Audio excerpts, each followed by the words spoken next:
വരുന്ന സമയത്ത് ഞാൻ ആലോചിക്കുകയായിരുന്നു എന്തൊക്കെയാണ് ഞാൻ ഇന്ന് പറയേണ്ടത്. ഇപ്പൊ എന്റെ മനസ്സിലേക്ക് വന്ന 2-3 കാര്യങ്ങൾ. എനിക്ക് തന്നിട്ടുള്ള ടോപ്പിക് സന്താന പുഷ്ടിയുള്ളവരായി പെരുകുവിൻ, ഭൂമിയിൽ നിറഞ്ഞ് അതിനെ കീഴടക്കുവിൻ എന്നുള്ളൊരു വചനം ഞാൻ കണ്ടു. പ്ലസ് പ്രോ ലൈഫ് മേഖലയിൽ ഒരു ഗൈനക്കോളജിസ്റ്റ് എന്നുള്ള രീതിയിൽ വർക്ക് ചെയ്യുമ്പോൾ എനിക്ക് പങ്കുവെക്കാനായിട്ടുള്ള കാര്യങ്ങളാണ് പ്രധാനമായിട്ടും ഞാൻ നിങ്ങളോട് ഇന്ന് ഷെയർ ചെയ്യുക. എൻ്റെ അടുത്ത് വന്ന 3-4 പേഷ്യൻസിന്റെ അനുഭവങ്ങൾ പറയാം. കുറച്ച് എനിക്ക് കിട്ടിയിട്ടുള്ള ബോധ്യങ്ങൾ ഞാൻ നിങ്ങളോട് പങ്കുവെക്കാം. So let me start with ഒരു വർഷം മുൻപുണ്ടായ ഒരു അനുഭവത്തിൽ നിന്ന് തുടങ്ങാം. അപ്പോ ഈ ഒരു കപ്പിൾ അവരെന്നോട് വന്നിട്ട് പറഞ്ഞത് ഇങ്ങനെയാണ്. ഒരു പെൺകുട്ടിയും അവളുടെ പാരന്റ്സ് കൂടിയിട്ടാണ് എന്നെ കാണാനായിട്ട് വന്നത്. അപ്പൊ അവര് വിവാഹം കഴിഞ്ഞ് ഏതാനും നാളുകളായിട്ടുണ്ട്. 1.5 വർഷം 2 വർഷമൊക്കെ ആയിട്ടുണ്ട്. I think it is almost 3 years. 3 വർഷമായിട്ട് അവർക്ക് കുഞ്ഞുങ്ങളില്ല. അവർ ആഗ്രഹിച്ച് പ്രാർത്ഥിച്ച് ഒരു പ്രഗ്നൻസി കിട്ടി. നിർഭാഗ്യവശാൽ അത് അലസിപ്പോയി. ഇപ്രാവശ്യം 2ാമത് അവർ പ്രഗ്നന്റ് ആണ്. അങ്ങനെ ഈ പ്രഗ്നൻസി ഇപ്പോഴ് 5th മന്തിലാണ് എത്തി നിൽക്കുന്നത്. 5ാമത്തെ മാസം പ്രഗ്നന്റ് ആയിട്ടുള്ള ഈ പേഷ്യന്റ് സ്കാൻ ചെയ്യാനായിട്ട് ചെന്ന് കഴിഞ്ഞപ്പോൾ ഇവരുടെ സ്കാൻ ചെയ്ത ഡോക്ടർ ഇവരോട് പറയുന്നത് ഇങ്ങനെയാണ്: കുഞ്ഞിന്റെ ഹാർട്ടിന്റെ വാൽവിന് തകരാറുണ്ട്, ഈ പ്രഗ്നൻസി കണ്ടിന്യൂ ചെയ്യുന്നത് റിസ്ക് ആണ്. അപ്പൊ ഇവര് ചോദിച്ചു, എന്താ ഡോക്ടറെ അങ്ങനെ റിസ്ക് ആണെന്ന് പറയാനായിട്ടുള്ള കാരണം എന്താണ്? അപ്പൊ ഇവര് പറഞ്ഞത് ഇതാണ്: കുഞ്ഞിന്റെ ശ്വാസകോശത്തിലേക്ക് പോകുന്ന ഒരു ആർട്ടറി, ബ്ലഡ് വെസൽ, ഹാർട്ടിൽ നിന്ന് ശ്വാസകോശത്തിലേക്ക് ബ്ലഡ് പോകും. ശ്വാസകോശത്തിൽ വെച്ചിട്ടാണ് ബ്ലഡ് ഓക്സിജനേറ്റ് ചെയ്യപ്പെടുന്നത്. ഓക്സിജൻ നിറഞ്ഞിട്ട് അവിടുന്ന് വീണ്ടും ഈ ബ്ലഡ് തിരിച്ച് ഹാർട്ടിലേക്ക് തിരിച്ചു വരും. അപ്പൊ ഈ ഹാർട്ടിൽ നിന്ന് ലങ്സിലേക്ക് പോകുന്ന ആർട്ടറി ശരിക്കും ഫോം ചെയ്തിട്ടില്ല. ഇതാണ് ഇവരുടെ ഡോക്ടർ ഇവരോട് പറഞ്ഞ കാര്യം. അപ്പൊ ഇങ്ങനത്തെ ഒരു കണ്ടീഷനിൽ ഈ പ്രഗ്നൻസി മുന്നോട്ട് കൊണ്ടുപോയിട്ട് പ്രത്യേകിച്ച് ഉപകാരമില്ല. മിക്കവാറും പ്രസവം കഴിഞ്ഞ് കഴിഞ്ഞാൽ കുഞ്ഞിന് മൾട്ടിപ്പിൾ സർജറീസ് ഒക്കെ വേണ്ടി വരും. എന്നാൽ പോലും കുഞ്ഞ് ആരോഗ്യത്തോടു കൂടി രക്ഷപ്പെട്ട് കിട്ടുമെന്ന് നമുക്ക് പ്രതീക്ഷിക്കാനായിട്ട് പറ്റില്ല. അപ്പൊ അതുകൊണ്ട് പ്രഗ്നൻസി കണ്ടിന്യൂ ചെയ്യണോ വേണ്ടയോ എന്നുള്ളത് നിങ്ങൾ തീരുമാനിക്കണം. അപ്പൊ ഇവര് പറഞ്ഞു, ഡോക്ടറെ ഞങ്ങൾക്ക് എന്തായാലും പ്രഗ്നൻസി കണ്ടിന്യൂ ചെയ്യാനാണ് താല്പര്യം. അപ്പൊ അവര് ഹസ്ബൻഡ് ആൻഡ് വൈഫ് ഒരുപോലെ തന്നെ പ്രഗ്നൻസി കണ്ടിന്യൂ ചെയ്യണം എന്ന് തീരുമാനമുള്ള ആൾക്കാരായിരുന്നുകൊണ്ട് ഇവര് ഡോക്ടറെ അടുത്ത് പറഞ്ഞു, ഡോക്ടറെ ഞങ്ങൾക്ക് എന്തായാലും കളയുക എന്നുള്ളൊരു ഓപ്ഷൻ എന്തായാലും ഞങ്ങളുടെ മുന്നിലില്ല, പ്രഗ്നൻസി കണ്ടിന്യൂ ചെയ്യണം എന്നാണ് ഞങ്ങളുടെ താല്പര്യം. അങ്ങനെ പറഞ്ഞപ്പോൾ ഡോക്ടർ ഇവരോട് പറഞ്ഞു, എങ്ങനെയാണെങ്കിൽ നമുക്കൊരു കാര്യം ചെയ്യാം, നമുക്ക് ഹാർട്ടിന്റെ ഈ പീഡിയാട്രിക് കാർഡിയോളജിസ്റ്റ്, അതായത് കുഞ്ഞിന്റെ ഹാർട്ടിന്റെ സ്കാനൊക്കെ ചെയ്യുന്ന, ഗർഭാവസ്ഥയിൽ തന്നെ കുഞ്ഞിന്റെ ഹാർട്ടിന്റെ സ്കാൻ ചെയ്യുന്ന ഡോക്ടർമാരുണ്ട്. അപ്പൊ അവരുടെ അടുത്തേക്ക് നമുക്ക് ഒരു റെഫറൻസ് കൊടുക്കാം. അങ്ങനെ ഇവര് ഹാർട്ടിന്റെ സ്കാൻ ചെയ്യുന്ന ഡോക്ടറുടെ അടുത്തേക്ക് പോയി. ആ സ്കാൻ ചെയ്യുന്ന ഫീറ്റൽ എക്കോ എന്നാണ് അതിനെ പറയാ, അതായത് ഗർഭപാത്രത്തിലുള്ള കുഞ്ഞിന്റെ ഹാർട്ടിന്റെ സ്കാനിങ് ആണ് ചെയ്യുന്നത്. അപ്പൊ ഈ സ്കാൻ ചെയ്ത ഡോക്ടർ ഇവരോട് പറഞ്ഞത് ഇതാണ്: കുഞ്ഞിന്റെ ഈ പറയുന്ന മറ്റേ ഡോക്ടർ, മുന്നത്തെ സ്കാൻ ചെയ്ത ഡോക്ടർ എഴുതിയ, റേഡിയോളജിസ്റ്റ് എഴുതിയ അതേ റിപ്പോർട്ട് തന്നെയാണ് ഈ ഡോക്ടറും പറയുന്നത്. കുഞ്ഞിന്റെ ലങ്സിലേക്കുള്ള ആർട്ടറി ശരിക്കും ഫോം ചെയ്തിട്ടില്ല. അപ്പോ കണ്ടീഷൻ വളരെ മോശമാണ്, കുഞ്ഞ് രക്ഷപ്പെട്ട് കിട്ടാനായിട്ടുള്ള സാധ്യതകൾ കുറവാണ്. പുവർ പ്രോഗ്നോസിസ് എന്നൊരു വാക്കാണ് അവിടെ ഉപയോഗിക്കുന്നത്.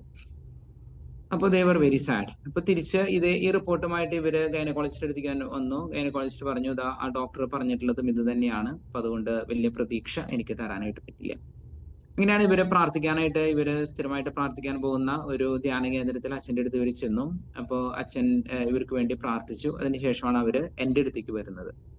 ഞാൻ അവരോട് ചോദിച്ച ചോദ്യം ഇത്രയേ ഉള്ളൂ: നമ്മുടെ കുടുംബത്തിൽ ഒരു കുഞ്ഞിന് അസുഖമുണ്ടെങ്കിൽ നമ്മൾ എന്താണ് ചെയ്യുക? അപ്പൊ അവർ പറഞ്ഞ് ചികിത്സിക്കും. ഞാൻ അവരോട് പറഞ്ഞതിലുള്ളൂ, നിങ്ങളുടെ കുഞ്ഞിന്റെ ഹാർട്ടിന് അസുഖമുണ്ടെങ്കിൽ നമ്മൾ ചെയ്യേണ്ടത് ചികിത്സിക്കുക എന്നുള്ളതാണ്, കുഞ്ഞിനെ കളയുക എന്നുള്ളതല്ല ട്രീറ്റ്മെന്റ്. അപ്പൊ അതുകൊണ്ട് നിങ്ങൾ പ്രഗ്നൻസി കണ്ടിന്യൂ ചെയ്യുക എന്നുള്ള നിങ്ങളുടെ തീരുമാനത്തോട് എന്റെ ഭാഗത്തുനിന്ന് 100% സപ്പോർട്ടാണ്. ഇനി ആ ഹാർട്ടിന്റെ കണ്ടീഷൻ, അതായത് ഹാർട്ടിന്റെ ആർട്ടറിയും വാൽവുകളും ഒക്കെ മുഴുവനായിട്ട് ഫോം ചെയ്തിട്ടില്ല എന്ന കണ്ടീഷൻ ദൈവത്തിന് സമർപ്പിച്ചത് പ്രാർത്ഥിക്കാം, ദൈവത്തിന്റെ ഇടപെടൽ സംഭവിക്കട്ടെ. അപ്പൊ അവർ പറഞ്ഞു, ഡോക്ടറെ ഞങ്ങൾ തീർച്ചയായിട്ടും അതിൽ വിശ്വസിക്കുന്ന ആൾക്കാരാണ്, ഞങ്ങൾക്ക് എന്തായാലും മറ്റ് ചിന്തകളൊന്നുമില്ല, പ്രഗ്നൻസി കണ്ടിന്യൂ ചെയ്യുക എന്നുള്ളത് തന്നെയാണ് ഞങ്ങളുടെ തീരുമാനം. അങ്ങനെ അവര് പ്രഗ്നൻസി കണ്ടിന്യൂ ചെയ്യാനായിട്ട് തീരുമാനിച്ചു. ഞാൻ അവർക്ക് നല്ല വൈറ്റമിൻ ടാബ്ലറ്റ് ഒക്കെ കൊടുത്തു. ഞാൻ അവരെ വീട്ടിൽ വിട്ടു. 1 മാസം കഴിഞ്ഞ് അവർ വീണ്ടും എന്നെ കാണാനായിട്ട് വന്നു. അപ്പോ ഞാൻ അവരോട് പറഞ്ഞു, ഞാൻ ജോലി ചെയ്യുന്ന ആശുപത്രിയിൽ കുഞ്ഞിന്റെ ഹാർട്ടിന്റെ സർജറി ചെയ്യാനായിട്ടുള്ള സൗകര്യങ്ങളില്ല. ഞാൻ ജോലി ചെയ്യുന്നത് ഒരു മൾട്ടി സ്പെഷ്യാലിറ്റി ഹോസ്പിറ്റൽ ആണെങ്കിലും ഹാർട്ടിന്റെ സർജറി ചെയ്യാനായിട്ടുള്ള സൗകര്യം, അതും പ്രത്യേകിച്ച് കുഞ്ഞിന്റെ ഹാർട്ടിന്റെ സർജറി ചെയ്യാനായിട്ടുള്ള സൗകര്യം ഞാൻ ജോലി ചെയ്യുന്ന ആശുപത്രിയിൽ ഇല്ല.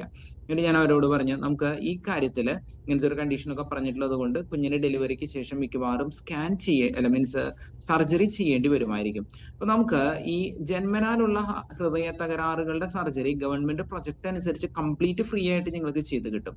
അപ്പൊ സൗത്ത് ഇന്ത്യയിൽ തന്നെ ഏറ്റവും നല്ല സെന്റേഴ്സ് ആയിട്ടുള്ള സ്ഥലങ്ങൾ നമ്മളുടെ എറണാകുളത്ത് ഉണ്ട്. അപ്പൊ ഞാൻ അവിടേക്ക് റെഫർ ചെയ്യാം. അപ്പോ അവർ പറഞ്ഞു, ശരി ഡോക്ടറെ, ഞങ്ങൾ ആ ഡോക്ടറെ പോയി കാണാം. അങ്ങനെ ഞാൻ എറണാകുളത്തുള്ള ഒരു പ്രശസ്തമായിട്ടുള്ള ഹാർട്ടിന്റെ സർജറി ഒക്കെ ചെയ്യുന്ന ഒരു ആശുപത്രിയിലേക്ക് ഞാൻ അവരെ റെഫർ ചെയ്തു. അങ്ങനെ അവര് അവിടെ പോയി.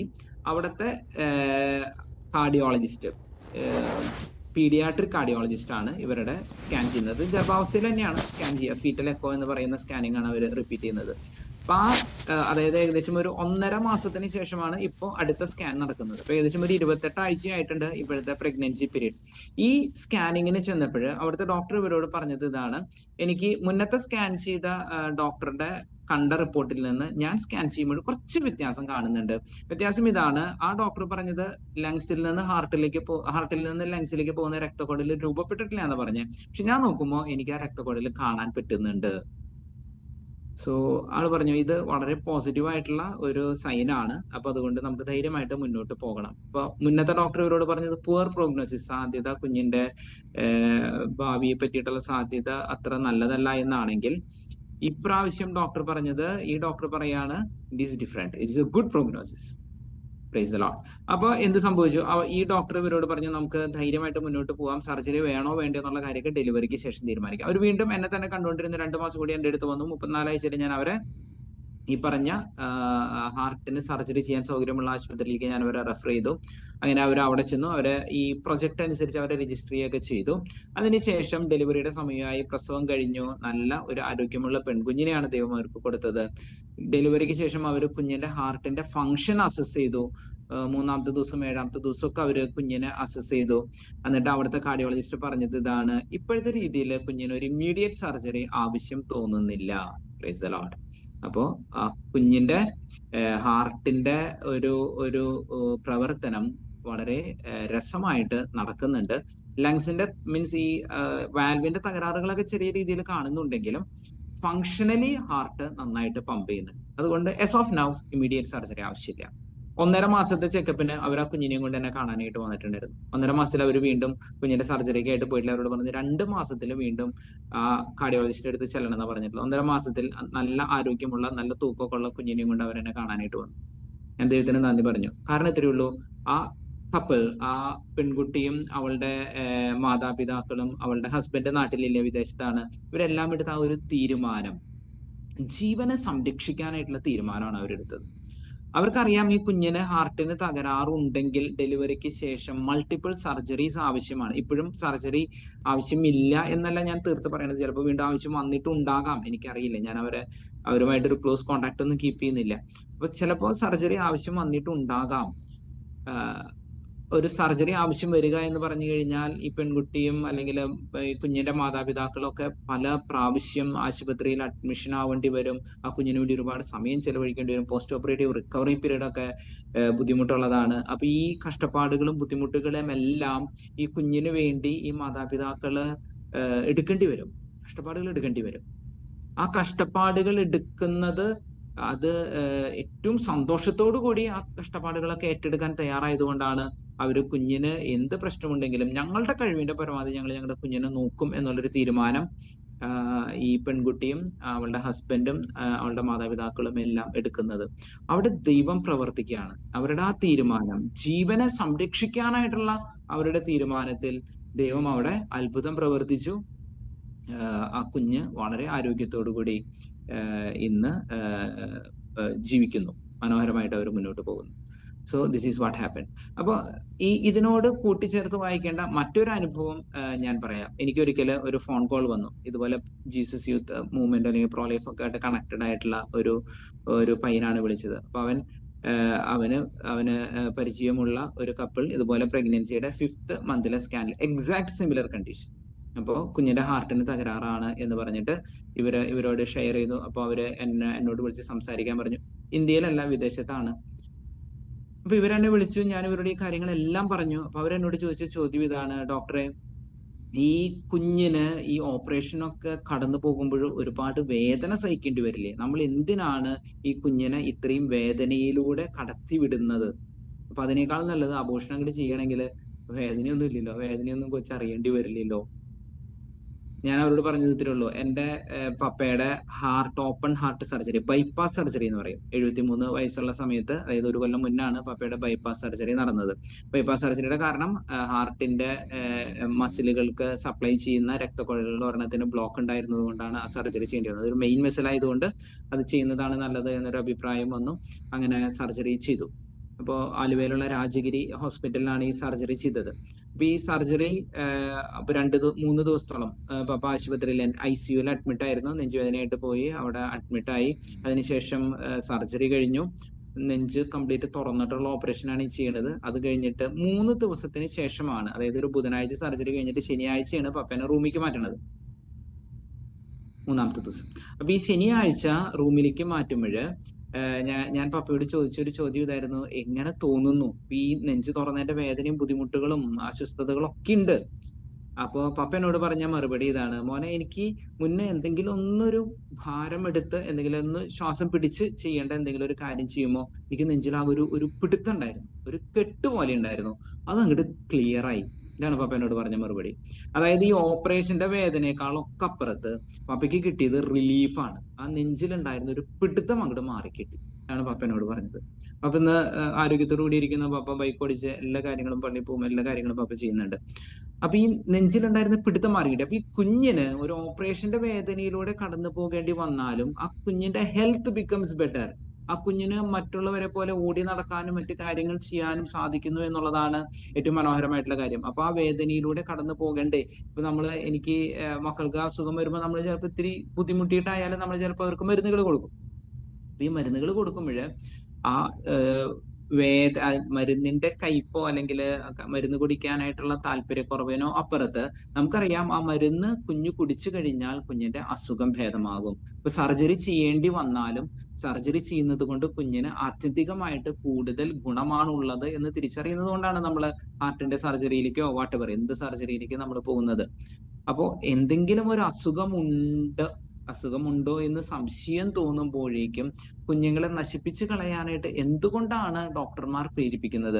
ഈ പെൺകുട്ടിയുടെ അപ്പൻ എന്നോട് ചോദിച്ചൊരു ചോദ്യം ഇതാണ്: ഡോക്ടറെ, അവര് ആ 2ാമത്തെ സ്കാൻ കഴിഞ്ഞിട്ട്, കാർഡിയോളജിസ്റ്റിന്റെ 2ാമത്തെ സ്കാൻ കഴിഞ്ഞിട്ട് അവർ എന്നോട് വന്നിട്ട് ചോദിച്ചു: ഡോക്ടറെ, എന്തുകൊണ്ടാണ് ഈ മുന്നത്തെ ഡോക്ടർ രക്തക്കുഴലില്ല എന്ന് പറഞ്ഞത്? ഇവിടുത്തെ ഡോക്ടർ സ്കാൻ ചെയ്തപ്പോ അത് കണ്ടത് എന്തുകൊണ്ടാണ്? ആ ഡോക്ടർക്ക് അത് കാണാതിരുന്നതാണോ, അതോ ദൈവം അത്ഭുതം പ്രവർത്തിച്ച് അവിടെ രക്തക്കുഴല് രൂപപ്പെട്ട് വന്നതാണോ?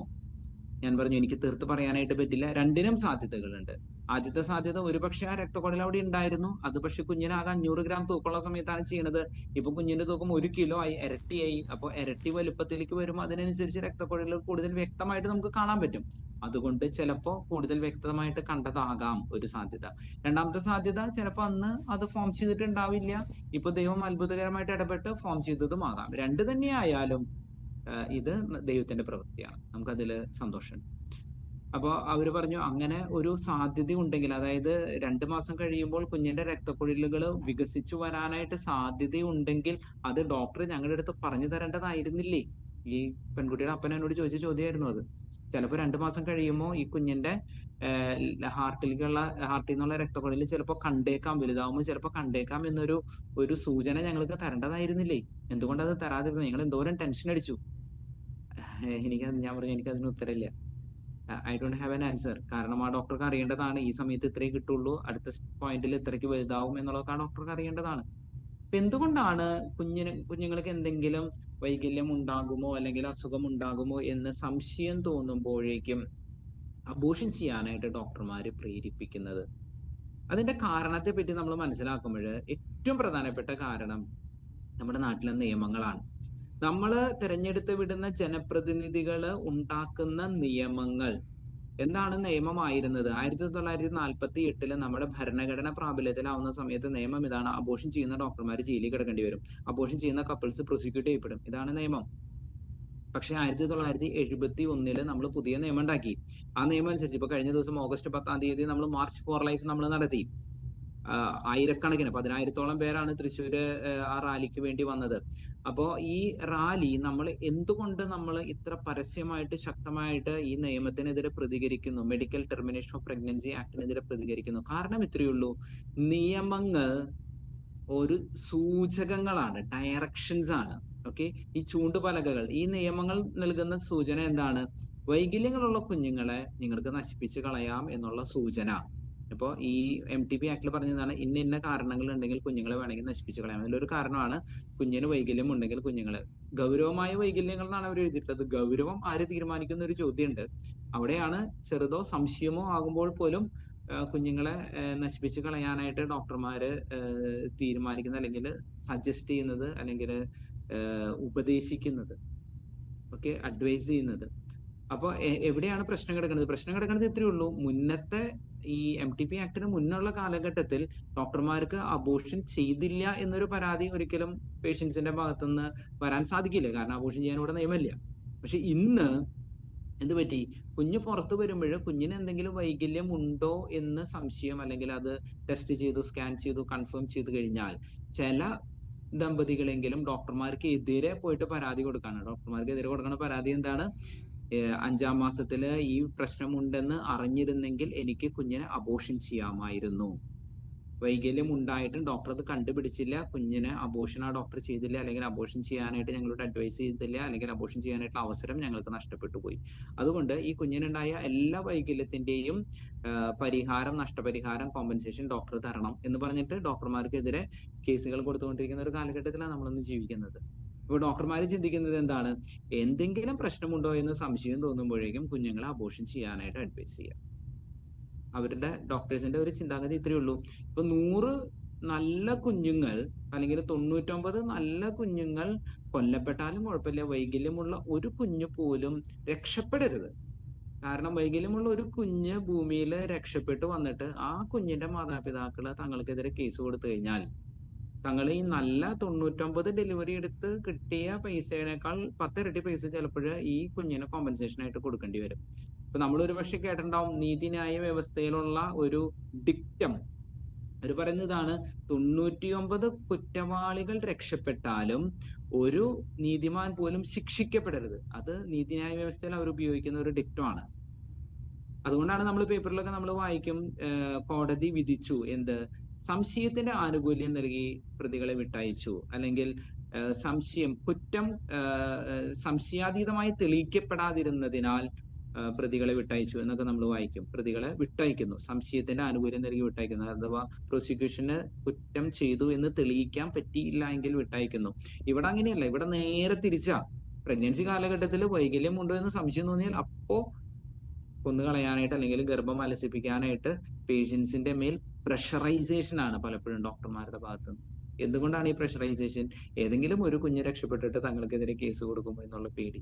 എന്തിനാണ് ഇങ്ങനെ പേടിക്കുന്നത്? ഞാൻ ചിന്തിക്കാറുണ്ട്, എന്റെ ഏതെങ്കിലും പേഷ്യൻസ്, ഞാൻ ഈ പറയുന്ന NT സ്കാനും NIPT എന്താ ഈ വൈകല്യങ്ങൾ കണ്ടുപിടിക്കാനായിട്ടുള്ള വളരെ നൂതനമായ സ്കാനുകളും കാര്യങ്ങളും ടെസ്റ്റുകളൊന്നും പലപ്പോഴും ചെയ്യിപ്പിക്കാറില്ല. എന്തുകൊണ്ടാണ് ഞാനത് ചെയ്യിപ്പിക്കാതെ? ഞാൻ പറയാറുള്ളത് ഇത്രയേ ഉള്ളൂ, നിങ്ങൾക്ക് വയ്യായുള്ള ഒരു കുഞ്ഞുണ്ട്, നിങ്ങൾക്ക് കുഞ്ഞിനെ കളയാനാണ് നിങ്ങളുടെ തീരുമാനം, നിങ്ങൾ ആ കുഞ്ഞിനെ എനിക്ക് തന്നോ, ഞാൻ നോക്കിക്കോളാം.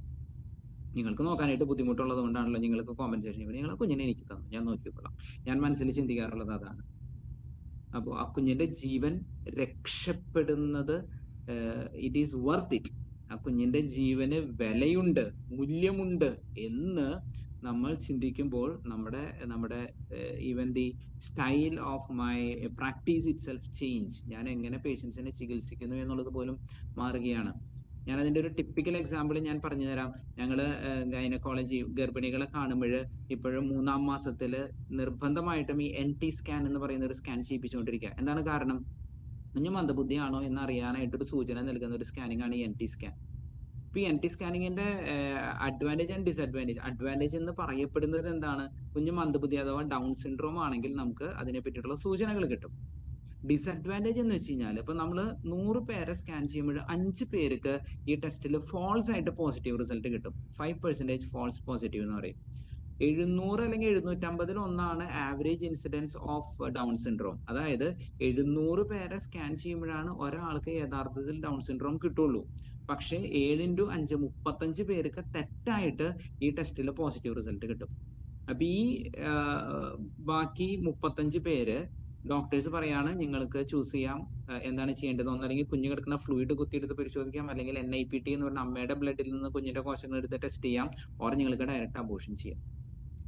ഞാൻ ചിന്തിക്കുക 100 പേരോട് അല്ലെങ്കിൽ 35 പേരോട് ഇത് പറയുമ്പോൾ ഒരു 5 പേര് തീരുമാനിക്കുകയാണ് ഞങ്ങൾ അബോർഷൻ ചെയ്യാമെന്ന് തീരുമാനിച്ചു കഴിഞ്ഞാൽ എത്ര കുഞ്ഞുങ്ങൾ അവിടെ കൊല്ലപ്പെട്ടു. ഒരു വൈകല്യമുള്ള കുഞ്ഞാണ് അല്ലെങ്കിൽ ഡൗൺ സിൻഡ്രോം ബേബി മാത്രം ഉള്ള എടുത്ത് 5 ആരോഗ്യമുള്ള കുഞ്ഞുങ്ങൾ ഓൾറെഡി കൊല്ലപ്പെടുകയാണ്. ബാക്കി 30 കപ്പിൾസിൽ എല്ലാവരും ഈ പറയുന്ന അമ്നിയോസെന്റസിസ് അല്ലെങ്കിൽ NIPT ഒക്കെ ചെയ്ത് അവസാനം ഒരു യഥാർത്ഥത്തിലുള്ള ഡൗൺ സിൻഡ്രോം കുഞ്ഞ് ചിലപ്പോൾ കൊല്ലപ്പെടാം, ചിലപ്പോൾ രക്ഷപ്പെടാം, എന്തു തന്നെ ആയിക്കോട്ടെ.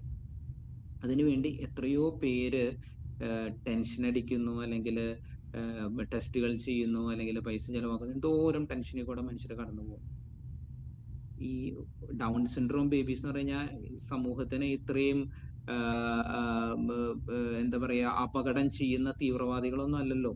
ഡൗൺ സിൻഡ്രോം ബേബീസ് ആർ വളരെ സിമ്പിൾ ആയിട്ടുള്ള. ഇന്ന് ഞാൻ പള്ളിയിൽ പോയപ്പോഴെന്ന് സ്വാതന്ത്ര്യ ദിനത്തിന് നമ്മുടെ മാതാവിന്റെ സ്വർഗാരോപണ തിരുനാൾ ദിവസം ഞാൻ പള്ളിയിൽ പോയപ്പോഴേ എന്റെ തൊട്ടു മുന്നിൽ നിന്നത് ഒരു ഡൗൺ സിൻഡ്രോം ഉള്ള ഒരു ചെറുക്കനാണ്. മേ ബി ലൈക്ക് ഒരു 20-25 ഇയേഴ്സ് ഒക്കെ ഉള്ള ഒരു ചെറുക്കൻ പയ്യൻ. സമാധാനമായിട്ട് അവനോട് കുർബാനയ്ക്ക് അറ്റൻഡ് ചെയ്യുന്നുണ്ട്. ഇടയ്ക്ക് അപ്പുറത്തേക്ക് നോക്കും, ഇപ്പുറത്തേക്ക് നോക്കും. അവന്റെ സിറ്റുവേഷൻ അവന്റെ കാഴ്ചയിൽ തന്നെ നമുക്കറിയാം. നമ്മൾ ആരും അവനെ അക്യൂസ് ചെയ്യുകയോ കുറ്റപ്പെടുത്തുകയോ ഒന്നും ചെയ്യുന്നില്ല. We understand. നമ്മൾ അവരെ വളരെ കമ്പാഷനേറ്റ് ആയിട്ട് നമ്മൾ അവരെ പരിഗണിക്കുന്നു. അവർ വളരെ സമാധാനമായിട്ട് ആ പയ്യൻ. ഇപ്പൊ Down syndrome babies are considered to be, അല്ലെങ്കിൽ അവരെ പറ്റിയിട്ടുള്ള എക്സ്പ്ലനേഷൻ തന്നെ ഇതാണ്: they are happy music loving children. വളരെ സന്തോഷമായിട്ട്, അവർക്ക് ഒന്നിനെ പറ്റിയിട്ടും ടെൻഷൻ അടിക്കാനൊന്നുമില്ല. സമാധാനമായിട്ട് പാട്ടൊക്കെ പാടി, പാട്ട് ഇഷ്ടപ്പെടുന്ന, റിപ്പീറ്റിംഗ് ആയിട്ടുള്ള കാര്യങ്ങളൊക്കെ വളരെ രസമായിട്ട് ചെയ്യുന്ന സമാധാനപ്രിയരായിട്ടുള്ള കുഞ്ഞുങ്ങളാണ് ഈ ഡൗൺ സിൻഡ്രോം ബേബീസ്. എന്തുകൊണ്ടാണ് നമ്മൾ ഈ ഡൗൺ സിൻഡ്രോം ബേബീസിനെ ഇത്രയും ഒരു ശത്രുതയോടുകൂടി നമ്മുടെ സമൂഹം കാണുന്നത് എനിക്ക് മനസ്സിലാവുന്നില്ല. ഞാൻ ഇന്നും ആ ചെറുക്കന്റെ തൊട്ട് പിന്നിൽ നിന്ന് കുർബാന കൂടിയ സമയത്ത് ഞാൻ ചിന്തിക്കുകയായിരുന്നു, ഒരു കുടുംബത്തിൽ ഒരു ഡൗൺ സിൻഡ്രോം ബേബി ഉണ്ടെങ്കിൽ നമുക്ക് ആ കുടുംബത്തെ പറ്റി മനസ്സിലാക്കാൻ പറ്റുന്നത് എന്താണ്? ഞാൻ പറയും, ദാറ്റ് ഈസ് സംതിങ് ബ്യൂട്ടിഫുൾ. ആ കുഞ്ഞ് ആ കുടുംബത്തിന്റെ ഐശ്വര്യമാണെന്ന് മാത്രമല്ല, ആ കുടുംബത്തിന്റെ അനുഗ്രഹമാണെന്ന് മാത്രമല്ല, ആ കുടുംബം ആ കുഞ്ഞിനെ സ്വീകരിച്ചിട്ടുണ്ടെങ്കിൽ ആ കുടുംബത്തെ പറ്റി നമ്മൾ മനസ്സിലാക്കുന്നത് എന്താണ്? വൈകല്യങ്ങളുള്ളതിനെ, കുറവുള്ളതിനെ, അല്ലെങ്കിൽ അതിനെ ഒന്നും എല്ലാം നശിപ്പിക്കുക എന്നുള്ളതല്ല ആ കുടുംബത്തിന്റെ ആറ്റിറ്റ്യൂഡ്. ആ കുഞ്ഞിനെ സ്വീകരിക്കാനും ചേർത്ത് പിടിക്കാനും ആ കുഞ്ഞിനെ മുന്നോട്ട് കൊണ്ടുപോകാനും ആ മാതാപിതാക്കൾ തീരുമാനിച്ചിട്ടുണ്ടെങ്കിൽ അത് ദൈവഭക്തിയുള്ള, ദൈവാനുഗ്രഹമുള്ള മനോഹരമായിട്ടുള്ള ഒരു കുടുംബമാണെന്നാണ് ഞാൻ കണക്കാക്കുന്നത്. അപ്പോൾ എന്റെ കുടുംബത്തെ പറ്റി മറ്റുള്ളവർ എന്ത് വിചാരിക്കും? ഞാൻ പറയും, ദാറ്റ് ഈസ് സംതിങ് ബ്യൂട്ടിഫുൾ. ആ കുടുംബം ആ സമൂഹത്തിന്റെ തന്നെ ഒരു അനുഗ്രഹമായിരിക്കും, അല്ലെങ്കിൽ ആ കുഞ്ഞ് ആ കുടുംബത്തിന്റെയും സമൂഹത്തിന്റെയും ഒരു അനുഗ്രഹമായിരിക്കും. So Down syndrome babies are nothing. അല്ലെങ്കിൽ Down syndrome, Edward syndrome, whatever, എന്ത് സിൻഡ്രോം ആയാലും, എന്ത് വൈകല്യമായാലും, വൈകല്യങ്ങളുള്ളതിനെ, കുറവുകളുള്ളതിനെ നശിപ്പിച്ചു കളയുക എന്നുള്ളതല്ല നമ്മൾക്കുണ്ടായിരിക്കേണ്ട മനോഭാവം. ഇപ്പൊ ഞാൻ അടുത്തൊരു പോയിന്റിലേക്ക് കടക്കാണ്. വൈകല്യങ്ങളുള്ള, കുറവുകളുള്ള കുഞ്ഞുങ്ങളുടെ മാതാപിതാക്കളോട് നമുക്കുണ്ടായിരിക്കേണ്ട ആറ്റിറ്റ്യൂഡ് എന്താണ്? അപ്പൊ ഞാൻ ഒരിക്കലും ഞങ്ങളുടെ ഗൈനക്കോളജി ഗ്രൂപ്പിൽ ഈ ഒരു കാര്യം ഡിസ്കസ് ചെയ്തു. വൈകല്യങ്ങളുള്ള കുഞ്ഞുങ്ങളെ എന്തുകൊണ്ടാണ് നമ്മൾ ഇത്രയധികം അബോർഷൻ ചെയ്യാനായിട്ടൊക്കെ പ്രേരിപ്പിക്കുന്നതിന്റെ ആവശ്യമില്ലല്ലോ, നമ്മൾ ആ കുഞ്ഞുങ്ങളോട് കുറച്ചുകൂടി ഒരു അനുകമ്പ കാണിക്കണ്ടേ എന്ന് ഞങ്ങളുടെ ഗൈനക്കോളജി ഗ്രൂപ്പിൽ ഡിസ്കസ് ചെയ്തപ്പോൾ ഒരു ഗൈനക്കോളജിസ്റ്റ് പറഞ്ഞതാണ്, ഫിൻഡോന് ഇതൊക്കെ പറയാനായിട്ട് എളുപ്പമാണ്. Will you be ready? വൈകല്യമുള്ള ഒരു കുഞ്ഞിന്റെ മാതാപിതാക്കളോട് നമ്മൾ ഒരു ദിവസം ചെന്നിട്ട് പറയാണ്, ഞങ്ങൾ നിങ്ങളുടെ വയ്യായുള്ള കുഞ്ഞിനെ നോക്കിക്കോളാം. കാരണം ഈ കുഞ്ഞിന്റെ മാതാപിതാക്കൾക്ക് ഒരിക്കലും ഒരുമിച്ച് ഒരു സിനിമയ്ക്ക് പോകാനോ ഒരു ഫംഗ്ഷൻ അറ്റൻഡ് ചെയ്യാൻ പോകാനോ ഈ കുഞ്ഞിനെ ഇട്ടിട്ട് പോകാനായിട്ട് പറ്റുന്നില്ല. Will you be ready to come and take care of that child for 1 day? ഞാൻ പറഞ്ഞു, എനിക്ക് പരിചയമുള്ള, അടുപ്പമുള്ള ഒരു കുടുംബമാണ് അതെങ്കിൽ, ആ കുഞ്ഞിന് എന്നോട് പരിചയമുണ്ടെങ്കിൽ, ആ കുഞ്ഞിനെ എന്നെ മനസ്സിലാക്കാനായിട്ട് പറ്റുമെങ്കിൽ, ഓർ ആ കുഞ്ഞിനെ കെയർ ചെയ്യാനായിട്ട് എനിക്ക് സാധിക്കുമെങ്കിൽ ഡെഫിനറ്റ് ആയിട്ട് ഞാനത് ചെയ്യും. കാരണം I will take it as A privilege. അങ്ങനത്തെ ഒരു കുഞ്ഞിനെ കെയർ ചെയ്യുക എന്നുള്ളത് ഞാനൊരു പ്രിവിലേജ് ആയിട്ട് കണക്കാക്കും. കാരണം എന്താണ്? ബൈബിളിൽ പറയുന്നത് ഇത്രയേ ഉള്ളൂ, എന്റെ ഏറ്റവും ചെറിയവരിൽ ഒരുവനെ നിങ്ങൾ ചെയ്തു കൊടുത്തപ്പോൾ എനിക്ക് തന്നെയാണ് ചെയ്തത്. അപ്പോൾ എൻ്റെ അയൽവക്കത്തെ വീട്ടിൽ അല്ലെങ്കിൽ ഈ പറഞ്ഞിരുന്ന ഒരു കുടുംബത്തിലെ ഒരു കുഞ്ഞിനെ ഞാൻ കെയർ ചെയ്യുമ്പോൾ ഞാൻ സ്വർഗത്തിലെ നിക്ഷേപം ബിൽഡ് ചെയ്യുക ചെയ്യുന്നത്. അപ്പൊ ആ കുഞ്ഞിനെ ഓരോ ദിവസവും വർഷങ്ങളോളം ജനനം മുതൽ അല്ലെങ്കിൽ ഗർഭാവസ്ഥ മുതൽ ആ കുഞ്ഞിനെ പരിചരിക്കുന്ന ആ കുഞ്ഞിന്റെ മാതാപിതാക്കൾ സ്വർഗത്തിൽ എത്രയോ നിക്ഷേപം ബിൽഡ് ചെയ്തിട്ടുണ്ടാവുമെന്ന് നിങ്ങളൊന്ന് ചിന്തിച്ചേ. ഞാൻ ജോലി ചെയ്യുന്ന ആശുപത്രിയുടെ നേരെ ഓപ്പോസിറ്റ് ഉള്ള ബാങ്കിലെ മാനേജർക്ക് എന്നോട് വലിയ സ്നേഹവും ബഹുമാനവും ഉണ്ട്. കാരണം എന്താണെന്നറിയോ?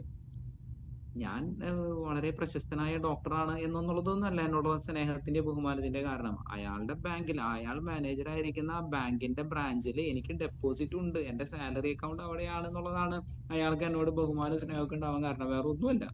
അയാളുടെ ബാങ്കിലുള്ള ഡെപ്പോസിറ്റ് ഞാൻ വേറൊരു ബാങ്കിലേക്ക് മാറ്റി കഴിഞ്ഞ് കഴിഞ്ഞാൽ അയാൾക്ക് എന്നോടുള്ള സ്നേഹമൊക്കെ കുറയും.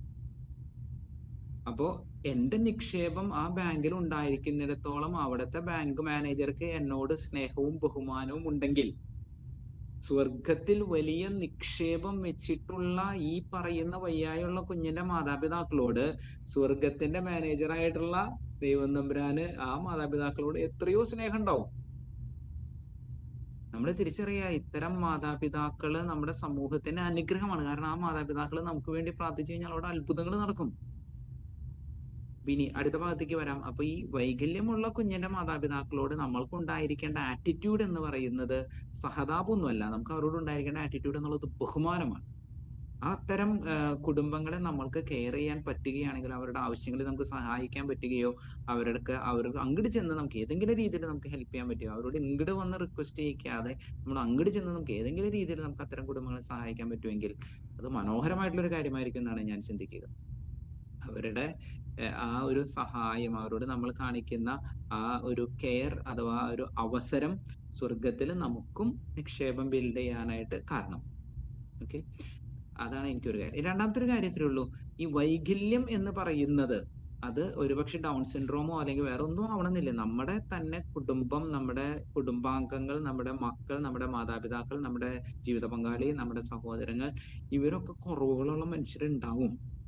അപ്പൊ ആ കുറവുകൾ ഉള്ളതിനെ നമ്മൾ പൊതിഞ്ഞു പിടിക്കുകയും സംരക്ഷിക്കുകയും ചെയ്യുമ്പോൾ, അവരുടെ കുറവുകള് നമ്മൾ പരിഹരിക്കുമ്പോൾ നമ്മൾ സ്വർഗത്തിൽ നിക്ഷേപം കരുതി വെക്കും.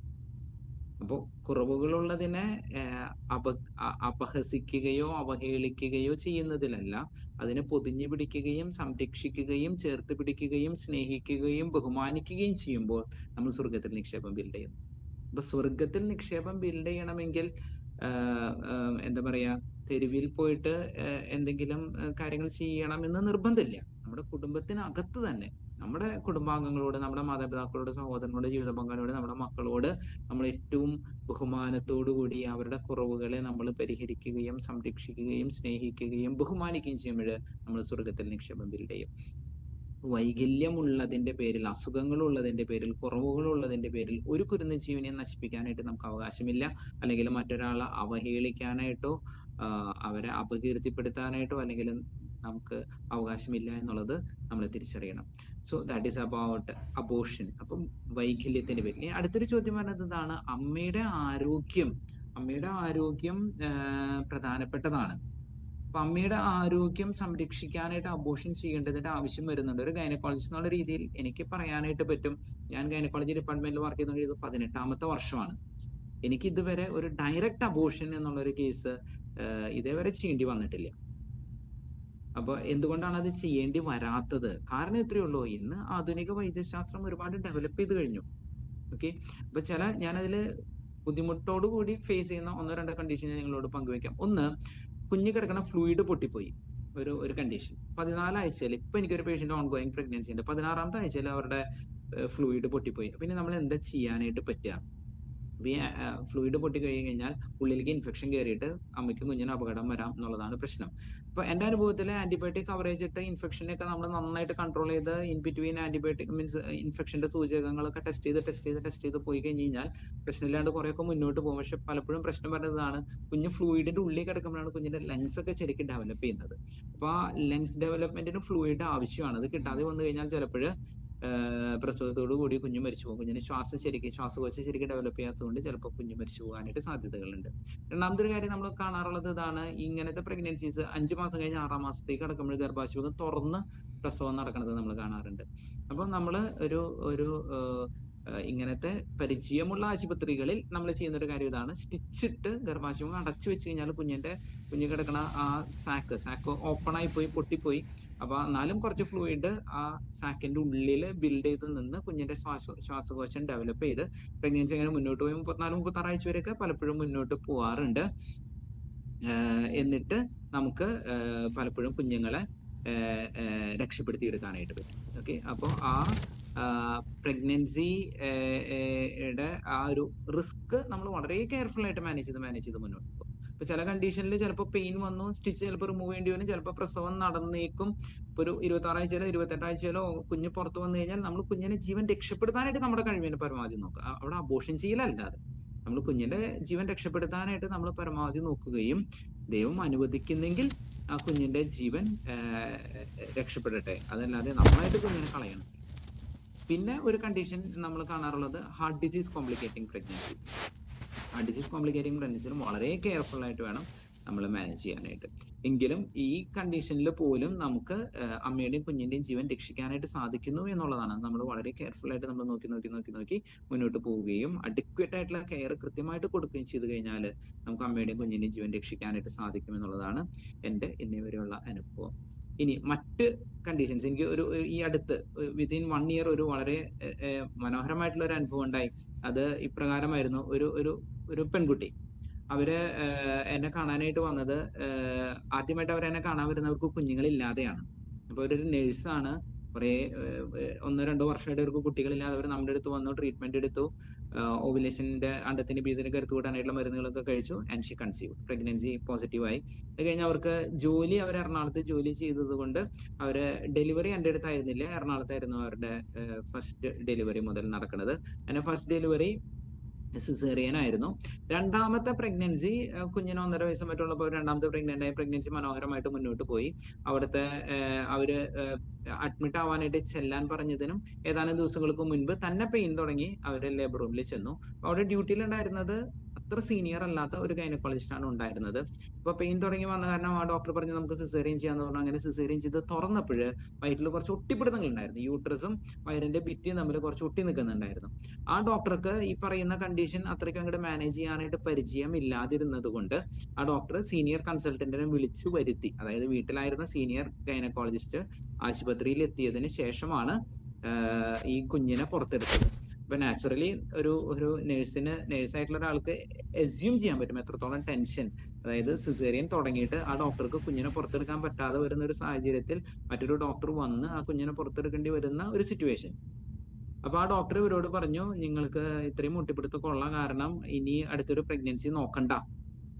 പക്ഷെ ഇവർക്ക് കുഞ്ഞുങ്ങൾ വേണമെന്ന് താല്പര്യമുള്ള ആളായിരുന്നതുകൊണ്ട് അവര് പ്രസവം നിർത്താനായിട്ട് സമ്മതിച്ചില്ല. അങ്ങനെ പ്രസവമൊക്കെ കഴിഞ്ഞു, കുഞ്ഞുങ്ങളെ കിട്ടി, സമാധാനമായിട്ട് അവര് കുഞ്ഞിനെ കിട്ടി, ആരോഗ്യത്തോടു കൂടിയുള്ള കുഞ്ഞിനെയും കൊണ്ട് അവർ വീട്ടിൽ പോയി. അപ്പൊ അവരുടെ അടുത്ത് ഡോക്ടർ പറഞ്ഞിട്ടുണ്ടായിരുന്നു, ഇനി അടുത്തൊരു പ്രഗ്നൻസി നോക്കണ്ട, ഒട്ടിപ്പിടുത്തമാണ്, ഭയങ്കര ബുദ്ധിമുട്ടായിരുന്നു കുഞ്ഞിനെ എടുക്കാനായിട്ട്, എനിക്ക് ചെയ്യാൻ തന്നെ പറ്റിയില്ല, മറ്റേ ഡോക്ടർ വന്നിട്ടാണ് ചെയ്തതൊക്കെ, അതുകൊണ്ട് എനിക്ക് അറിയാലോ, അതിന്റെ ഗൗരവം അറിയാലോ, അപ്പൊ അതുകൊണ്ട് അടുത്തൊരു പ്രഗ്നൻസിക്ക് നോക്കരുത് എന്നൊക്കെയാണ് അവരോട് ആ ഡോക്ടർ പറഞ്ഞിരുന്നത്. പക്ഷെ ദൈവത്തിന്റെ തീരുമാനം വേറെ ഒന്നായിരുന്നു. ഈ രണ്ടാമത്തെ കുഞ്ഞിന് 1.5 വയസ്സുള്ളപ്പോൾ അവർ വീണ്ടും പ്രഗ്നന്റ് ആയി, മൂന്നാമത് പ്രഗ്നന്റ് ആയി. അപ്പോ ഈ ഡോക്ടറുടെ അടുത്ത് തന്നെയാണ് പോയത്. ഈ രണ്ടാമത്തെ കോംപ്ലിക്കേറ്റഡ് ആയിട്ടുണ്ടായ ആ ഡെലിവറി നോക്കിയ സെയിം ഡോക്ടറുടെ അടുത്ത് തന്നെയാണ് അവർ വീണ്ടും പോയത്. ആ ഡോക്ടർ ഇവർ വീണ്ടും ഗർഭിണിയാണെന്ന് അറിഞ്ഞപ്പോൾ ആ ഡോക്ടറുടെ മനസ്സിലേക്ക് പെട്ടെന്ന് തെളിഞ്ഞു വന്നത് എന്താണ്, ആ ഡെലിവറി സിസേറിയൻ ചെയ്തിട്ട് കുഞ്ഞിനെ എടുക്കാൻ പറ്റാണ്ട് അവർ സ്ട്രഗിൾ ചെയ്ത നിമിഷങ്ങളൊക്കെയാണ് ആ ഡോക്ടറുടെ മനസ്സിലേക്ക് പെട്ടെന്ന് തെളിഞ്ഞു വന്നത്. അപ്പൊ ആ ഡോക്ടർ പറഞ്ഞു, ഈ പ്രഗ്നൻസി എന്ത് തന്നെയായാലും നമുക്ക് മുന്നോട്ട് കൊണ്ടുപോകാനായിട്ട് പറ്റില്ല, അബോർഷൻ ചെയ്യണം. ആ ഡോക്ടർ തന്നെ അനസ്തീഷ്യ ഡോക്ടറെ വിളിച്ച് അപ്പോയിന്റ്മെന്റ് എടുത്തു. ഈ പ്രഗ്നൻസി അബോർഷൻ ചെയ്യാൻ വേണ്ടിയിട്ടുള്ള തയ്യാറെടുപ്പുകളൊക്കെ നടത്താനായിട്ട് പ്രീ അനസ്തീഷ്യ ചെക്കപ്പിന് വേണ്ടി അപ്പോയിന്റ്മെന്റ് ഒക്കെ എടുത്ത് ഇവരെ നേരെ അനസ്തീഷ്യ ഡോക്ടറുടെ അടുത്തേക്ക് വിട്ടു. ഈ അനസ്തീഷ്യ ഡോക്ടറുടെ അടുത്തേക്ക് പോകുന്നതിനേക്കാളും മുന്നേ ഇവര് നേഴ്സാണ്, ആശുപത്രിയിൽ വർക്ക് ചെയ്യണം. അപ്പോൾ ഇവര് ഹസ്ബൻഡിനെ വിളിച്ച് കാര്യങ്ങൾ പറഞ്ഞത് ഇങ്ങനെ ആ ഡോക്ടർ പറയണത് അബോർഷൻ ചെയ്യണമെന്നാ പറയണേ, അപ്പൊ എന്താ ചെയ്യേണ്ടത്? അപ്പൊ ഇവര് അനസ്തീഷ്യ ഡോക്ടറുടെ അപ്പോയിന്റ്മെന്റിന് പോയില്ല. അവര് അവിടെ നിന്ന് പുറത്തിറങ്ങി അവര് വീട്ടിൽ വന്നു, ഹസ്ബൻഡിന്റെ അടുത്ത് ചെന്നു, അവർ ഒരുമിച്ചിരുന്ന് പ്രാർത്ഥിച്ചു. അവർക്ക് ബോധ്യമുള്ള ഒരു വിശ്വാസമുള്ള മനുഷ്യരായിട്ട് അവരൊരു ബ്രദറിനെ വിളിച്ചു, ബ്രദറിനോട് കാര്യങ്ങൾ പറഞ്ഞു, ഇങ്ങനെയൊക്കെ കാര്യങ്ങളുണ്ട്, അപ്പൊ അബോർഷൻ ചെയ്യണമെന്നാണ് പറയണത്, ഞങ്ങൾ എന്താ ചെയ്യണ്ടേ? അപ്പൊ അവര് പറഞ്ഞു ഇങ്ങനെ എന്നോടൊന്ന് വിളിച്ച് സംസാരിക്കാൻ പറഞ്ഞു. അപ്പൊ അവർക്ക് എന്നെ പരിചയമുണ്ട് ഓൾറെഡി, മുന്നേ ഇവിടെ വന്ന് കൺസൾട്ടേഷൻ ഒക്കെ എടുത്തിട്ടുള്ള ഒരു പേഷ്യന്റ് ആയതുകൊണ്ട് അവര് ഉടനെ തന്നെ എന്നെ വിളിച്ചു. എന്നോട് പറഞ്ഞു ഇങ്ങനെ സെക്കൻഡ് ഡെലിവറി ഭയങ്കര ഡിഫിക്കൽട്ട് ആയിരുന്നു, അപ്പൊ ഈ പ്രഗ്നൻസിയിൽ ബ്ലാഡറിന് ഇഞ്ചുറി ഉണ്ടാവാനായിട്ട് ചാൻസ് ഉണ്ട്, ഓർ ഒട്ടിപ്പിടുത്തം ഭയങ്കര ബുദ്ധിമുട്ടാണ്, അപ്പൊ അതുകൊണ്ട് ഈ പ്രഗ്നൻസി മുന്നോട്ട് കൊണ്ടുപോകണ്ട എന്നാണ് ഞങ്ങളുടെ ഡോക്ടർ ഞങ്ങളോട് പറയുന്നത്. അപ്പൊ അവരെന്നോട് ചോദിച്ചല്ലോ എന്താണ് ഡോക്ടറുടെ ഒപ്പീനിയൻ. ഞാൻ പറഞ്ഞു ഞാൻ ഇവിടെ 4ാമത്തെ 5ാമത്തെ 6ാമത്തെ 7ാമത്തെ 8ാമത്തെ 9ാമത്തെ വരെ സിസേറിയൻ ചെയ്യുന്ന ഒരാളാണ്. സാധാരണ രീതിയിൽ ഇങ്ങനത്തെ ഒട്ടിപ്പിടുത്തങ്ങൾ ഒരു പക്ഷേ ജൂനിയർ ആയിട്ടുള്ള ഗൈനക്കോളജിസ്റ്റുകൾക്ക് അത്രയും ചിലപ്പോൾ ചെയ്യാൻ പറ്റണമെന്നില്ല, പക്ഷെ നമ്മൾ അങ്ങനത്തെ ഒട്ടിപ്പിടുത്തങ്ങൾ കൈകാര്യം ചെയ്യുന്ന ആൾക്കാരാണ്. അപ്പോൾ എനിക്ക് തോന്നുന്നു നിങ്ങൾ പേടിക്കേണ്ട, ധൈര്യമായിട്ട് നിങ്ങൾക്ക് എൻ്റെ അടുത്ത് വരാം. ഓർ ഈവൻ ഇഫ് അത് ഇത്തിരി കോംപ്ലിക്കേറ്റഡ് ആണെങ്കിൽ പോലും ആ കോംപ്ലിക്കേഷൻ മാനേജ് ചെയ്യാനായിട്ടുള്ള സൗകര്യം നമ്മൾ ജോലി ചെയ്യുന്ന ആശുപത്രിയിൽ ഉണ്ട്. ധൈര്യമായിട്ട് നിങ്ങൾക്ക് എൻ്റെ അടുത്ത് വരാം. ഒട്ടിപ്പിടുത്തം ഞങ്ങൾക്ക് മാനേജ് ചെയ്യാനായിട്ട് പറ്റും എന്നുള്ളത് തന്നെയാണ് എൻ്റെ ഒരു ആത്മവിശ്വാസം. ഞാൻ അവരോട് പറഞ്ഞ് ധൈര്യമായിട്ട് ഇങ്ങോട്ട് പോരെ, ഇനി അഥവാ ബ്ലാഡറിന് എന്തെങ്കിലും ഇഞ്ചുറിയോ ഒക്കെ വരികയാണെങ്കിൽ നമ്മളത് ഹാൻഡിൽ ചെയ്തോളാം, പേടിക്കേണ്ട, ധൈര്യമായിട്ട് ഇങ്ങോട്ട് പോരെ.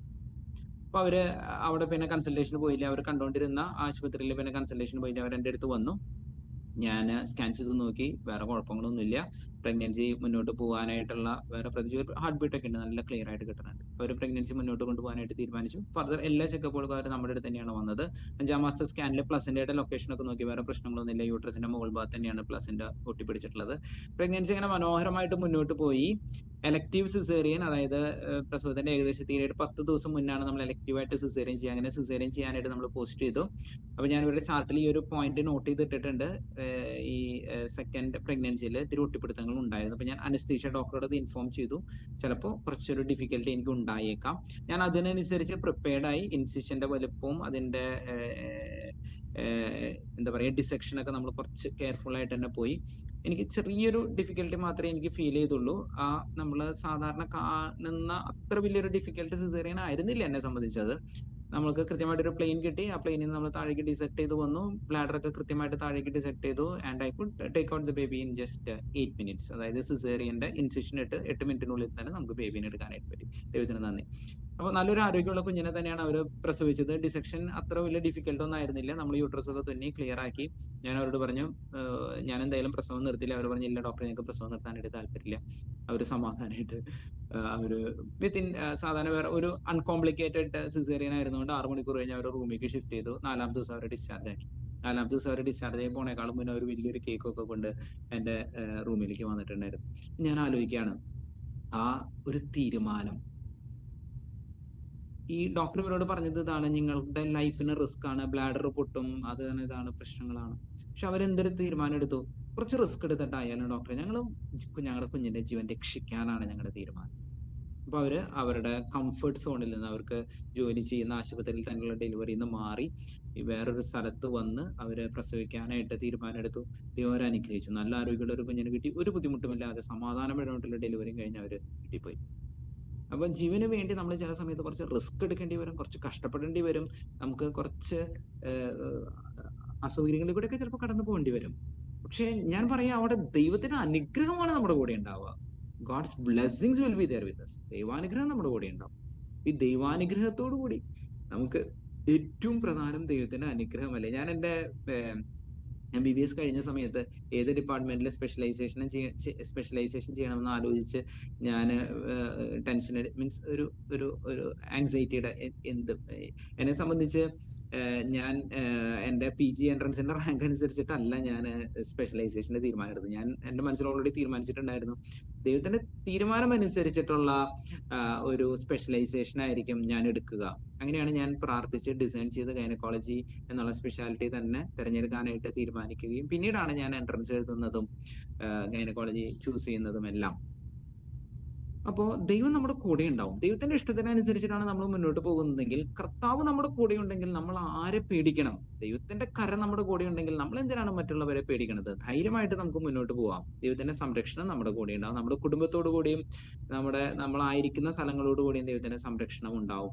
ചില സമയത്തൊക്കെ നമ്മൾ ഭയപ്പെട്ടു പോകും. എന്താണ് ഇങ്ങനെ നമ്മുടെ നിയന്ത്രണത്തിന് അപ്പുറത്തുള്ള കാര്യങ്ങളൊക്കെ സംഭവിക്കുന്നത് നമുക്ക് മനസ്സിലാക്കാം. ഇതിനൊക്കെ അപ്പുറത്ത് ദൈവത്തിന്റെ ഒരു പദ്ധതി ഈസ് റിവീലിംഗ്.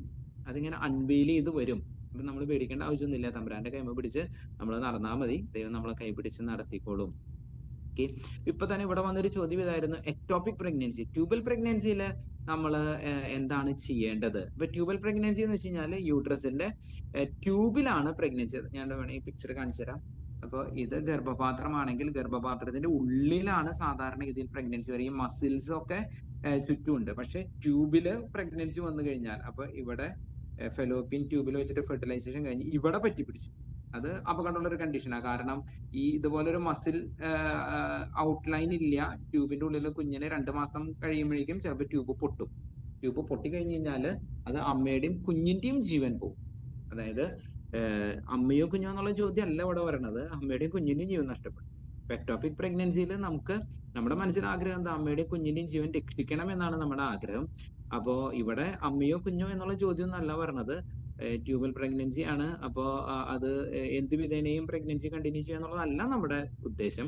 നമ്മുടെ ആഗ്രഹം അമ്മയുടെയും കുഞ്ഞിന്റെയും ജീവൻ രക്ഷിക്കണം എന്ന് തന്നെയാണ്. പക്ഷെ ഇവിടെ അങ്ങനത്തെ ഒരു ഓപ്ഷൻ ഇല്ലാത്തത് കൊണ്ട്, so you can imagine a condition where നമുക്ക് ആ സെഗ്മെന്റ് ഓഫ് ട്യൂബ് എടുത്തിട്ട് യൂട്രസിന്റെ ഉള്ളിൽ കൊണ്ട് വെച്ച് അവിടെ ആ കുഞ്ഞ് വേര് പിടിച്ച് വളരണ ഒരു സാഹചര്യം ഉണ്ടായിരുന്നെങ്കിൽ we should have done that. പക്ഷെ ഇന്നേ വരെ മെഡിക്കൽ സയൻസിൽ അങ്ങനത്തെ കുറെ ട്രയൽസ് നടന്നിട്ടും അതൊന്നും ഇതേവരെ വിജയിച്ചിട്ടില്ല. ഇപ്പൊ അതുകൊണ്ട് യൂട്രസിനെ വീണ്ടും മുറിവിട്ട് ഡാമേജ് ചെയ്യുന്ന ഒരു പ്രൊസീജിയർ നമ്മുടെ മെഡിക്കൽ സയൻസ് അതിനെ സപ്പോർട്ട് ചെയ്യുന്നില്ല. അതുകൊണ്ടാണ് നമ്മളത് ചെയ്യാത്തത്.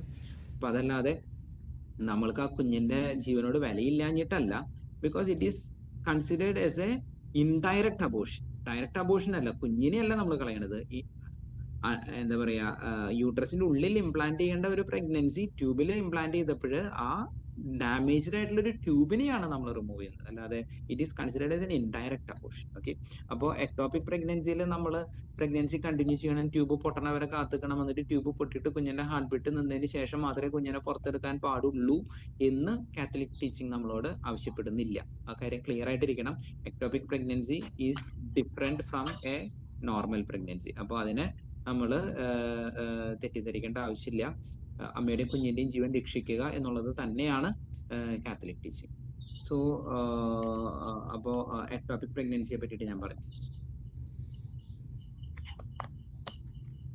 സോ ഇനിയിപ്പോ നമുക്ക് ഈ കോമൺ ആയിട്ട് വരുന്ന 2 അല്ലെങ്കിൽ 3 പ്രശ്നങ്ങൾ, അബോർഷനുമായിട്ട് റിലേറ്റഡ് ആയിട്ട് വരുന്ന 2-3 കാര്യങ്ങൾ. ഒന്ന്, വൈകല്യമുള്ള കുഞ്ഞുങ്ങൾ അബോർഷൻ ചെയ്യപ്പെടുന്നു, അല്ലെങ്കിൽ അമ്മയുടെ ഹെൽത്തിന് റിസ്ക് എന്ന് പറഞ്ഞിട്ട് ഈവൻ 3rd 4th പ്രഗ്നൻസീസ് പോലും, അല്ലെങ്കിൽ 4th സിസേറിയൻ ഒക്കെ കമ്പൽ ചെയ്യപ്പെട്ട് അബോർഷൻ ചെയ്യപ്പെടുന്ന സാഹചര്യങ്ങൾ നമ്മൾ കാണാറുണ്ട്. ഈവൻ സയന്റിഫിക് എവിഡൻസ് ഇല്ലെങ്കിൽ പോലും ആ ഡോക്ടർക്ക് അങ്ങനത്തെ ഒരു പ്രഗ്നൻസി കണ്ടിന്യൂ ചെയ്യാനായിട്ട് അല്ലെങ്കിൽ കൈകാര്യം ചെയ്യാനായിട്ട് കോമ്പിറ്റൻസി ഇല്ലാത്തതിന് അബോർഷൻ ചെയ്യാനായിട്ട് അഡ്വൈസ് ചെയ്യുന്ന ഡോക്ടർമാരുണ്ട്.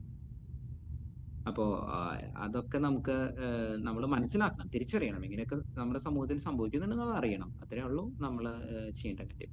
Then what next? പിന്നെ ഏറ്റവും കോമൺ ആയിട്ട് അബോർഷൻ നടക്കുന്നത് വേറെ ഒന്നിനും വേണ്ടിയിട്ടല്ല, അൺഎക്സ്പെക്ടഡ് പ്രഗ്നൻസി. പ്രതീക്ഷിക്കാത്ത സമയത്ത് പ്രഗ്നന്റ് ആയി എന്നുള്ളതിന്റെ പേരിലാണ് ഒരുപാട് അബോർഷൻസ് നമ്മുടെ സമൂഹത്തിൽ നടക്കുന്നത്. നമ്മൾ തിരിച്ചറിയണം. അപ്പോൾ അമ്മയുടെ ജീവൻ രക്ഷിക്കാൻ വേണ്ടി എന്ന് പറഞ്ഞ് വന്ന ഈ MTP ആക്ട്, നമ്മുടെ സമൂഹത്തിൽ വന്ന medical termination of pregnancy act, ഇന്ന് നമ്മുടെ സമൂഹത്തിൽ സംഭവിച്ചത് എന്താണ്? ഈ അബോർഷനോടുള്ള ആറ്റിറ്റ്യൂഡ്, സമൂഹത്തിന്റെ ആറ്റിറ്റ്യൂഡ് മാറ്റാനും അബോർഷൻ ഭയങ്കരമായിട്ട് ആക്സെപ്റ്റബിൾ ആകാനും ഇടയാക്കി എന്നുള്ളതാണ് നമ്മൾ തിരിച്ചറിയേണ്ട ഒരു കാര്യം.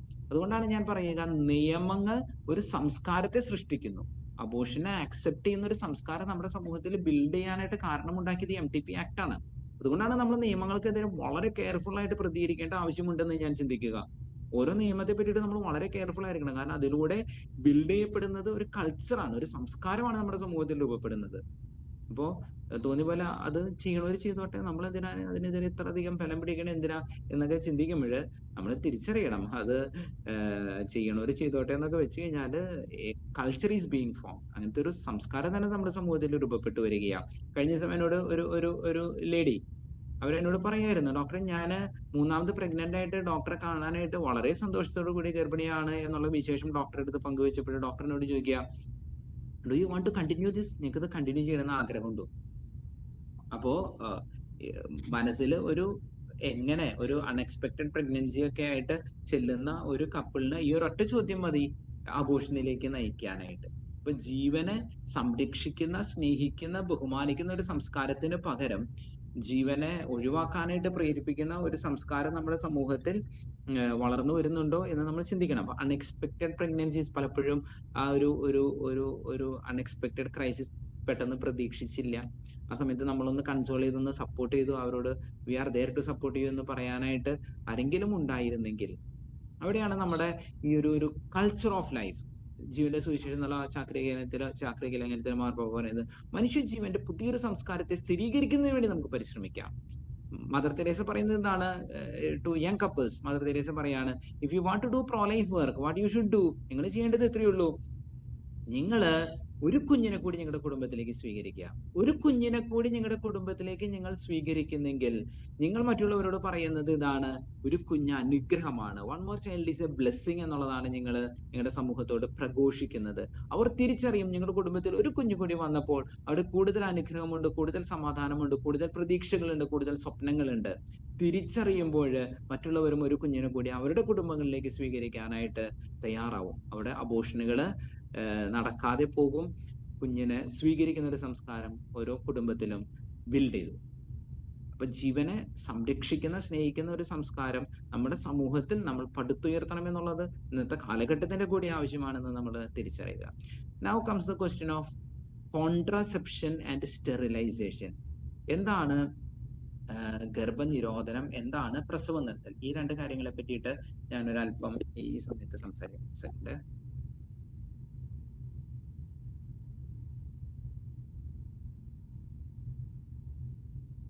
ഇപ്പൊ കോൺട്രാസെപ്ഷൻ ആൻഡ് സ്റ്റെറിലൈസേഷൻ. അപ്പൊ ഈ കോൺട്രാസെപ്ഷൻ ആൻഡ് സ്റ്റെറിലൈസേഷൻ എന്ന് പറയുമ്പോൾ ഇപ്പൊ ചിലർ ചിന്തിക്കും, ഇപ്പൊ ഞാൻ എന്റെ ഹൗസ് MBBS പഠിച്ചത് ഒരു ഗവൺമെന്റ് മെഡിക്കൽ കോളേജിലാണ്. അപ്പൊ ഈ ഗവൺമെന്റ് മെഡിക്കൽ കോളേജിൽ ഞാൻ പഠിക്കുന്ന സമയത്ത് ഗവൺമെന്റ് പോളിസീസ് ഇംപ്ലിമെന്റ് ചെയ്യാനായിട്ട് നമ്മൾ അവിടുത്തെ ഡോക്ടേഴ്സ് എന്നുള്ള രീതിയിൽ MBBS പഠനം കഴിഞ്ഞിട്ട് ഹൗസ് സെൻസ് ചെയ്യുന്ന സമയത്തൊക്കെ നമുക്ക് കുറച്ചൊക്കെ ഗവൺമെന്റ് പോളിസീസ് ഇംപ്ലിമെന്റ് ചെയ്യാനായിട്ടുള്ള ഒരു പ്രഷർ ഞങ്ങളുടെ മേലുണ്ട്.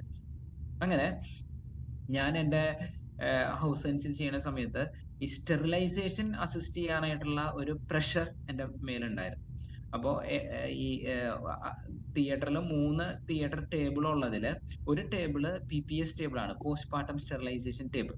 അപ്പോൾ ഈ ഡെലിവറി അവിടെ പ്രസവത്തിന് വരുന്ന ആൾക്കാരെ ക്യാൻവാസ് ചെയ്ത് മോട്ടിവേറ്റ് ചെയ്ത് സ്റ്റെറിലൈസേഷൻ ചെയ്യാനായിട്ട് കൊണ്ടുവന്നിട്ടുണ്ടാവും. അപ്പോൾ അവരെ പ്രസവം നിർത്താനായിട്ട് അസിസ്റ്റ് ചെയ്യുക എന്നുള്ളതാണ് ഹൗസ് സർജൻ എന്നുള്ള രീതിയിൽ നമ്മൾ ചെയ്യേണ്ട കാര്യം. ഞാൻ പഠിക്കുന്ന സമയത്ത് അന്ന് അവിടെ പോസ്റ്റ് ഗ്രാജുവേറ്റ് സ്റ്റുഡൻസ് ഇല്ല, അപ്പോൾ ഹൗസ് സർജൻസ് വേണം പോയിട്ട് അസിസ്റ്റ് ചെയ്യാനായിട്ട്. അപ്പോൾ എനിക്ക് ഇതിനോട് അസിസ്റ്റ് ചെയ്യാനായിട്ട് താല്പര്യമില്ലാതിരുന്ന കാരണം ഞാൻ ചെയ്തിരുന്ന ഒരു കാര്യം, ഞാൻ നേരത്തെ തന്നെ മേജർ കേസുകൾ തുടങ്ങുന്ന സമയത്ത് തന്നെ നമ്മൾ പോയിട്ട് മേജർ കേസുകൾ, ഹിസ്റ്ററക്ടമിയോ അങ്ങനത്തെ കേസുകളൊക്കെ അസിസ്റ്റ് ചെയ്യാനായിട്ട് ഞാൻ പോയിട്ട് നിൽക്കും. അപ്പൊ നമ്മളൊരു സെക്കൻഡ് അസിസ്റ്റന്റ് എന്നുള്ള രീതിയിലാണ്, ഫസ്റ്റ് അസിസ്റ്റന്റ് അല്ല. ഫസ്റ്റ് അസിസ്റ്റന്റ് എന്ന് പറഞ്ഞു കഴിഞ്ഞാൽ ഗൈനക്കോളജി ഡോക്ടേഴ്സ് തന്നെയോ അല്ലെങ്കിൽ PG ചെയ്യുന്ന ആൾക്കാരോ അല്ലെങ്കിൽ സീനിയേഴ്സ് ഒക്കെയാണ് നിൽക്കുന്നത്. നമ്മൾ സെക്കൻഡ് അസിസ്റ്റന്റ്, ഹൗസ് സർജൻ എന്ന് പറഞ്ഞാൽ സെക്കൻഡ് അസിസ്റ്റന്റ് ആണ്, ജസ്റ്റ് കാര്യങ്ങളൊക്കെ ഒന്ന് സഹായിക്കാനായിട്ട് നിൽക്കുന്ന ആളാണ്. അപ്പൊ അങ്ങനെ പോയി നിന്ന് കഴിഞ്ഞാൽ കുറെ നേരം എടുക്കും, 1.5 മണിക്കൂർ 2 മണിക്കൂർ 2.5 മണിക്കൂറൊക്കെ കേസ് ഉണ്ടാവും. അപ്പൊ മറ്റ് ഹൗസ് സർജൻസിന് ചിലപ്പോൾ അത്രയും സമയം നിൽക്കാനായിട്ട് വലിയ താല്പര്യം ഉണ്ടാവില്ല. നമ്മൾ പോയിട്ട് ഓൾറെഡി മേജർ കേസുകൾക്ക് കയറി കഴിഞ്ഞ് കഴിഞ്ഞാൽ പിന്നെ നമ്മുടെ അഡ്വാൻറ്റേജ് എന്താണ്, നമുക്ക് പോയിട്ട് PPS ടേബിളിൽ അസിസ്റ്റ് ചെയ്യേണ്ടി വരില്ല എന്നുള്ളതായിരുന്നു നമ്മുടെ അഡ്വാൻറ്റേജ്. അങ്ങനെ ഇരിക്കലെ ഒരു ദിവസം ഞാൻ എൻ്റെ ഹൗസ് സർജൻസി ചെയ്യുന്ന സമയമാണ് കേട്ടോ, ലൈക്ക് 20 years ബാക്ക്. അപ്പൊ ഞാൻ ഇതുപോലെ കേസ് അസിസ്റ്റ് ചെയ്യാനായിട്ട് കാലത്ത് തന്നെ ചെന്ന് മേജർ കേസിന് വേണ്ടി സ്ക്രബ് ചെയ്യാൻ പറയും, വാഷ് ചെയ്ത് റെഡി ആവുന്ന സമയത്ത് അന്ന് നിർഭാഗ്യവശാൽ ഈ PPS തിയേറ്ററിലെ ടേബിളിൽ കേസ് ചെയ്യേണ്ട ഗൈനക്കോളജിസ്റ്റ് കൺസൾട്ടന്റ് വേഗം വന്നു. അപ്പൊ ആൾക്ക് അസിസ്റ്റ് ചെയ്യാനായിട്ട് ആരെങ്കിലും ഒരാൾ വേണം. ഞാൻ ഇവിടെ നിൽക്കണം കണ്ടപ്പോൾ ആൾക്ക് ഭയങ്കര ഹാപ്പി. ആൾ ഒട്ടും പ്രതീക്ഷിച്ചിട്ടില്ല ഈ കാലത്ത് 8:30 നേരത്ത് തന്നെ ഒരു ഹൗസ് സർജൻ തിയേറ്ററിൽ വന്ന് അസിസ്റ്റ് ചെയ്യാനായിട്ട് വാഷ് ചെയ്യുന്ന ആൾ പ്രതീക്ഷിക്കണില്ല. അപ്പൊ ആൾ എന്നോട് പറഞ്ഞു, ഫിൻഡോ you come and assist me for sterilisation. ഞാൻ അതിൽ നിന്ന് ഒഴിവാവാൻ വേണ്ടിയിട്ടാണ് കഷ്ടപ്പെട്ട് ഈ കാലത്ത് 8:30 തന്നെ വന്ന് ഈ തിയേറ്ററിൽ നിന്ന് വാഷ് ചെയ്യണത്. അപ്പോഴാണ് അപ്പുറത്ത് വന്ന് നിൽക്കാനായിട്ട് എന്നോട് പറയുന്നത്. എനിക്ക് വേറെ ഒരു വഴിയുമില്ല, നമ്മുടെ മുന്നിൽ 2 വഴികളേ ഉള്ളൂ. ഒന്നല്ലെങ്കിൽ തിയേറ്ററിന്റെ ഉള്ളിൽ കൂടെ കടന്ന് ആ ടേബിളിൽ പോയിട്ട് അസിസ്റ്റ് ചെയ്യാം, രണ്ടാമത്തെ വഴി എന്ന് പറഞ്ഞാൽ പുറത്തിറങ്ങി പോവാം. ദൈവം അനുഗ്രഹിച്ച് എനിക്ക് അവിടെ നിന്ന് ഒരു ധൈര്യം കിട്ടി. ഞാൻ പുറത്തേക്ക് ഇറങ്ങി. ഞാൻ വാർഡില് പേഷ്യൻസിനെ കെയർ ഒക്കെ ചെയ്തുകൊണ്ടിരുന്ന ആ ഭാഗത്തേക്ക് ഞാൻ പോയി. അപ്പൊ അവിടെ ഉണ്ടായിരുന്ന എന്റെ അതേ യൂണിറ്റിൽ വർക്ക് ചെയ്യണ മറ്റേ ഹൗസ് സർജൻസ് അതിലൊരാൾ അവിടെ ഉണ്ട്. അപ്പൊ ആളിനോട് ചോദിച്ചു, ഫിൻഡോ നീ തിയേറ്ററിൽ പോവാന്ന് പറഞ്ഞിട്ട് എന്ത് ഇത്ര പെട്ടെന്ന് ഇങ്ങോട്ട് തിരിച്ചു വന്നേന്ന് ചോദിച്ചു. ഞാൻ പറഞ്ഞു, തിയേറ്ററിൽ എനിക്ക് നിൽക്കാനായിട്ട് തൽക്കാലം പറ്റില്ല, അതുകൊണ്ട് ഞാൻ ഇങ്ങോട്ട് തിരിച്ചു വന്നതാണ്. അങ്ങനെ ഞാൻ വാർഡിലെ വർക്കൊക്കെ കഴിഞ്ഞ് ഉച്ചയ്ക്ക് ബ്രേക്ക് ടൈമില് ഈ കൺസൾട്ടന്റ് എന്നെ അന്വേഷിച്ചു, ഫിൻഡോ എവിടെയാണ്, പെട്ടെന്ന് കാണാതായത്, തിയേറ്ററിൽ വാഷ് ചെയ്തുകൊണ്ടിരുന്ന ഹൗസ് സർജനെ പെട്ടെന്ന് കാണാണ്ടായല്ലോ. അപ്പൊ എന്റെ കൂടെ ഉണ്ടായിരുന്ന ഹൗസ് സർജൻ അവൻ ആളുടെ അടുത്ത് പറഞ്ഞു, ഫിൻഡോ ഇങ്ങനെ സ്റ്റെറിലൈസേഷൻ അസിസ്റ്റ് ചെയ്യാനായിട്ട് താല്പര്യമില്ലാതിരുന്നുകൊണ്ടാണ് അവൻ അവിടുന്ന് പോന്നത്. അപ്പോ ആള് എന്നോട് ചോദിച്ചു, അടുത്ത തിയേറ്റർ ഡേയില് ഈ ഗൈനക്കോളജിസ്റ്റിനെ കണ്ടപ്പോ എന്നോട് ചോദിച്ചു, ഫിൻഡോ എന്തുകൊണ്ടാണ് തിയേറ്ററിൽ സ്റ്റെറിലൈസേഷൻ അസിസ്റ്റ് ചെയ്യാതെ മാറിപ്പോയത്, എന്തുകൊണ്ടാ? എനിക്ക് ഇത് എക്സ്പ്ലെയിൻ ചെയ്യാൻ മാത്രമുള്ള ധൈര്യമോ പ്രാഗൽഭ്യമോ ഒന്നും അന്നില്ല. അന്ന് ഞാൻ കുറെ കൂടി ചെറുപ്പമാണ്, ലൈക്ക് ഇപ്പോ വയസ്സായി എന്നല്ല ഉദ്ദേശിച്ചത്. അന്ന് ഒരു സ്റ്റുഡന്റ് ആണ്, ജസ്റ്റ് MBBS അങ്ങോട്ട് കഴിഞ്ഞ സമയത്താണ് ഈ സംഭവം നടക്കണത്. എനിക്ക് ഇന്നത്തെ പോലെ ഇന്നും ആയാലും ഒരുപാട് വാഗ്വാദങ്ങളിൽ ഏർപ്പെടാനായിട്ടുള്ള കഴിവുള്ള ആളൊന്നുമല്ല ഞാൻ. ഇന്നത്തെ അത്ര പോലും അന്ന് എനിക്ക് ധൈര്യം ഉണ്ടായിരുന്നില്ല. അപ്പോ ഈ ഡോക്ടർ എന്നോട് ചോദിച്ചപ്പോഴ് ഞാൻ അവരോട് പറഞ്ഞ മറുപടി, ഞാൻ ഒന്നും പറഞ്ഞില്ല. ഞാൻ പറഞ്ഞു എനിക്കതിൽ ചെയ്യാനായിട്ട് താല്പര്യം. അപ്പൊ ആള് ഇങ്ങോട്ട് ചോദിച്ചു, കാത്തലിക് ആയതുകൊണ്ടാണോ? ഞാൻ പറഞ്ഞു അതെ. അപ്പൊ ആള് തന്നെ ഇങ്ങോട്ട് പറയാണ്, ഞാനും കാത്തലിക് ആണ്, ഞാൻ എന്റെ പോക്കറ്റിൽ കൊന്തിയിട്ടിട്ടാണ് ഞാൻ PG പരീക്ഷയ്ക്കൊക്കെ പോയത്, എന്നാലും ഞാൻ സ്റ്റെറിലൈസേഷൻ ഒക്കെ ചെയ്യുന്നില്ലേ, അപ്പൊ നിങ്ങൾക്ക് അസിസ്റ്റ് ചെയ്യണല്ലേ ഉള്ളൂ, ചെയ്തുകൂടെ എന്നൊക്കെ പറഞ്ഞിട്ട് ആളിങ്ങനെ എന്നെ അതിലേക്ക് എടുക്കാനായിട്ട് ആള് ചെയ്യുന്നതിനെ ന്യായീകരിക്കാനായിട്ടൊക്കെ ആള് ശ്രമിച്ചു. പക്ഷെ ഞാൻ റെസ്പോണ്ട് ചെയ്തില്ല. അത് കഴിഞ്ഞപ്പോഴ് കുറച്ച് കഴിഞ്ഞപ്പോഴ് യൂണിറ്റ് ചീഫ് ആയിട്ടുള്ള മാഡത്തിന്റെ അടുത്ത് അവരെ എന്നെ കൊണ്ടുപോയിട്ട് എന്നോട് യൂണിറ്റ് ചീഫിനോട് പറഞ്ഞു, ദേ നമ്മുടെ പുതിയ ഹൗസ് സർജൻ അവന് സ്റ്റെറിലൈസേഷൻ അസിസ്റ്റ് ചെയ്യുന്നില്ല. എനിക്ക് മാഡം പറയുന്നതിനോടൊന്നും, അപ്പൊ മാഡം എന്നോട് പറഞ്ഞു, ഫിൻഡോ സ്റ്റെറിലൈസേഷൻ ചെയ്യുന്നത് നല്ല കാര്യമല്ലേ, അബോർഷൻ ചെയ്യുന്നതിനുള്ള സാഹചര്യം നമ്മൾ ഒഴിവാക്കുകയല്ലേ പ്രസവം നിർത്തുന്നതിലൂടെ ചെയ്യുന്നത് എന്നൊക്കെ പറഞ്ഞിട്ട് എന്നോട് സംസാരിച്ചു. പക്ഷെ എന്തായാലും ഞാൻ എന്റെ സ്റ്റാൻഡിൽ ഉറച്ചു നിൽക്കുകയും കാര്യമായിട്ട് മറുപടികളൊന്നും ഞാൻ കൊടുത്തില്ല. എന്തായാലും അവർക്കൊക്കെ മനസ്സിലായി നമ്മള്. അപ്പൊ എന്നോട് ചോദിച്ചു, ഫിൻഡോ എന്താ ഇങ്ങനെ ചെയ്യാത്ത? അപ്പൊ ആരോ പറഞ്ഞു ഞാൻ ജീസസ് യൂത്ത് ആയതുകൊണ്ടാണ് ചെയ്യാത്തത്. അപ്പൊ അങ്ങനെ പതുക്കനെ ഞാൻ ജീസസ് യൂത്ത് ആണെന്നുള്ളതും പ്രസവം നിർത്തൽ അസിസ്റ്റ് ചെയ്യാനല്ല ഇല്ല എന്നുള്ളതും അവിടെ വ്യക്തമായി. പിന്നീട് എന്റെ തിയേറ്റർ പോസ്റ്റിംഗ് കഴിയണവരാരും ഈ PPS ടേബിളിൽ അസിസ്റ്റ് ചെയ്യാനായിട്ട് എന്നെ വിളിച്ചില്ല. അത് ദൈവം പ്രവർത്തിക്കുന്ന വഴികളാണ് ഞാൻ പറഞ്ഞു വന്നത്. നമുക്ക് പേടിയാണ്, ഇവര് എന്നെ എന്ത് ചെയ്യും? ഞാൻ ജസ്റ്റ് MBBS ഡിഗ്രി സർട്ടിഫിക്കറ്റ് മാത്രമല്ലേ ഉള്ളൂ. നമുക്ക് പ്രാക്ടീസ് ചെയ്യണമെങ്കിൽ രജിസ്ട്രേഷൻ വേണം. ഈ രജിസ്ട്രേഷൻ കിട്ടണമെങ്കിൽ നമ്മൾക്ക് ഇവര് സൈൻ ചെയ്ത് തരണം, ഹൗസ് സർജൻസി കംപ്ലീഷൻ നമുക്ക് തരണം. അത് തന്നില്ലെങ്കിൽ എന്ത് സംഭവിക്കും എന്നൊക്കെ നമ്മുടെ മനസ്സിൽ ആകുലതയും പേടിയൊക്കെ ഉണ്ട്. പക്ഷെ ദൈവം നമുക്ക് ആ സമയത്ത് പരിശുദ്ധാത്മാവിന്റെ ശക്തി നമ്മളിലേക്ക് വന്നു. ഞാൻ ഒന്നും റെസ്പോണ്ട് ചെയ്തില്ല. അവര് തന്നെ മനസ്സിലാക്കി നമ്മളിത് അസിസ്റ്റ് ചെയ്യാനായിട്ട് നമ്മൾ താല്പര്യപ്പെടുന്നില്ല എന്ന് മനസ്സിലാക്കി. ദൈവം നമ്മളെ അതിൽ നിന്ന് രക്ഷപ്പെടുത്തി. അപ്പോ ദൈവം നമ്മളെ കൃത്യമായിട്ട് ഗൈഡ് ചെയ്യും. But we should be there. നമ്മൾ ദൈവത്തിന്റെ ഇഷ്ടത്തിന് വേണ്ടി നമ്മൾ നിൽക്കാനായിട്ട് തയ്യാറാവും. അപ്പൊ എനിക്ക് തമ്പുരാന്റെ മുന്നിലിരുന്ന് പ്രാർത്ഥിച്ചപ്പോ കിട്ടിയ ബോധ്യം ഇതാണ്, കറയോ കളങ്കമോ ഇല്ലാത്തവനായിട്ട് നിന്നെ എന്റെ മുന്നിൽ കാണണം എന്നാണ് എന്റെ ആഗ്രഹം. ഇതാണ് കർത്താവിന്റെ മുന്നിലിരുന്ന് സ്റ്റെറിലൈസേഷനോ അല്ലെങ്കിൽ കോൺട്രസെപ്ഷൻ